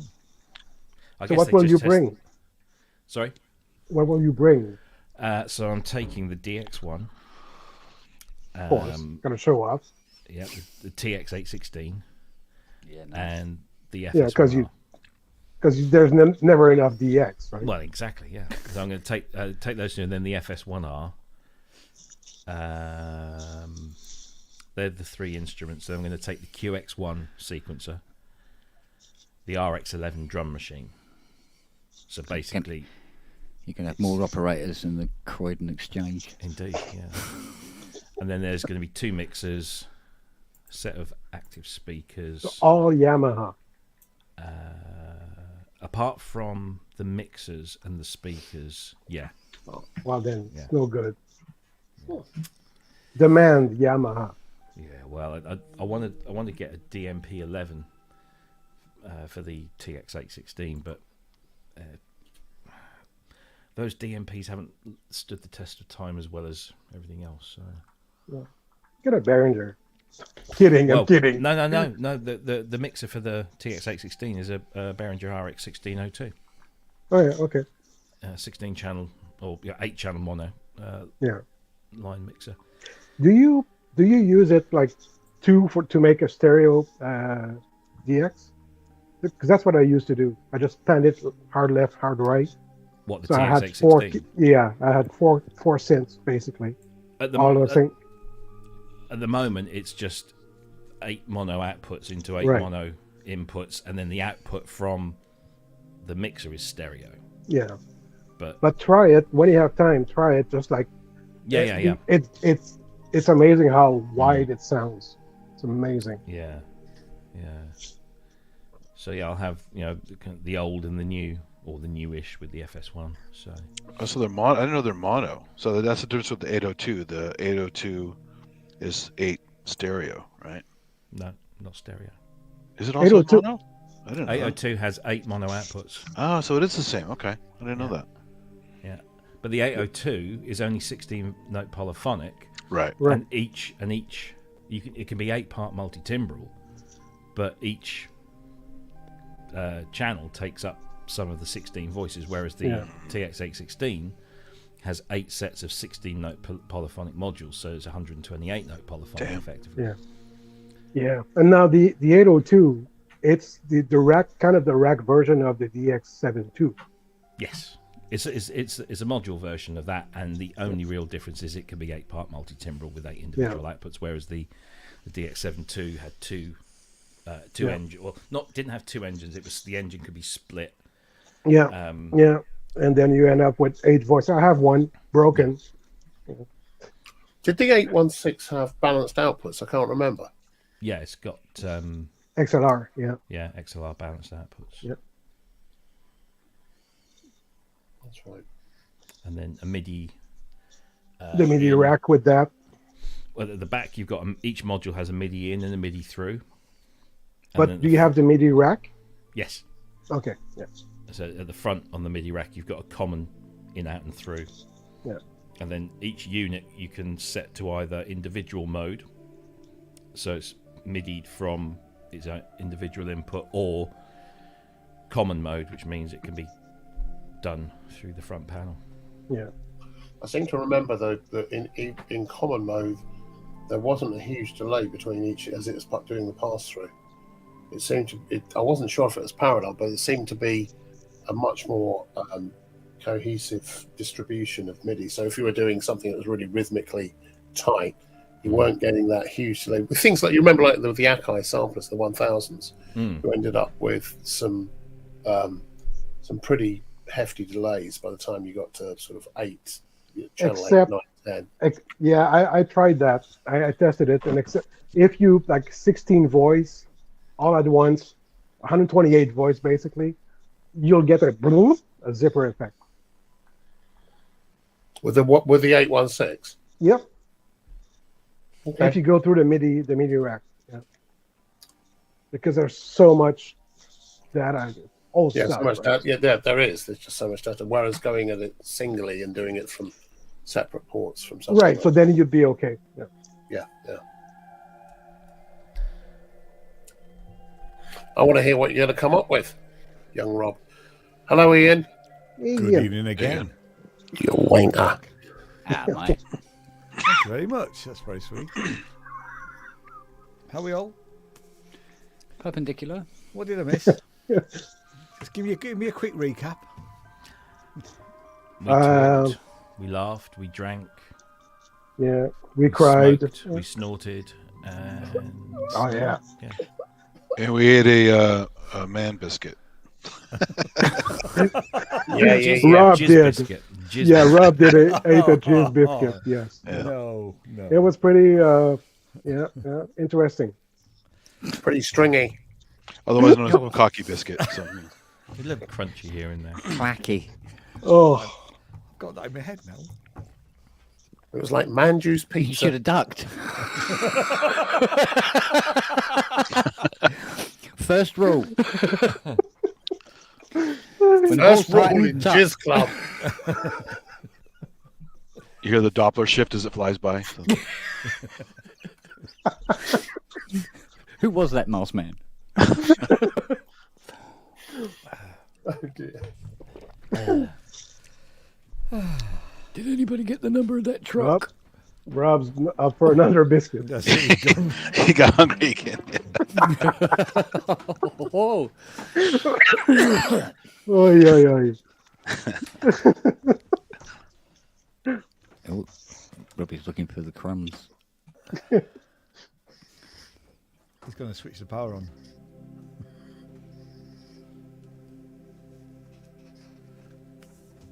And did you say you got a chance to try the new Korg drum machine yet, or no? I did when I was at. At the expo. Yeah. Okay. Synth. I haven't had one. It looks very convoluted and menu divey and chord keys and all kinds of shit. Well, Kent's got one. I know it's small, but it has to do. Let's have a look. What do you reckon of it, Kent? This will be the second time I've touched it. So I watched a live stream. A guy was trying to figure it out from scratch, and it seemed pretty. Do you know what? One day I'll actually get some free time. Of course you will. Right. Oh, loading factory data. We'll be with you shortly. Starting up. Hey. Stunning. There you go. Do something. There's probably a start button here somewhere. Hang on. That's live. Okay, right. I mean, when I looked at it, I only had 10 minutes on it. Oh, not even that really. I just thought it seemed pretty intuitive. It just seemed menu divey. Well, it's a Korg. All Korg stuff's menu divey. Exactly. I mean, hang on a minute. What was that coming out of? Except for the Op 6, so it has a lot on the outside. Yeah, the Op 6 is one of the better ones. I mean, I've been in the past critical of how menu divey some Korg stuff is. Electribe 2 was pretty bad. Electribe EMX was awesome. So many controls, very little menu diving. They've sort of gone down this route of their own. Well, everybody's got their own sort of menu diving, but it doesn't seem very intuitive. A lot of the sort of menu diving, because I mean I've got a Kronos, and the amount of time that I forget how to do things on this on Yeah, take cheat sheets, otherwise you'll get lost. Oh God, I end up looking at videos actually, and even then their core video manuals aren't great. Yeah. You know. The only good Korg videos I think are those little Volca patch videos where they patch of the month or whatever. Those are pretty good actually. I never was looking at them because I was never. Although I sold a few Volcas, and that market seems to have died a little bit actually. But I was never. I see a TX816 winking away in the background. I was never that much. You see it what in? Of the Volca. Ah, yeah, it's beautiful. You know, just for some reason. I mean, Thank you very much, but I can see a TX816 winking in the background. Shh. Oh, it's winking. We've been there before with the TX816. It's old news, Sandy.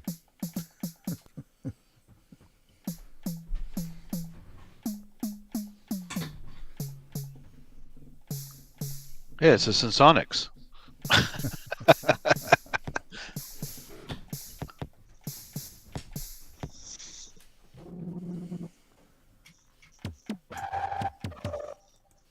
Very Tommy, are they?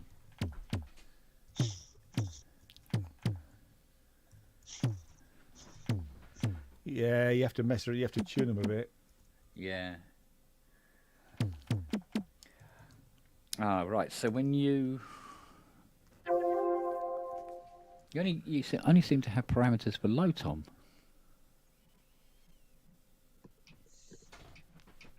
Not the high tom. Okay. That's weird, isn't it?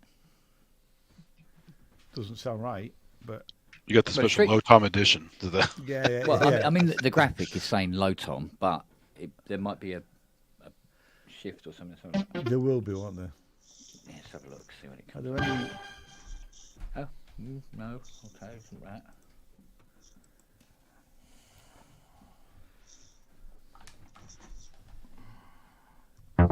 Which is the actual?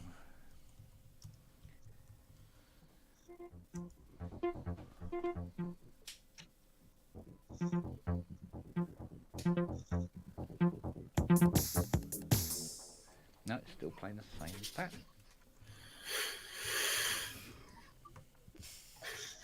So you got a dead one then? Is that right, Rob? That's mean. Don't wind him up. You got the zero voice version.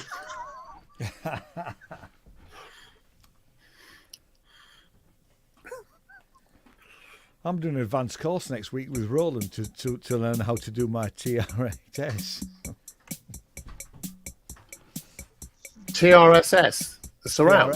The 8. TRS. Oh, the 8. Okay, yeah. Cool. They're doing a free. I mean, I don't do an awful lot of drum programming, but I'm having to do quite a bit soon. And they're doing an advanced course for free for a couple of hours. So I thought I'd sign up for that and see how it goes. I think what I'll have to do one night is go to bed early with this and a set of headphones and just fiddle with it. Because I've got this beautiful digital drum machine, so I can now impersonate a CR78. Yeah. That's the way to do it. I've just loaded a load of CR78 samples into me Roland. I got lucky. Guy gave me a CR78. Wow. Battery leakage. It may That's not the work sound. ever, but yep.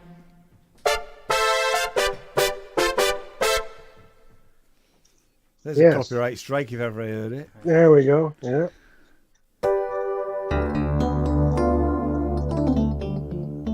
It's all the factory presets too.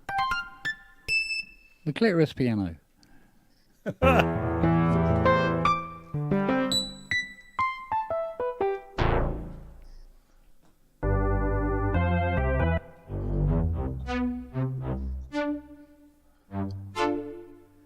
remember the first time I ever heard that sound.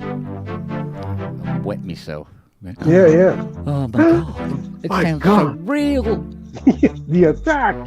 It's still a lovely sound though. I still love that sound. What's a rosin? Yeah, but then after that, you heard the D50 would have the Jetty strings, and you went, Yeah. "Oh no, that's real." Yeah, that's real. Yeah. And it was every new thing was like, no, that's real. Yes. And then you hear real, and you go, nah, It doesn't sound as good. it's too real. No. Okay, banned him. You're banned. That's it. No. That's Actually, I was playing that this afternoon. That's funny. that's the keyboard version of Stairway to Heaven. And you took yourself out. Yeah, exactly. Get out of my head. Why am I out here?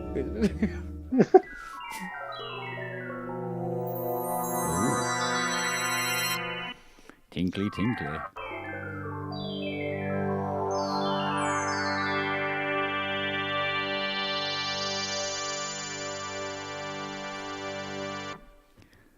There's a whole single intro right there.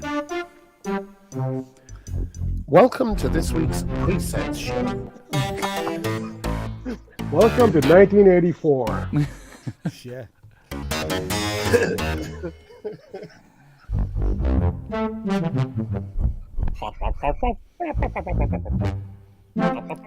Oh, it's just brought memories back of Sound on Sound magazine with a cassette sellotape to the front of it. Those were the days. Weren't they just? Nice. Occasionally the cassette wouldn't get chewed as you were trying to either save or load from.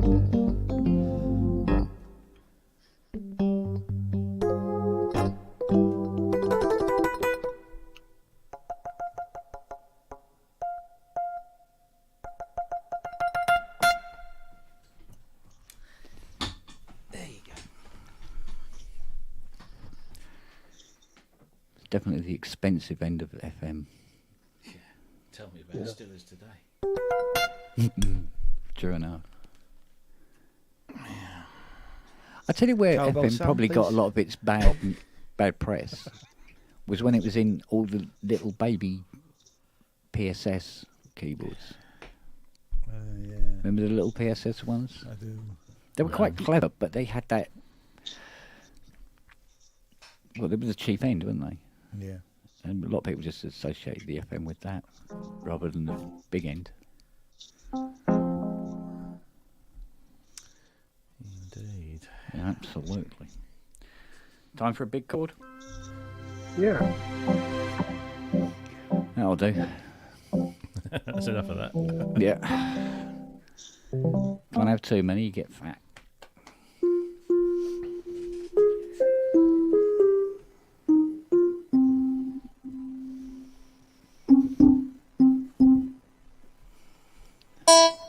Oh.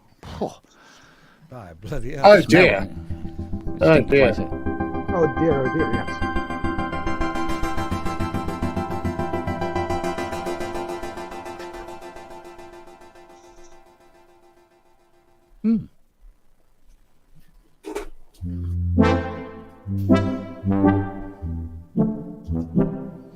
Where's the bell? I need to give Ian a I don't like that sort of brassy sound. Never did. Don't you? There's something about that. No. The sound before it was great, but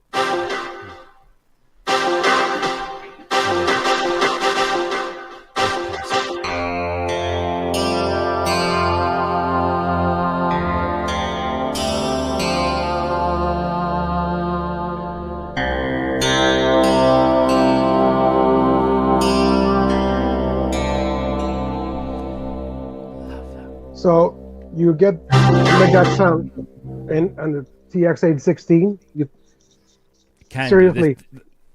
Yeah. No, but you can. It's on wire, and you pan it, and you'll just shit your pants. Wear a diaper.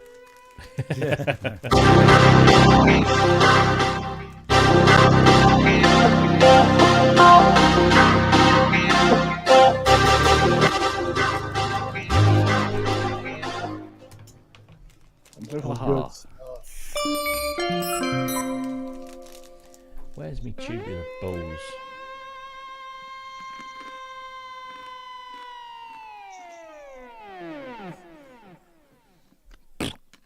Is that the new Rolly or is the? That's the new one. Yeah. Oh yeah. Okay.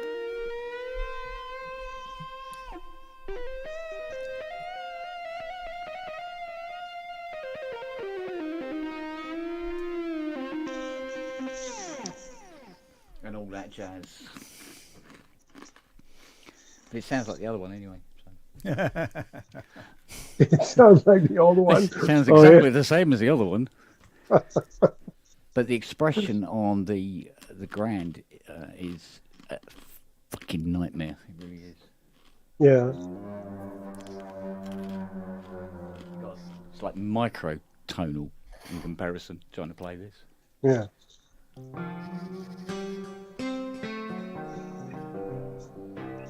One note in 9. But there's no pulling it back. You learn it or die. That's your choice. One note in 9 sounds like an album title to me. Yep.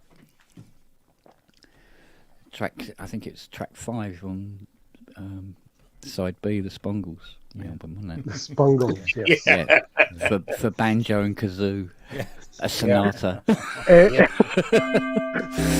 Yeah, and bagpipes. Oh. Yeah. I feel the need for weed. Taco Bell. It's Taco Bell.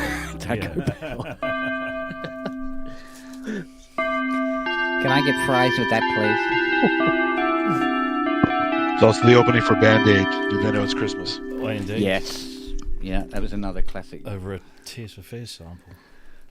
Yeah. There we go. That's enough of that. Speaking of gear, this is not new, but in case you want something that, sounds pretty good. Uh-huh. These things. Can't see the brand. Can't see it. VSX, Steven Slate. Okay. All right. Yeah. Because, I mean, my monitors didn't have enough lows. So all my mixes were just like, put it on a regular stereo and it's like... So, and then you have to do 25 mixes just to get it right. This is just very good. And I did be honest with you. Once you've been bitten by Steven Slate, you don't go back. That's pretty much it. My MTI2. Oh. Okay. Well. Oops. Yeah. Okay. Bad experience. Okay. Yeah. Well, the first couple of years was, got there in the end. But it had this thing where to use the facilities the MTI had for working within a door, when they opened out, you only had like 3 inches of screen at the top of door that you could see. Oh yeah, okay. It's like, why did you make them so big, guys? So you end up pissing around with it so much you kind of like, it might as well not have been there. Yeah. But a 27-inch touchscreen is a nice one. Yeah. Which I technically use it for that mostly.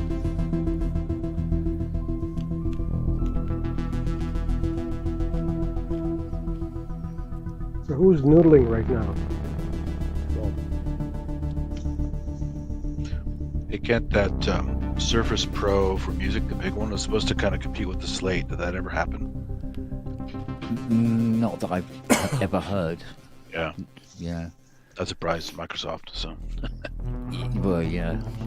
Because I think I put myself down for like, if there was any news, they would buzz me, type thing, But never heard anything more. Excuse me. Is that NDA? Nope. What's that one? These are the Hypersynth patches for the DX1. They are. These are There's nice. some great patches in there, aren't there? Yeah, some really good stuff in there. There's some good stuff in there. Yeah.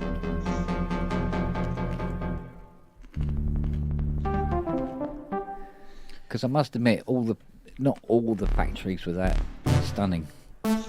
No.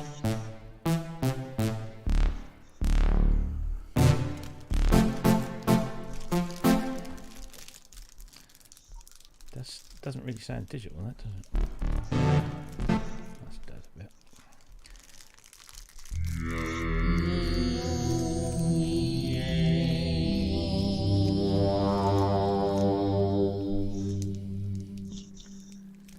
Then you got the old classics. Steady on, I might want that DX1 back.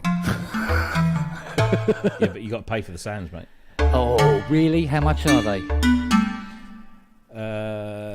Now in the DX1, they're now about £12,000, aren't they, Rob? That's what I remember. Yeah. 12,500. I'll give them to you half price. I don't know. 12 quid might have been too much. There's some unique sounds in those ROMs. There's some really, really good sounds in them. They sound fantastic on the fly as well. Same engine. Well, these are actually being played through OPS 7,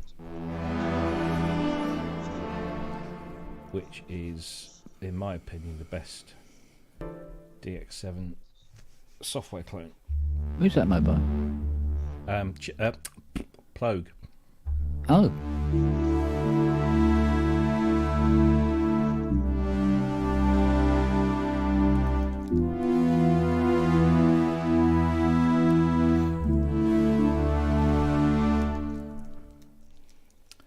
They're very nice.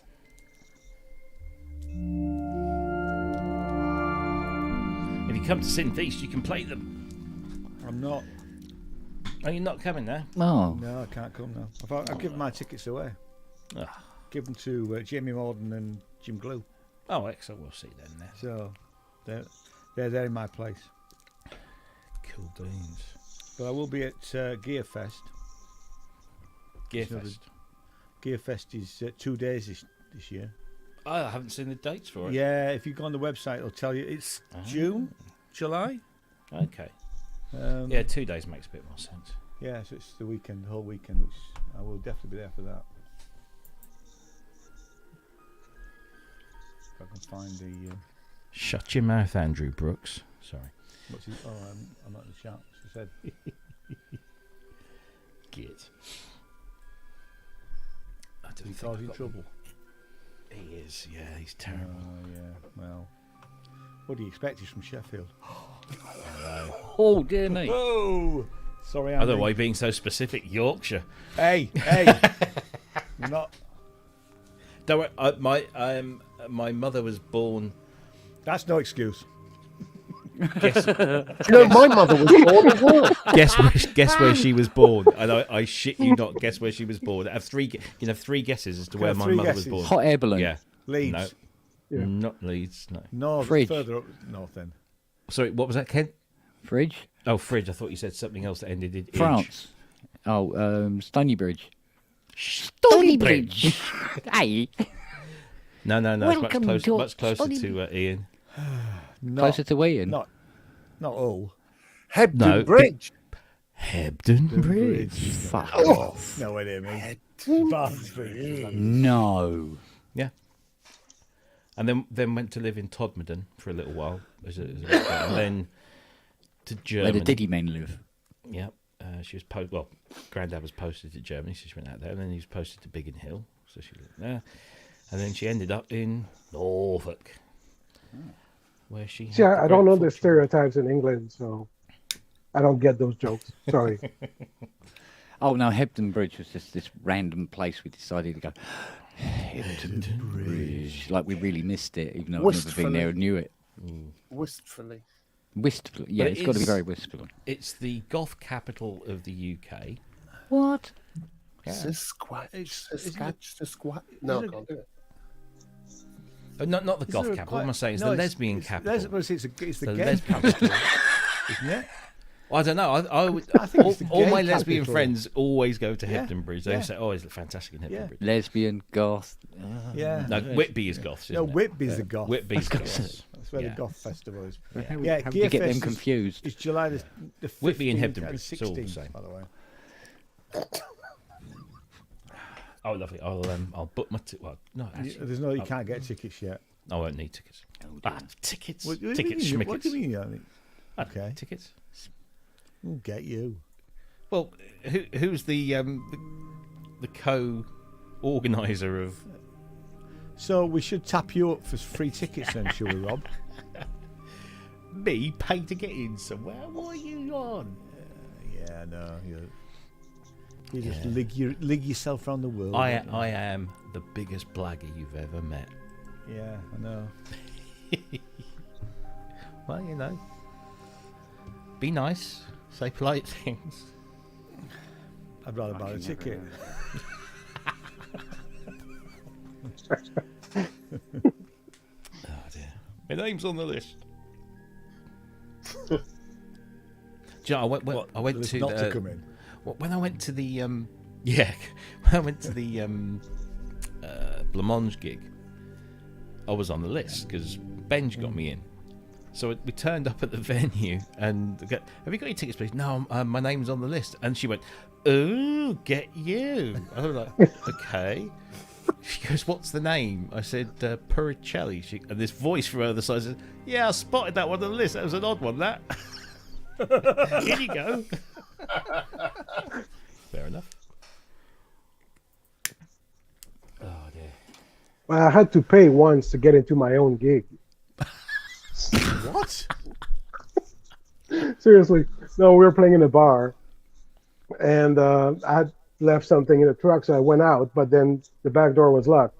I had to go back in the front, and there's a doorman, and I go, I'm in the band, I play keyboards, and he goes, "No, you're not." "Yeah, look, got a hair. I play in the fucking band." He goes, No.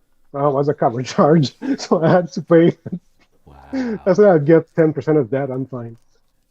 I once did a Sky TV show, and we were interviewed after the performance, and then we were filmed going, leaving the venue and going outside and what it was in Edinburgh. So it's one of the, it's not the festival hall anyway. I can't remember which one it is. So we're walking down, and then we try and get back in because all our gear's still inside, and they won't let us back in. But we said we've just been performing. We've just done.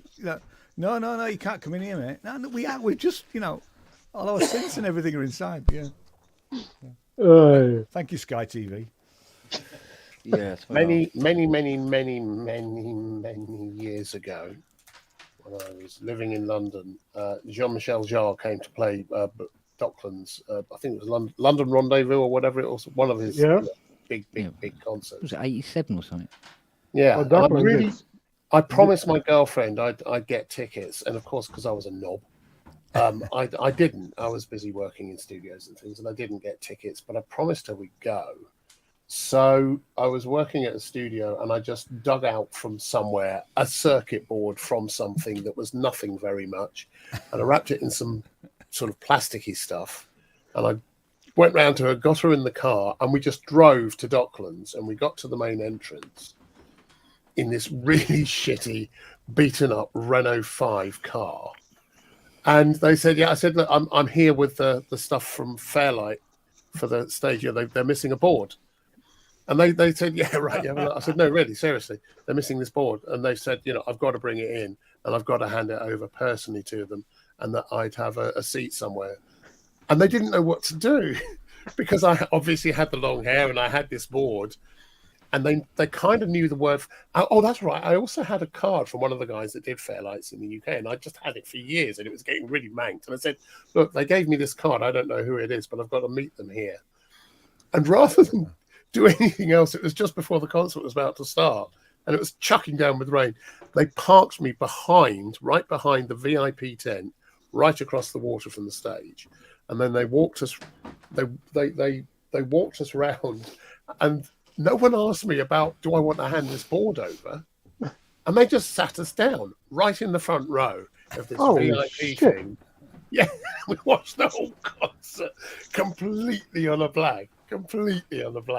Did you get wet by any chance? Got absolutely freaking soaked. Did it? So did you throw the board on the stage instead of panties?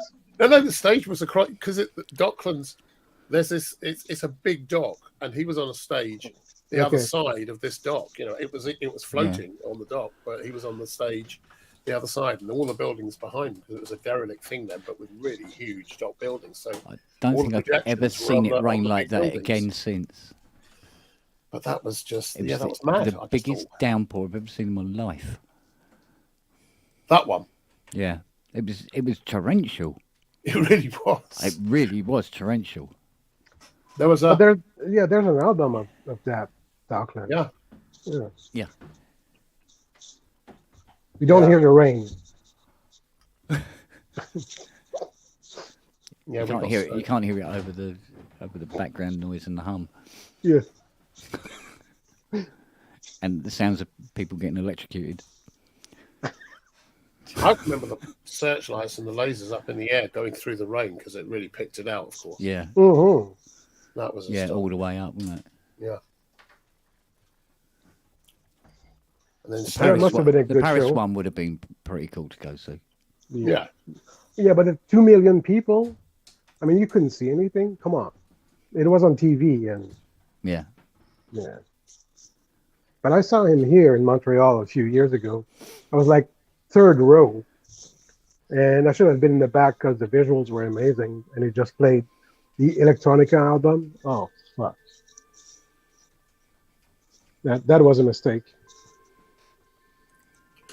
I reckoned that, again, many years ago, I reckoned it was something I kind of had a plan, which never happened, to form a band, to do a live concert, the same as Jean-Michel Jarre, that kind of thing. And I was thinking, where would we get the biggest audience in the world, where everyone could watch it freebie, but you could project it up somewhere and and I worked out it was Table Mountain in South Africa, Cape Town, because the whole city would essentially be able to see it. So we started drawing up these plans to do this, and it was a total nightmare. It was never going to happen. They said, "Who are you?" but it was a doable thing. But you could have got an audience, I think, of 10 million or something there. Yeah, but how much would it cost? Oh, it cost hundreds of thousands of pounds. Yeah, no kidding. Yeah, it would have cost a lot. I mean, probably a million or 1.5 or something. I can't remember. It was a lot of money. Yeah. Which of course scared everyone off these days. Do you know what? You could do that now, because you could go and get corporate sponsors just because it's an event that's so big. It's an idea, isn't it? Could we tempt you to play on Tabletop Mountain, Kent? More chance get me to play on top of Sugarloaf Mountain. Could we tempt you to play on Sugarloaf Mountain, Kent? You got more chance of me playing on the Butter Mountain. that's how it works. I could go swimming in the wine lake. Yeah, that would work. You'd never come up again. And yeah, I'm trying to see the downside of that. A grappa lake. Oh. Yeah, and it's Robbie going. Had some pretty terrible grappa over the We had years. our wills drawn up this week, and she asked the question, "How do you want to, what do you want to happen to you after you've gone?" Tomorrow. I said, I want to be put in one of those pods with a tree on top. Oh, right, That's what I want. Yeah. And she said, okay. So, yeah. I talk have to that, the kids. trees, Sort that bitch out. Listen to me.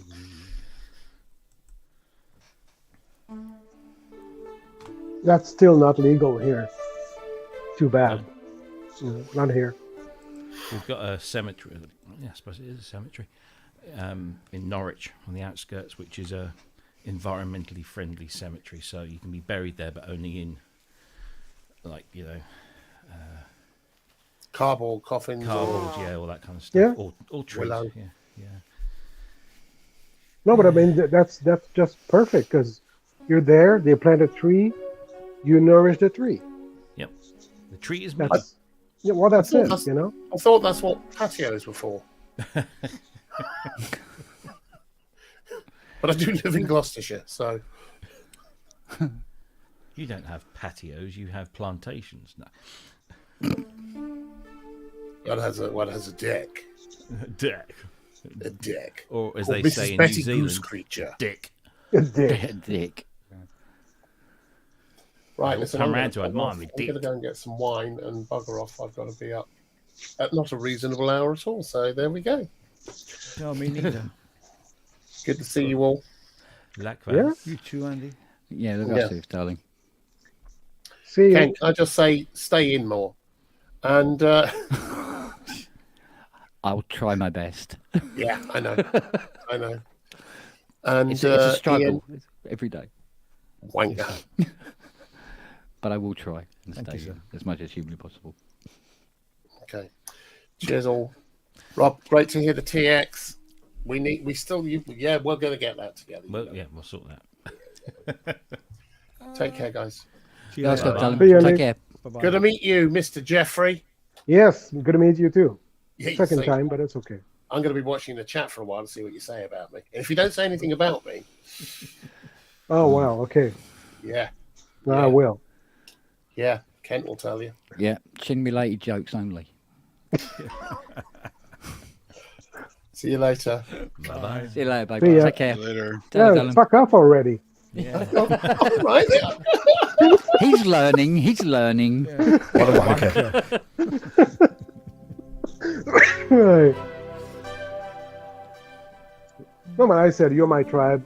You guys are like old friends already. So. Really? Well, old anyway. Really? Halfway there.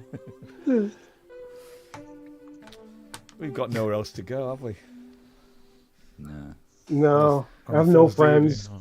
On Thursday morning, Friday morning. You can't go out after 10. Everybody points and laughs at you anyway. Well, actually, in our town, after 10 o'clock, it really is ghost town. Is it? Yeah. All the Fish clubs and chip have shops been closed Fish down. and chip shop shuts at 10. Oh, you come in like a ghost town. Yeah.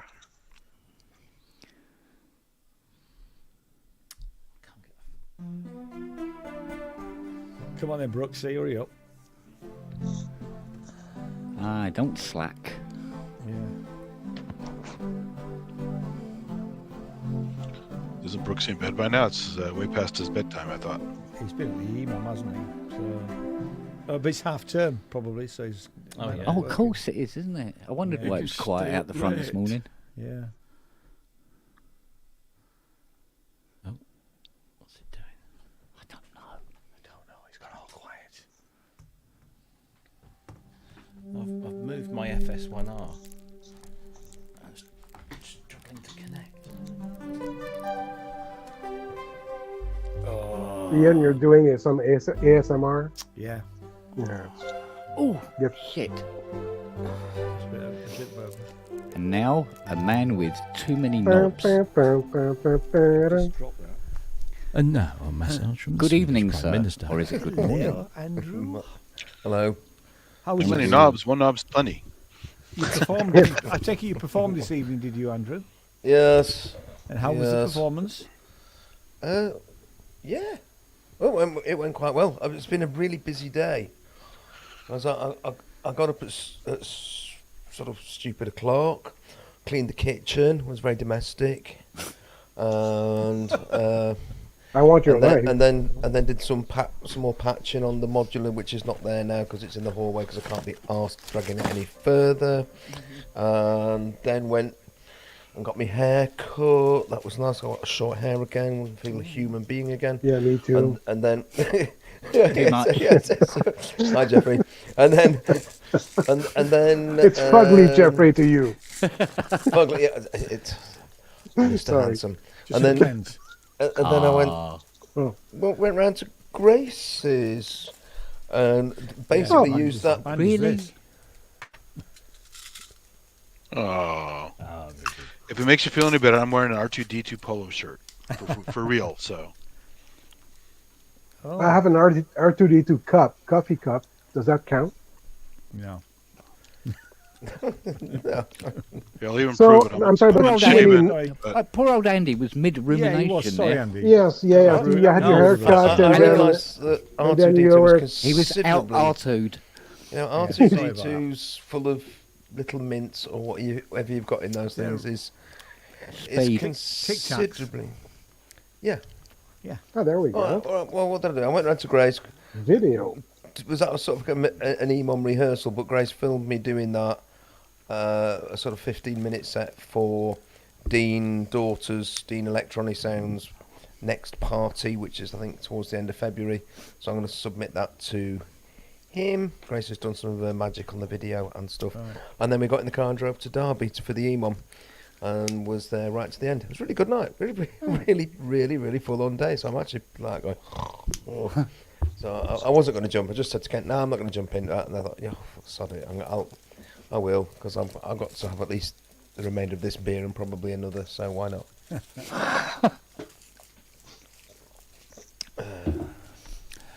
So we're space filling for your alcoholism.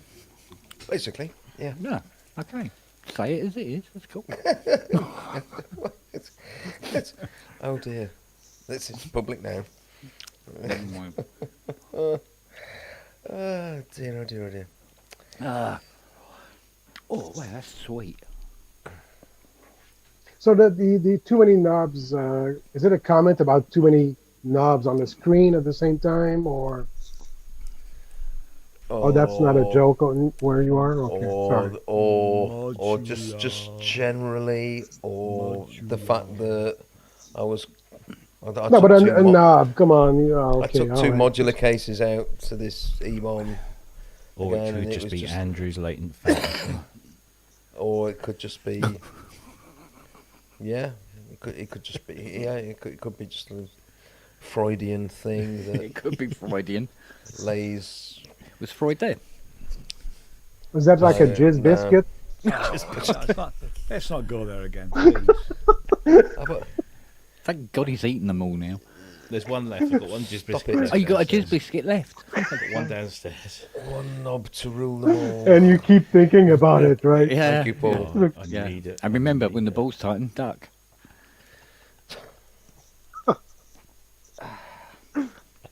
Rule number 1. Poor old Robbie. I always managed to catch him out in the end. Remember, Bruce wanted to join the conversation. Regrets, I've had a few. I've got a bucket of them.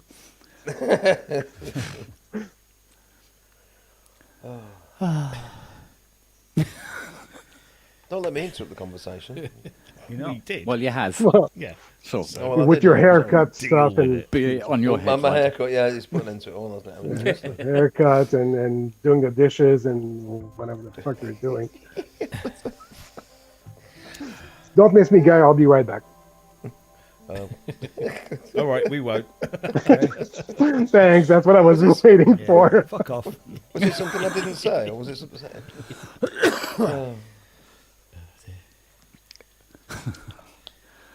Oh, dear me. Oh, man. Oh, God, that jerk chicken. Oh,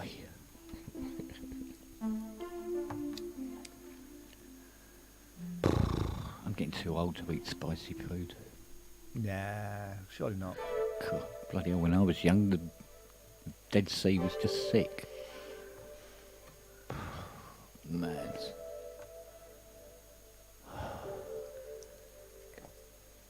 What? Did anybody Kent, there's a reason why they serve raita with the Indian food, because the dairy quells the heat. So. Oh, no, this is Jamaican. Oh, sorry, I didn't hear that part. Yeah, Jamaican jerk chicken. Well, I mean, they rice and have. peas. When I was in Jamaica, they had all kinds of stuff that was kind of dairy based as well, like milkshakes and things like that. The problem was, one of my best mates, his mum is Jamaican, and she made me jerk chicken with rice and peas, and to this day I can remember it as being one of the most gorgeous meals I've had in such a long time.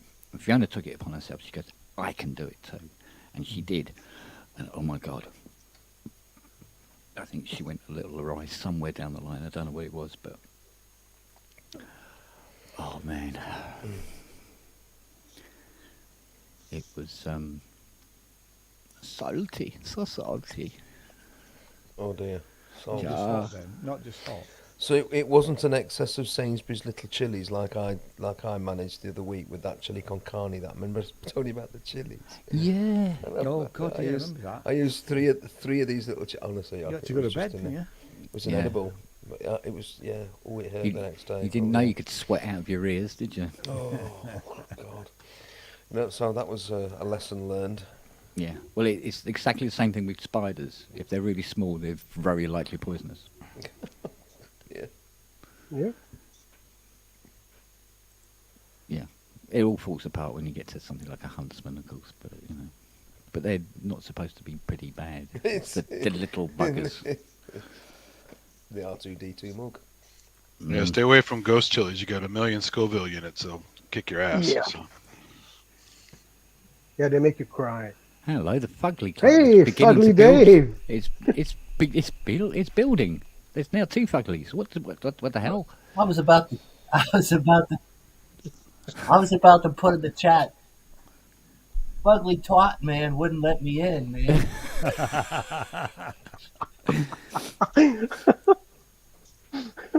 Oh dear. Yeah, come on, Rob, Ian, get with the program, guys. You're just Rob and you're just Ian. Yeah, it's so fucking boring. Fun. Come on, dude. So fugly. At least I'm na. Well, you don't have to be fugly. There's enough fuglies here. I'm fugly in the inside. Trust me. Okay. Oh, it's awful. Well, not on me. I Rob's just digress. fallen asleep. Hi, Dave, Almost. by the way. Hey, Hi, who we Dave. got All right, here? We got geese. Twatman, Rob, Synthetic, Fugly Jeffrey, No Knob Ian. Too many knobs, Andrew. No, not Ian. Oh my God, I hope you're single. I'm not. I'm married. Oh. What happened to it, Ian? Yeah, well, that's. Well, he's married. That's what happened to it. It fell off. Oh, it fell off. Wore out. I still haven't got past Fat Jesus. Every time I say it, I'm like, hey, Fat Jesus is in there. Fat Jesus, yeah. Fat Jesus. It's stuck. No, but It's stuck so well. I'm like, hey, Fat Jesus is in there. Who else? I'm like, I don't know if I'm ever gonna. Hey man, you know what? Any nickname I put is fine. Fine. Look, if Jesus lived past 40, he would have been fat. So, Yeah. Yeah. Mind you, maybe, did you watch Lucky. the Super Bowl? Because apparently everybody thought you were watching it. I was watching it. Yeah, I but was was wa- Fat Jesus watching it? Because they all I thought was he fucking was watching it. Yeah. Yeah, they were I going, was. this is for you. This is for you, Fugly. Yeah. I was certainly underwhelmed by Rihanna. Oh my! But the stage though was amazing. Stage Like was moving amazing, but- stuff. Ian, you'd the sleep performance with was anybody, shit. mate. Hey? You'd sleep with anybody. Well, okay. That would let him. Yeah. You've got to tell everybody. I didn't watch any of it yet. I do You want haven't to said watch anything about us yet. Come on. I kept that quiet. Nobody knows about that. True. I don't think I've ever heard. I know I must have heard a song by Rihanna. I only really know Umbrella. Umbrella. Which I think well, was she great. doesn't write them anyway. I don't think I've even heard She that. did a bit, got the chorus part of that. Umbrella. People got mad because she was singing a Kanye West song. All I know is she stopped my thought- mate Nobody from was getting. mad. The media just want. Like, nobody cares. All I Why know you got is mad? she stopped my mate from becoming number one. So, Who? Jonas Blue. Who? Jonas Blue did Fast Car, cover of Oh, Fast yeah, Car, and well, what was the one he was trying to get to number one at that time? Oh fuck! I can't. Might no. not have been made his Can't way to this side of the pond. I don't know. No, Not the Jonas Brothers. no. Jonas Blue did all right in the States, but on because it's Yeah, but it's Canada. it's dance floor type of thing. Oh, I think Okay. even in Canada he did all right. Oh yeah, that, probably. But if it's dance floor, I mean, I'm fat. I can't dance. Mind you, Not judging by the ambient, size of the bloody electronic. studio he got 6 months later, not. and a house and a car. Yeah, it did all right. It did all right. He didn't make a penny from Fast Car though. All of that went back to Yeah. what's her face? Chapman. Yeah, Tracy Chapman. Tracy Chapman. Yeah, she got all of it. Good. Well, of course. Good. So Yeah. She thanked him. Rightfully so. Yeah. So he didn't make a penny, and so what was the next one he did? Do you know what? This is embarrassing. I've got to look up. Well, but he had reproduction rights, not the royalties from the song, but there's reproduction rights that he got. Yeah, probably performance, right? Performance rights as well. He didn't make much. He had to make more than Spotify. Oh fuck. I make more than Spotify. Yeah, come on, me too, and I have nothing published. Come on, what singles did you do? Well, why don't we do it in the road? Polaroid. Why don't you just switch off your television set and go and do something else less boring instead? Yeah. Well, I did. That's why I never watched an episode of that silly program. Did you I never always do did what that? they told me to. Yeah. Well, it starts with why don't you switch off your television set? So, all right then. Watch something else. What's the one he did with that girl? I just can't remember her name. Debbie Does Dallas? Oh. Wait. Sorry, that was not very good. Sorry. No. Keep trying. Don't give up. Yeah. I can't be funny 100% of the time. I have to leave some for you guys. Yeah, but we're just naturally funny. Yeah. Yeah, well, you're Brits. Come on, it's normal.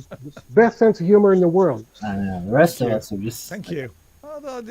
Seriously, seriously. We have to put on costumes and not necessarily. Look like idiots. You Americans got some grit. No, you just think you have to.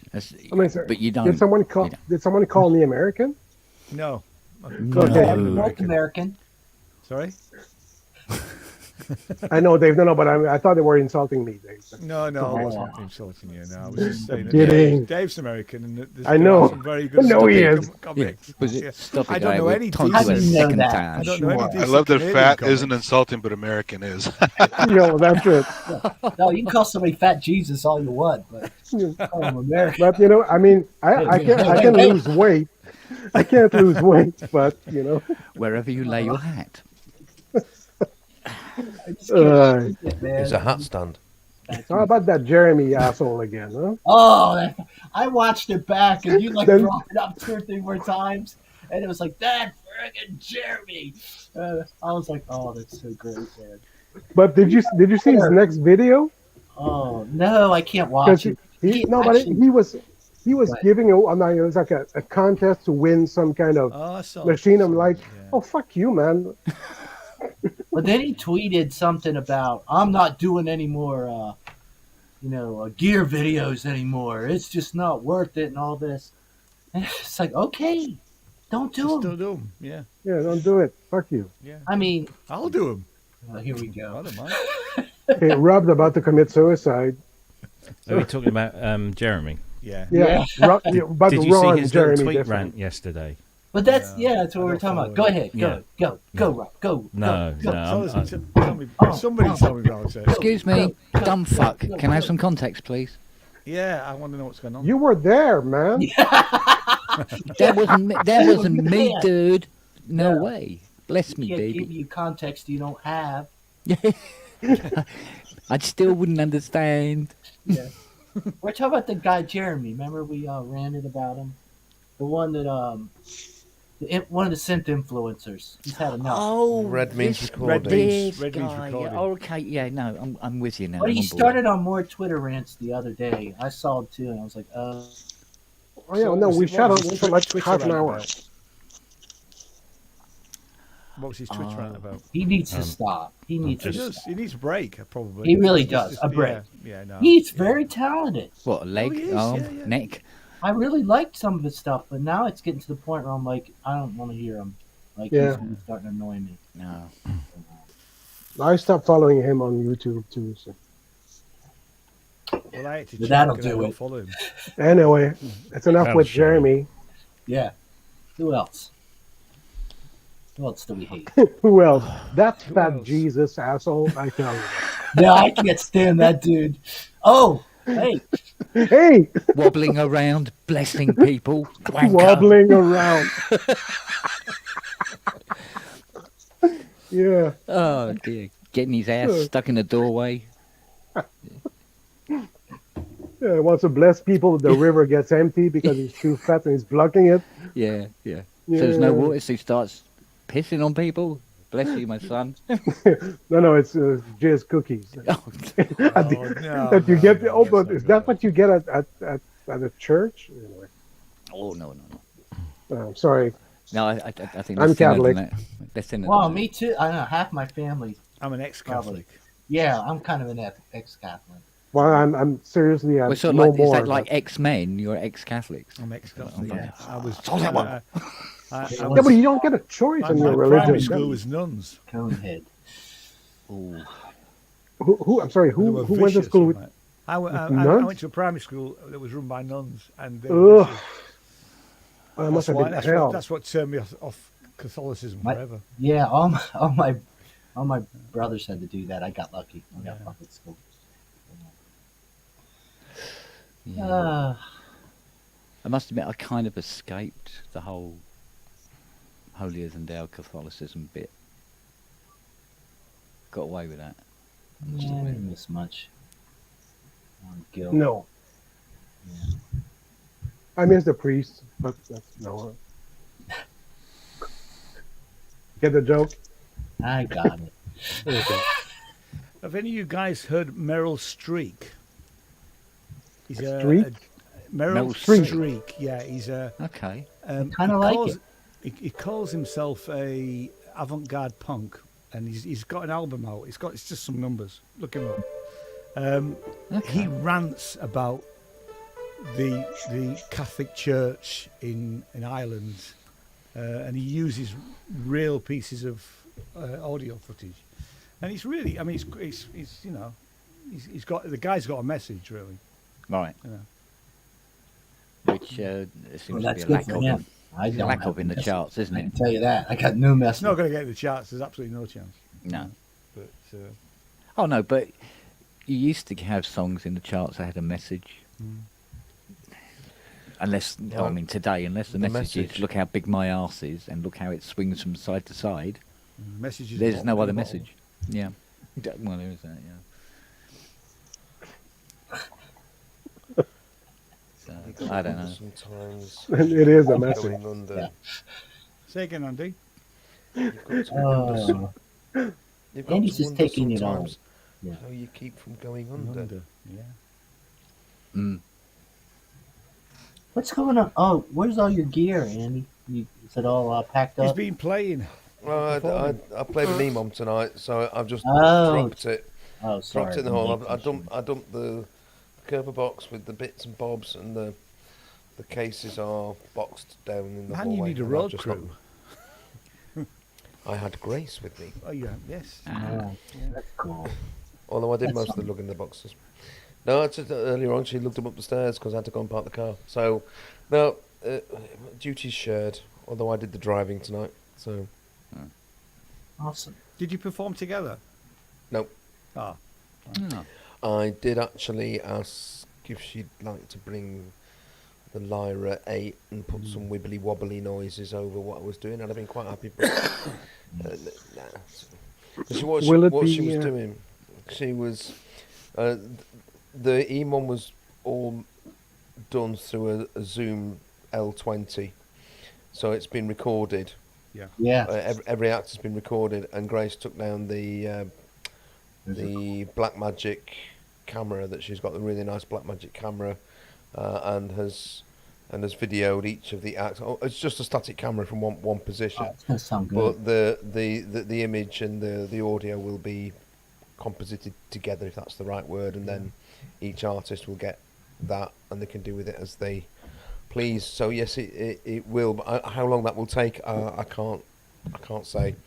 But that's great. So- That was nice. Some of these Thanks Yeah, it was Forward a nice touch. I think, the idea of, I think that there are obviously some ethical issues with recording people when they've not necessarily been asked. I mean, certainly, This is no disrespect to Jim for putting on a great night. I mean, I'm quite happy for him to record me doing that.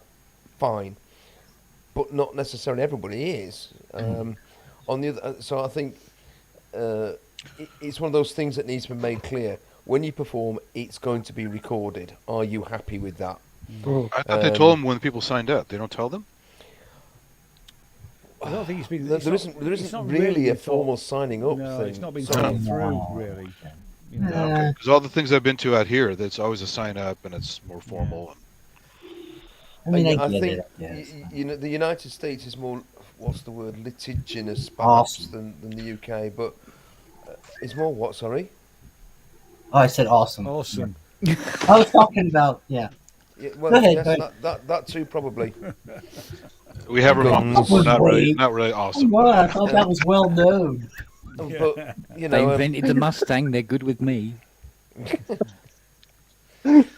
So it's just one of those things. So it's been recorded and it's been filmed, so they'll be put together. So at some point, hopefully, they will be visible on various channels. Jim might actually put out a theme through his. Yeah, it should sound really good. Those zooms are nice. Hopefully. They're nice. I know Cleo's like stage. It's like, no, it's about Fugly Dave. Okay. It's never about you more than it is. I know. Oh, hold on, I'm trying to get her. Jesus, what are you doing, cat? There she is. There she is. There's the star. So, post gig lull, Paul. Actually, this one is post gig buzz, no post gig lull. I played fairly early on actually, so I spent the rest of the night just watching the acts and. Do you get kind of like an adrenaline rush? Do you have a hard time going to bed, or you get more over that? I do. I know. I always have done. Yeah. I used to come home from gigs and stay up till 3 o'clock in the morning. Just a little bit, David, tonight. Yeah. But it has been a long day, and I had to drive back an hour from Derby. Oh, geez. Which you know, it's just it's an hour. It's an easy drive. It's not a difficult drive. It's just straight up the motorway. But so I played third act, and there were 11. So there was a lot of time just sitting around, chatting to people, watching, listening to the various performers. There was a good range, from everything from the usual predictable sort of dancey stuff through to some really quite out there, electronic. There's one guy, he's just using like a 4-track tape recorder on which he's got things recorded onto the tape, but he's using a series of sort of feedback loops as well, and it's really interesting what he does. Oh, hello. Cleo agrees. I was watching some of those artists that, I guess the last one that Jamie recorded. And, it's pretty diverse. I mean, it's cool to see. I mean, people are doing all sorts of different things. It's really neat. I mean, I'm very envious in some ways. But... Yeah, it is cool. Very. Every single one you go to is different, and there's different kinds of performers, and you never quite know what you're going to get, and that's what makes it an interesting thing. And if there's somebody up there you really don't like, go and order a pint or you've only got to wait 15 minutes, haven't you? You've only got to wait 15 minutes, and then it's that's true. It's not like a band, some of these bands, used to gig and they get up there and then they would go over their time slots and they just keep playing. It's pretty rigidly. Yeah, that's pretty chill. Done. Chill, I mean, I just stick me phone by my side with I set my timer to 14 minutes. And then I can just see it counting down. And tonight, when I've got 3 minutes left, I just started to wind it down and then finished when it felt right. Is your system pretty much? I'm going to guess it's pretty set like Jim's. Are you pretty much using the same? No, I was using. Are you switching around a lot? 2 modular cases. So but are you switching your modules a lot? Oh no, they're the same ones. I've not got that many that I can switch them around so much at the minute. But I've got main case, which is I've got that set up as like a 2 oscillator synth, a single oscillator synth. There's the Plats for sort of digital stuff, bit box for samples, QD for drums, and a sort of mixer section, a couple of utilities in there like quantizers and mults and that sort of thing. And then my other case, the Go case, has got a D, bearing a D, a 960 sequencer. Right, I remember. For the Tangerine Dream stuff. It's that Tangerine Dream style sequencing. Yeah. And the bearing of Pro 1s in there as well, which was just doing sort of noisy, wibbly, whooshy bits tonight, because I just set it to drone, because I'd run out of triggers and things for sequencing. And then just a couple of other little phaser, that sort of thing, just in there. Mm-hmm. And then I'll use a BeatStep Pro, 2 melodic channels, and then is that clock? Two of the trigger channels, because you've got 8 drum triggers, but I just send it with the various triggers out to the step sequences. Just the kind of clock things and so it's not actually using clocks, it's just using triggers, so it receives a 1, 2, 3, so it just each time it receives a trigger, it steps through the next step of the sequence. So helping the sequence kind of keep so you can the 960 I just tend to keep pay attention, Rob. That's what it's modular. Rob will never gates, pay attention. Gates and triggers. And if you load the firmware for the DX7 and Plats, Robbie will listen. I know. That's where we're going to find our. No, he won't. Not even for that. It's FM. I haven't. He's texting his wife and asking for more jizz cookies. That Plats is I'm ordering some as we speak. I'm so glad you got. I haven't. You can't have just one. Don't hate me, Rob. I love you, man. They're going to be on a. Oh god, it's so expensive. But that's cool. I bet you're really learning your stuff a lot.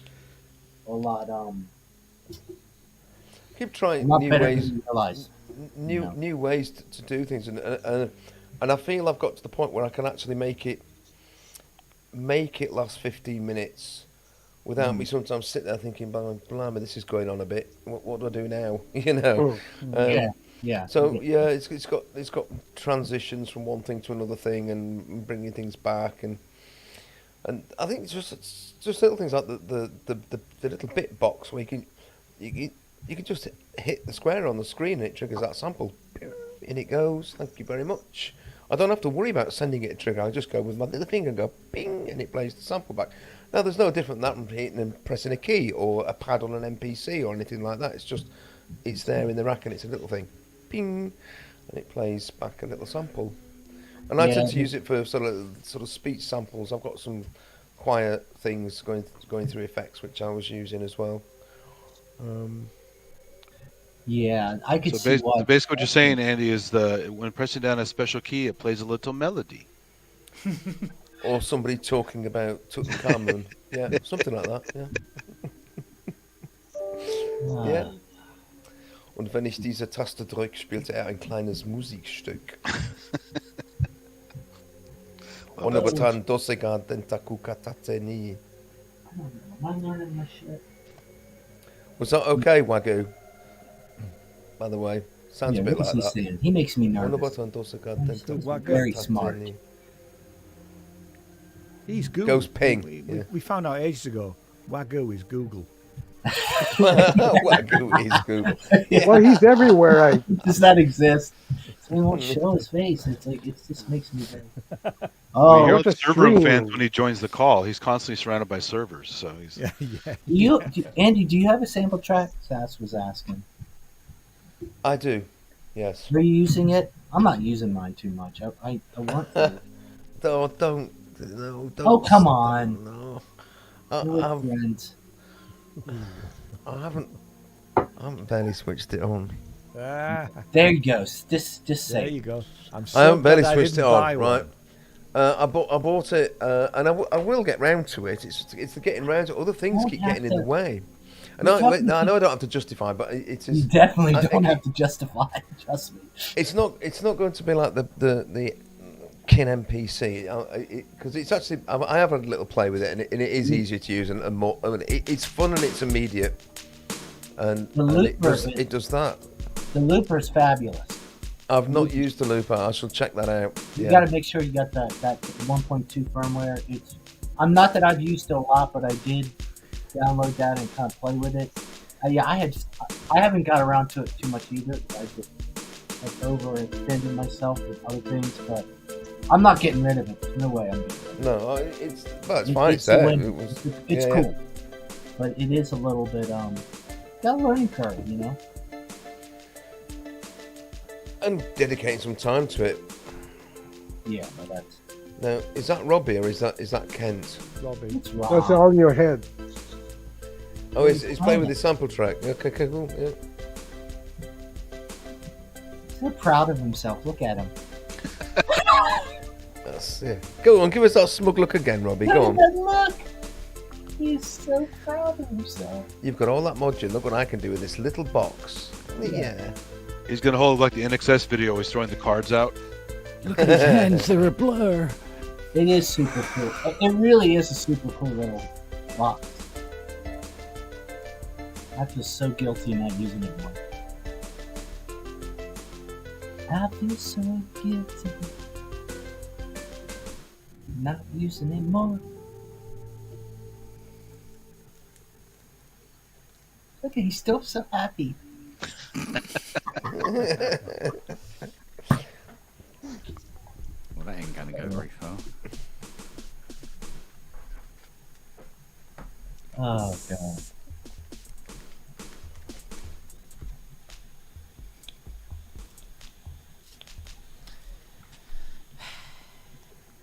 Did you get the new Platts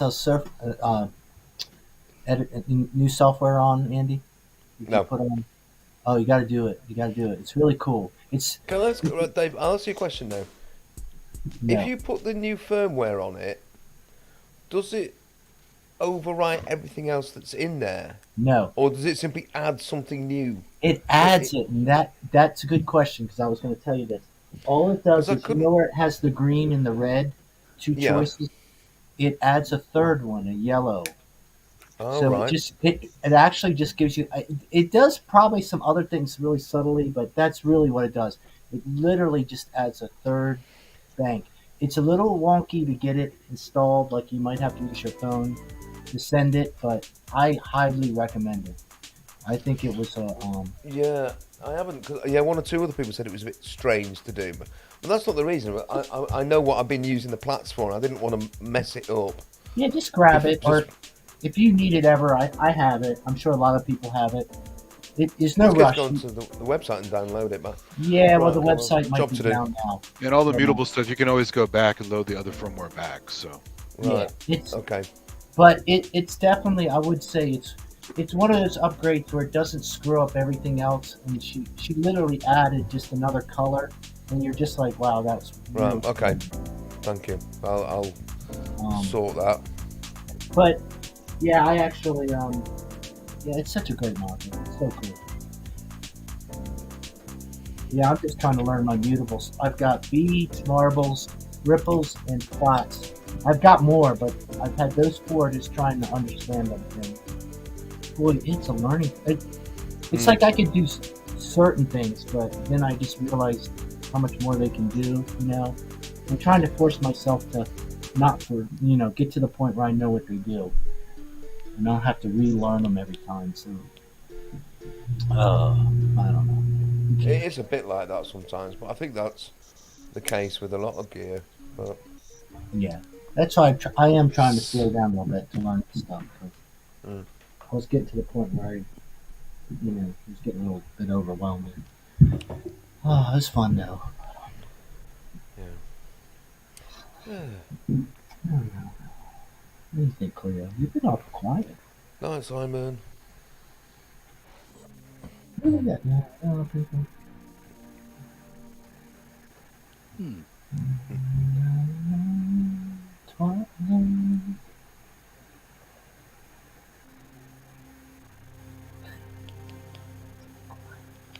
Where's that noise coming from? It's probably me. Let's try this. Does it get better? Yeah. No, not here. Hey, where's the elliptical tonight? We didn't have that elliptical noise. I was on something one night. Yeah, the elliptical's terrible. I thought it was a parrot at first. Beep, beep, beep, beep. I'm like...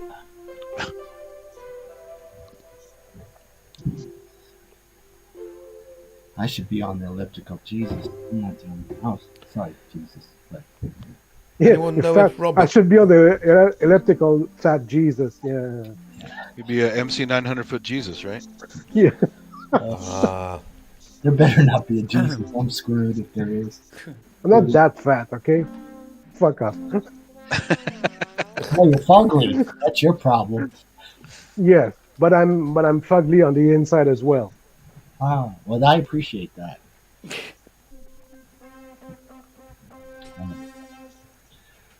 Oh. Cleo's making me nervous. She's not talking. Can I ask a question? What time is it in where you are? 17 minutes past 1:17 in the morning. Oh, okay. Jesus. What are you guys doing? Dave? Oh, it's like 6 o'clock. That's why I'm all spunky. Oh, you're on the East Coast. Yeah. Oh, No, I'm yeah. not. No, I'm Central. West. Central, Yeah, yeah. I'm Now- 5 p.m. now- on the West Coast. So No, it's 8 o'clock. It's 8 in the East Coast. Yeah, okay, so yeah, 8:18 here, yeah. Okay, so you're East Coast time. Okay. I'm in Montreal. I don't care. So, I'm American, okay? Oh, that's funny. Oh, yeah. Uh, Oh, yeah. That's funny. That was the equivalent of ooh, living Yeah, in Montreal, true. are you? Ooh. Oh, yeah, you're Mick Jagger. What do So, you say as an American? Like, great, okay? You're kind of like us, all right? But you're not. So, Yeah, they're going, do we own it? yeah. no, we're owned by the Brits. Oh, right, okay. Damn, we've really benefited from that, haven't we? Yeah. You do all right. Shit. I mean, For us. they do all right. Not a I single mean, beaver to be seen. I mean, Brits might be offensive. I don't even. I think Where's our cheap wood? Nah. No, we keep it to ourselves. Yeah. Americans keep a low profile, all right? But you had the beaver for a while. I tell you what Canada did give us is, Hockey. is it Herpes? kids from the hall? yep. Yeah. Yeah. I crush your head. I crush your Leonard head. Cohen. Crush. Yeah. It's like Ben Folds 5 or something. Ryan It's not Reynolds. impressive. Actually, Ben Folds. well, all the Five. people Oh, that yeah. did SCTV, they're all from Canada. So No, they got Yeah, Rush. yeah. Rush is the one thing that saved them. William Shatner. I never And realized. Saga. Canadian. Yeah. Frontline Saga. Assembly, Skinny Puppy. Okay, Yeah, Canada. yeah. Okay. Delirium. And Yeah, then Delirium as well. That's Frontline Assembly. You're gonna run out soon, Fugly. Yes, it is. Yes. and then. Sorry, I didn't hear Dave. Oh, nothing. No, insult me again, please. Don't forget Come on. Saga, Nice, right? you're You got gonna the run Celine out. Dion. Saga.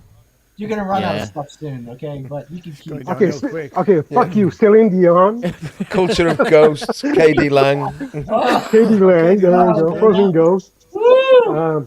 Make Ryan believe. Reynolds, Brian Adams. Ryan kids in. Reynolds, Ryan Reynolds. and Should I keep going? Canada's got quite a pretty good legacy, if we're being fair. Somebody say Brian Adams. You guys Well, make okay, we Yeah. can put a line through him, but brain rack module? you know, Like Skinny what? Puppy and Frontline Assembly. Enough said. You don't need to say any more. They That's it. export all their cold air to You got America. David Cronenberg. He's great. Avril Lavigne. Yeah. If it wasn't for Yes, Canada, no. America wouldn't get snow. Denis Villeneuve. They can't even Because win. that's where all the They can't cold even air win comes their own from. Stanley Cup. I mean, it's messed up there. Howard Shore is also from there. Justin Bieber. Oh, fuck you! No, that's mean. Fuck you! Don't bring Underhanded. No, that's just Oh, dear. mean. Low blow. I think they make Sorry. cars. I don't know. He went He went straight for the punch to the testicles, didn't he? Oh, right. Certainly did. Yeah, just like, that's it. You got to be good at something. Let's just keep thinking. Everybody speak hard. And then So as you that's bend one it- bad strike. Okay, Yeah. one. Yeah, and then as you bent over, knee to the face, which is William Shatner doing Rocket Man. And he's from Montreal, by the way, Dave.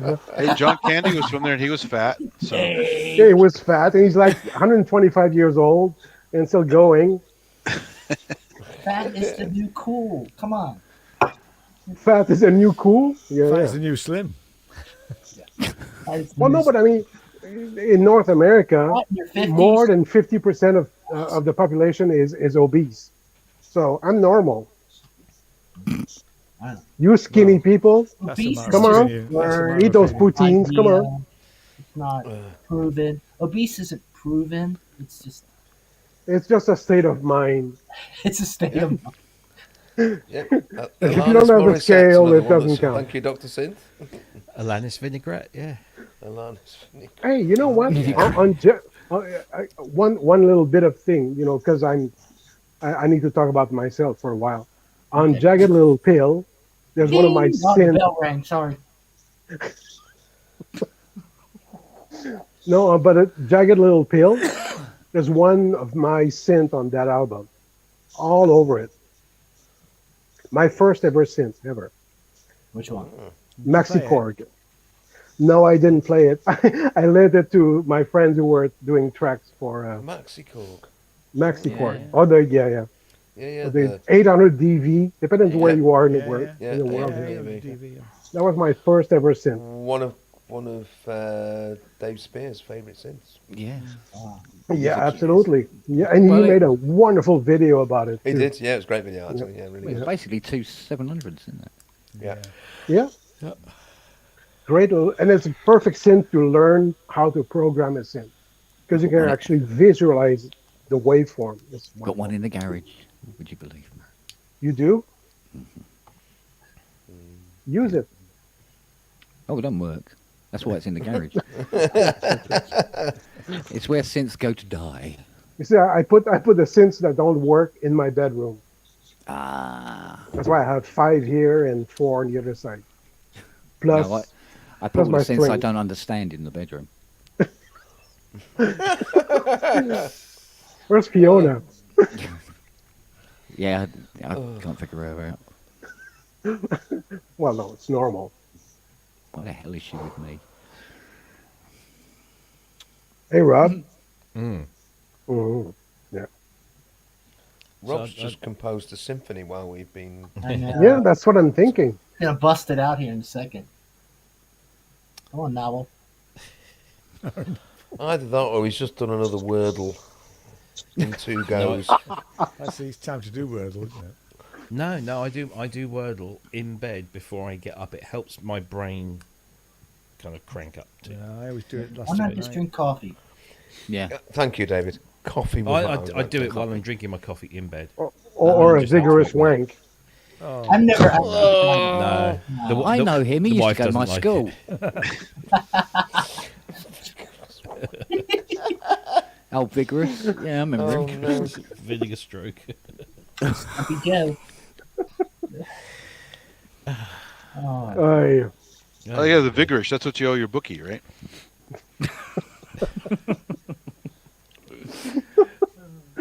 I've just seen something come out, a payment charge Stop. go out of my bank account, Oh, and I I see. can't think what it was for. That's what I'm trying to figure out. Oh, I I've gave ordered up that something and I years forgot ago. about it. I gave that up years ago. Can't keep up. Oh, Hey, yeah. I finally got my £200 from the government to help pay my oil bill this year. okay. Woohoo. We'll enjoy it because they've just stopped it. Stop what? They're pulling it. Oh, that, yeah. But I Yeah. finally got the oil one because... Oh, the oil one. Yeah, us rural folk. But they paid it Sheep shaggers. into... Yeah, they paid it into the electricity account. So they had to... Because, they've been doing the monthly payments into the electricity Indeed. account. And then they paid the oil one in as well to the electricity account. So I had to go to the electricity company and say, can I have that £200 back, please? So I can then pay the company that actually gives me the oil. How did they come up with $200? What was the?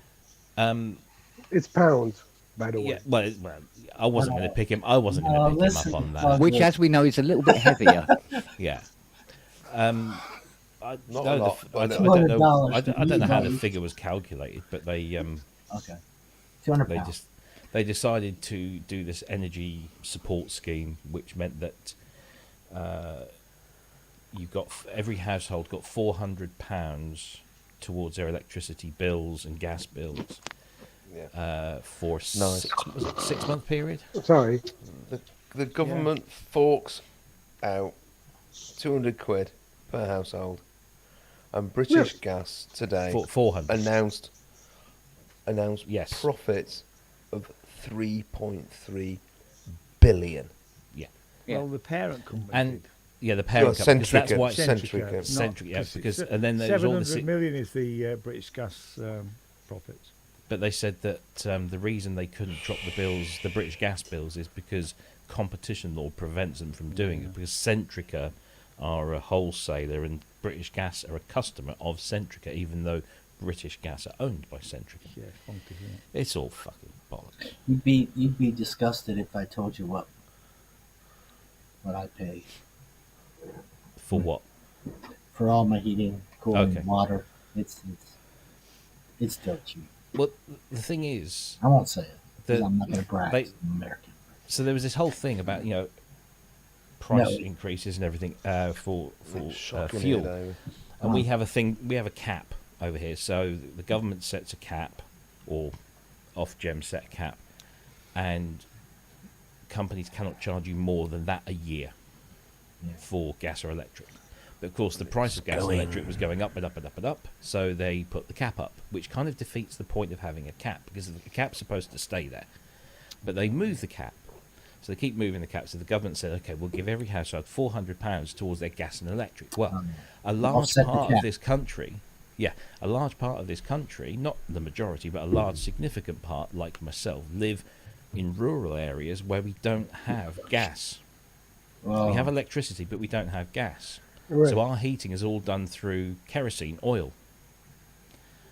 And there's no cap on oil prices, is there? So I mean, your heating is literally you have to. Yeah, and I think you've mentioned this. You got to bring in fill up kerosene. Yeah, I've got a 1,300 litre tank in my backyard. So it's all market driven. It's terrible. And every time the oil price goes up, which for a while was every day, and it was going up and up and up and up and up, the cost of my oil was going up and up and up, uncapped. And there was no offer of any assistance whatsoever. So lots of people, made their opinions heard. And eventually they decided to give us £200. Yeah. That helps. Yeah, we have. Well, it does help. I can't lose on complain. energy. It does help. Do you have Help. natural gas at all? Do you have natural gas? Oh at all? yeah, but do. when you're in a sell rural that area to like France. this, yeah, they. I mean, it's like it's abundant here. That's why. And well, not yeah, we've that got it's- north. Not that yeah. we should be fracking it, but we are, and that's why it's cheap. So I mean, we're killing the air quality. But No, we've had natural gas for many years, but when you live in a rural area, you're not on the main supply. They don't it's have not all the lines. economical for them to put a supply into a village like this where there's nothing else around for miles. They'll Yeah. put it into the town. It comes as far as Stowmarket and then it stops. Yeah. So we have to heat either electrically or through oil or other means. Some people have which is typical other for a rural. alternative.